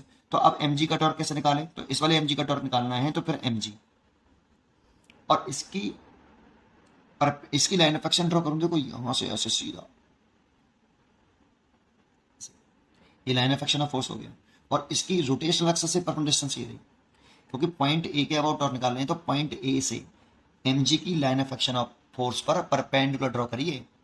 तो ये मैंने ड्रॉ कर दिया, ये वाली डिस्टेंस चाहिए मेरे को, दैट मीन्स मेरे को डिस्टेंस चाहिए ये वाला। मैं डाल देता हूँ यहाँ पे के और यहाँ डाल देता हूँ एन। तो मेरे को के एन डिस्टेंस चाहिए बेटा, के इन टू एन। बस इसी को निकालने में यहाँ पर कंसेप्ट है और कुछ नहीं, ज्योमेट्री ये सिंपल सी है ना। तो देखो के एन चाहिए। दूसरी बात, अगर ये इसकी जो आर परपेंडिकुलर की डायरेक्शन दिखाएं तो वो कुछ इस तरह से होगा, आर परपेंडिकुलर बेटा, क्योंकि टेल तो यहाँ आएगा और लाइन ऑफ एक्शन पर हेड आएगा। तो इसमें आर परपेंडिकुलर और mg नीचे की तरफ, तो छोटे एंगल से ऐसे घुमाएंगे बेटा हम, ऐसे डायरेक्शन निकाल लो बेटा। तो पहले आप आर वेक्टर की डायरेक्शन देखो, ऐसे रखेंगे तो बड़े एंगल से घूमेगा, ऐसे घूम रहा है बड़े एंगल से, ऐसे गलत हो गया। छोटे एंगल से घुमाने के लिए आपको पहले आर वेक्टर की डायरेक्शन में फिंगर, और छोटे एंगल से घुमा रहे हैं तो नीचे की तरफ टॉर्क आ रहा है, और नीचे की तरफ आ रहा है टॉर्क तो नेगेटिव होगा। ठीक है, और ए का टॉर्क तो जीरो होगा ही होगा क्योंकि इक्विलिब्रियम में, तो इस torque zero, net torque zero होगा। ठीक है, तो अब के एन निकालना हमारा अब केवल एन है। तो के एन कैसे निकालें? तो देखो के एन अगर मेरे को निकालना है तो ज्योमेट्री ये कहती है मैं पहले इस वाली साइड में पहले मैं बी एन निकाल लूँ, क्योंकि मेरे को ये वाली, अगर मैं देखो के एन सीधा निकालूँ तो निकाल ही नहीं पाऊंगा, लेकिन मैं बी एन निकालूँ पहले, बी एन। तो ये सेंटर ऑफ मास है आपका, ये क्या है? सेंटर ऑफ मास। ये सेंटर ऑफ मास है तो ये लंबाई एल बाई टू होगी, भाई रॉड की पूरी लंबाई एल मानी है।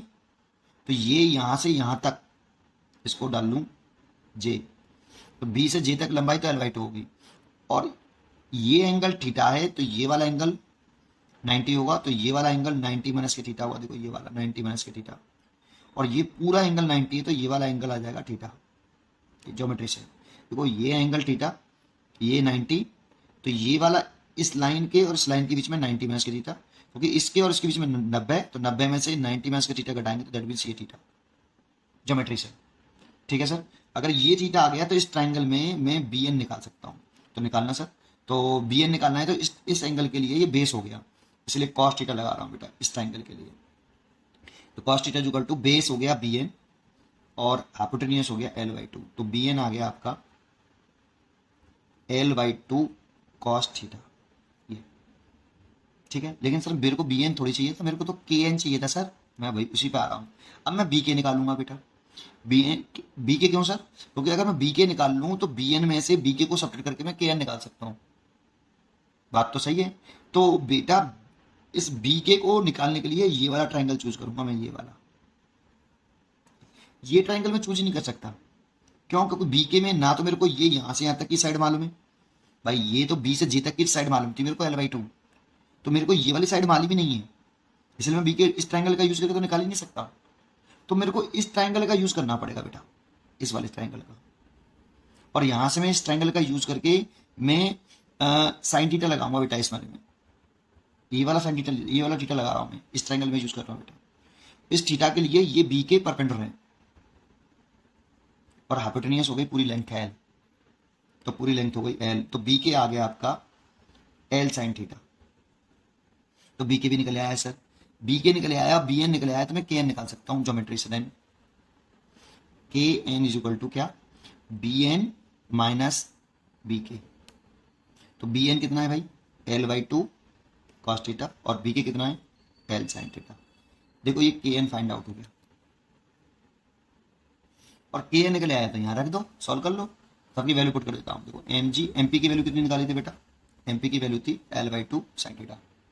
तो एम पी की वैल्यू पुट कर दो, प्लस सॉरी मल्टीप्लाइड, ये तो जीरो हो गया ना, इसकी वैल्यू पुट करें एम पी की वैल्यू, तो मल्टीप्लाइड कितना, L by two sine theta minus M G, के एन की वैल्यू पुट करें तो ब्रैकेट में L by two cos theta minus L sine theta. ऐसे इस वाले को इधर ले आओ तो प्लस का हो जाएगा, देखो पूरा एम जी और ब्रैकेट में L by two cos theta minus L sine theta equal to, इसको ऐसे लिख दो M G L by two sine theta. देखो एम जी से तो एम जी पूरा कट गया, और इसमें से अगर मैं क्या कॉमन ले लेता, एल, इसमें से एल कॉमन ले लेता तो one by two cos theta minus कितना sine theta is equal to L by two sine theta. तो एल से एल भी कट गया था। अब इसको सॉल्व कर लो, तो देखो साइन थीटा को इधर लेके आऊंगा तो ये तो one by two cos theta है, और साइन थीटा को इधर लेके आऊंगा तो ये एक बटे दो sine theta plus sine theta, और इन दोनों को ऐड करूंगा तो ये three by two sine theta आएगा, आएगा कि नहीं। तो ये एक बटे दो कॉस थीटा है, दो से तो दो कट गया, तो इसको इधर ले जाऊँ, इसको इधर ले आऊँ तो टेन थीटा कितना आ गया बेटा, वन बाई थ्री। तो theta is equal, tan theta is equal to one by three. Choice हो गई है, तो देखो इसकी जो चॉइस हुई वो D choice is correct. Two identical spherical ball of mass M and radius capital R, each are stuck on to ends of a rod of length 2r and mass m.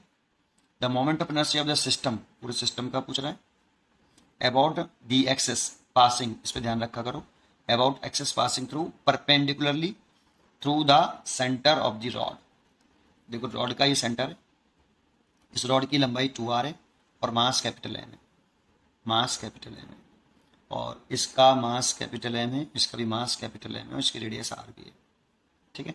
और इस access के about जो centre से पास हो रहा है, centre है, इस एक्सेस के अबाउट मोमेंट ऑफ इनर्शिया पूछ रहा है पूरे सिस्टम का। देखो सबसे पहले आप पूरे सिस्टम का पूछ रहा है तो इसे आई सिस्टम का पूछ रहा है, ये आई हो गया, इस आई लेट किया मैंने, इज इक्वल टू, पहले तो आप मोमेंट ऑफ इनर्शिया लिख लो रॉड का, ये तो रॉड का हो गया, plus moment of inertia of sphere one, ये स्फीयर वन के लिए हो गया, पहले स्फीयर के लिए, plus moment of inertia of sphere two, ये स्फीयर टू का। लेकिन ये सारे मोमेंट ऑफ इनर्शिया निकालने इसी एक्सिस के अबाउट है, इसी एक्सिस के अबाउट फाइंड आउट करने हैं। रॉड का moment of inertia I one इसी एक्सिस के अबाउट, स्फीयर का मोमेंट ऑफ इनर्शिया इसी एक्सिस के अबाउट, स्फीयर टू का स्फीयर वन मान लेता हूँ, इसे स्फीयर टू मान लेता हूँ। तो देखो रॉड का तो मेरे को डायरेक्टली लर्न होता है कि अगर रॉड है कोई ऐसे और उसकी लेंथ एल है और मास एम है, और रॉड के परपेंडिकुलर और सेंटर से पास होने वाले एक्सिस के अबाउट मोमेंट ऑफ इनर्शिया मेरे को याद होता है एम एल स्क्वायर बाई 12। तो ये वाला फॉर्मूला लगा रहा हूँ मैं यहाँ।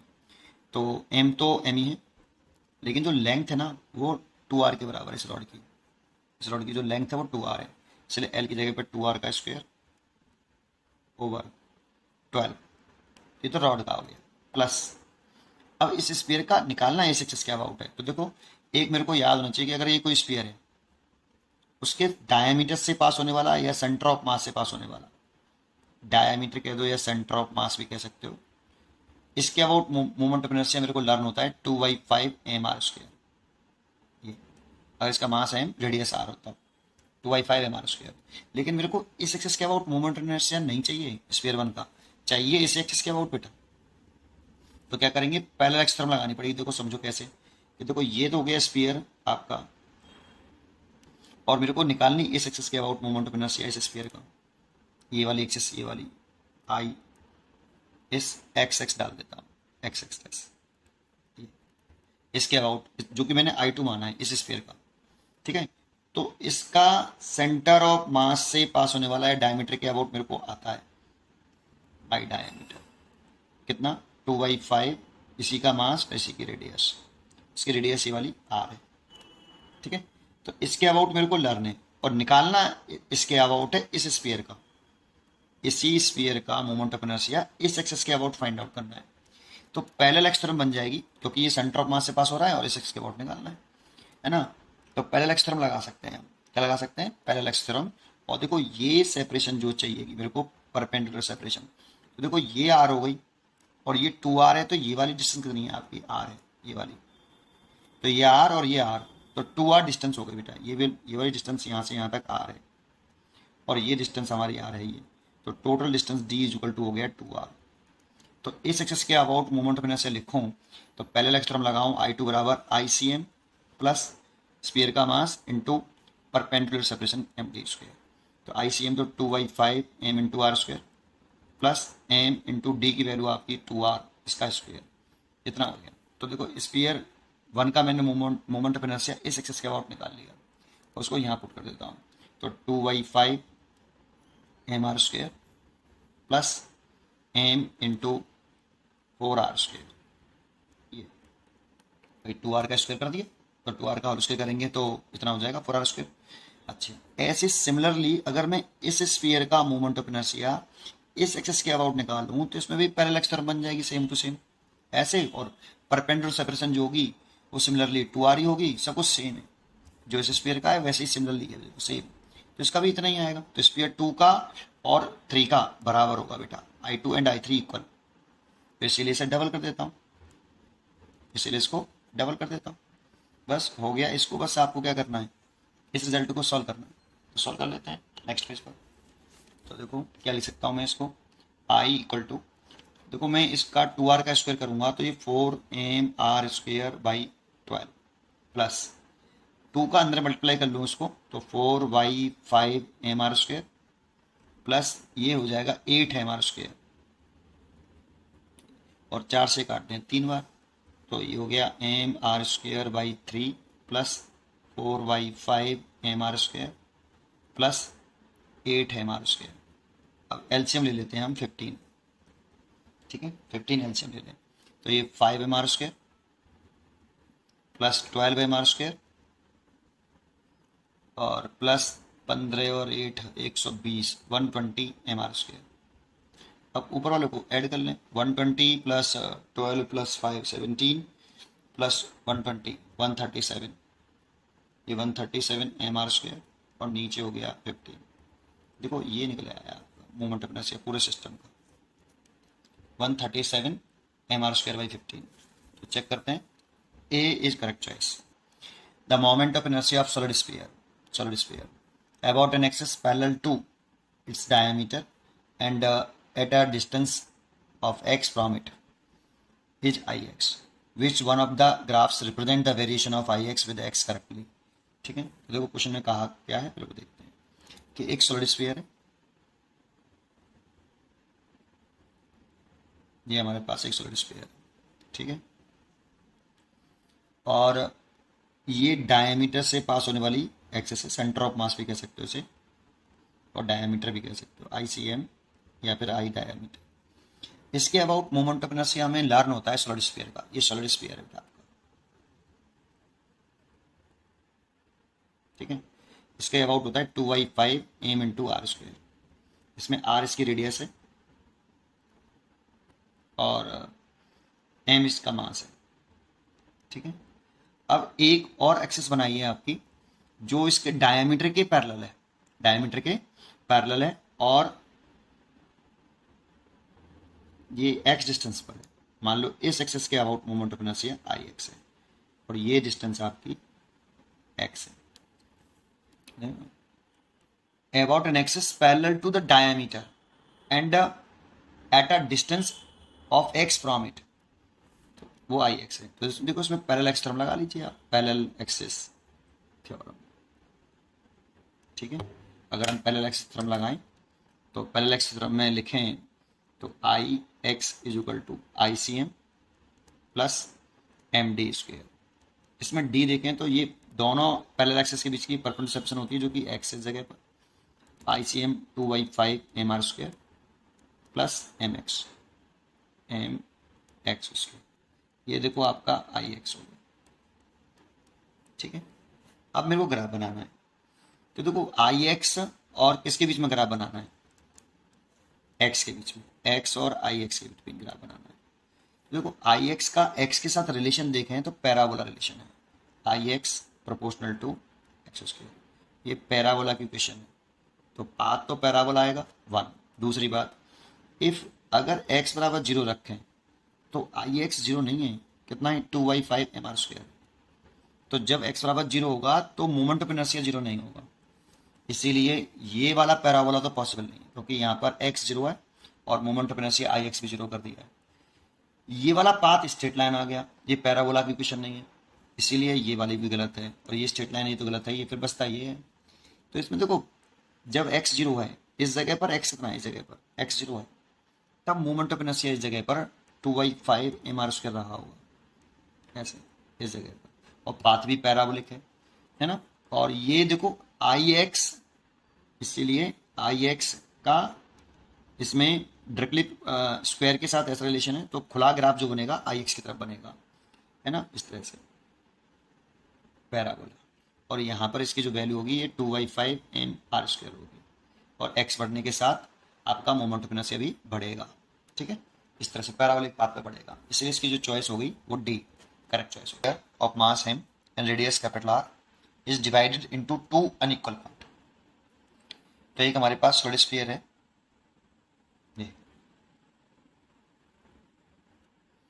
इसका मास रेडियस कैपिटल R है और मास कैपिटल M है, इसको डिवाइड कर दिया गया है 2 पार्ट्स में। ठीक है, अनइक्वल पार्ट्स में। The first part has a mass 7m/8, इसका मास जो है फर्स्ट पार्ट का वो 7m/8 है, and is converted into disc of radius 2r है।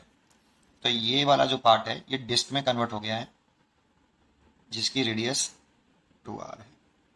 ये डिस्क है, सर्कुलर डिस्क, जिसकी रेडियस हमें ये वाली 2r दे रखी है, और इसका मास जो है हमें 7m/8। ठीक है, the second part is converted into the uniform solid sphere. देखो सेकेंड पार्ट कितना हो जाएगा, उसका मास कितना हो जाएगा, उसका जो मास हो जाएगा m - 7m/8, that means m/8। ठीक है, और वो कन्वर्ट हो गया है हमारा सॉलिड स्फीयर में, और ये भी एक सॉलिड स्फीयर था, लेकिन ये छोटा सॉलिड स्फीयर आएगा। ठीक है, इसका मास तो पता पड़ गया सॉलिड स्फीयर का, लेकिन इसकी रेडियस क्वेश्चन में गिवन नहीं है, तो इसकी रेडियस स्मॉल r लेट कर लेते हैं, निकालनी पड़ेगी, कैसे निकालेंगे मैं बताता हूँ। ठीक है, the second part is converted into uniform solid sphere. ठीक है, उसका मास तो हमें मालूम पड़ गया कि इसका जो मास है वो m/8 होगा। ठीक है, आगे कह रहा है let I1 be the moment of inertia of the disc about an axis. तो इस एक्सिस के अबाउट जो प्लेन के परपेंडिकुलर है और सेंटर से पास हो रही है, प्लेन के परपेंडिकुलर और सेंटर से पास होने वाली एक्सिस के about moment of inertia I1। जैसा कि हम जानते हैं हाफ एम आर स्क्वायर होता है, तो इसका मास हमें 7m/8 दे रखा है और रेडियस 2r दे रखी है। ठीक है, तो इसे ऐसे ले सकते हैं r into mass into radius का स्क्वायर, ऐसे। ठीक है, चलिए भी लिखेंगे। दूसरा कह रहा है आगे, and I2 B the moment of inertia of the new solid sphere. Solid sphere में कन्वर्ट किया, second part uniform solid sphere. ठीक है, अबाउट एंड इट्स एक्सिस, इसका डायमीटर से पास होगा और सेंटर ऑफ मास से पास होने वाली एक्सिस, इसके अबाउट I2 है, ये 2/5 mr² होता है, लेकिन इसकी रेडियस नहीं मालूम हमें। सबसे पहले इसकी रेडियस निकालते हैं, फिर रेशियो पूछ रहा है I1 I2 का रेशियो निकालो, है ना। तो सबसे पहले इसकी रेडियस कैसे निकालें वो हमें देखना होगा।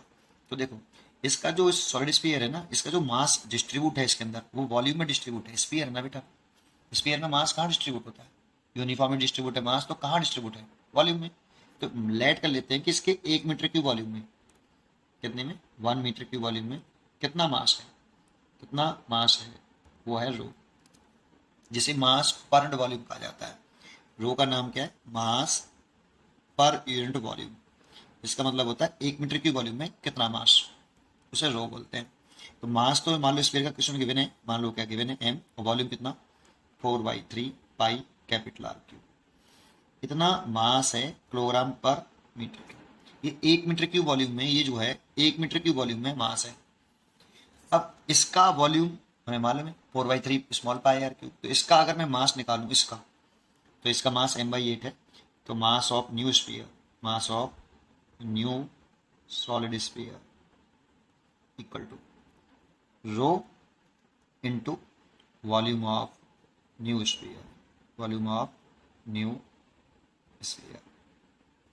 देखो ये 1 मीटर की वॉल्यूम में मास है, अगर इसके वॉल्यूम का मल्टीप्लाई कर दूं इसमें तो इसका मास निकल आएगा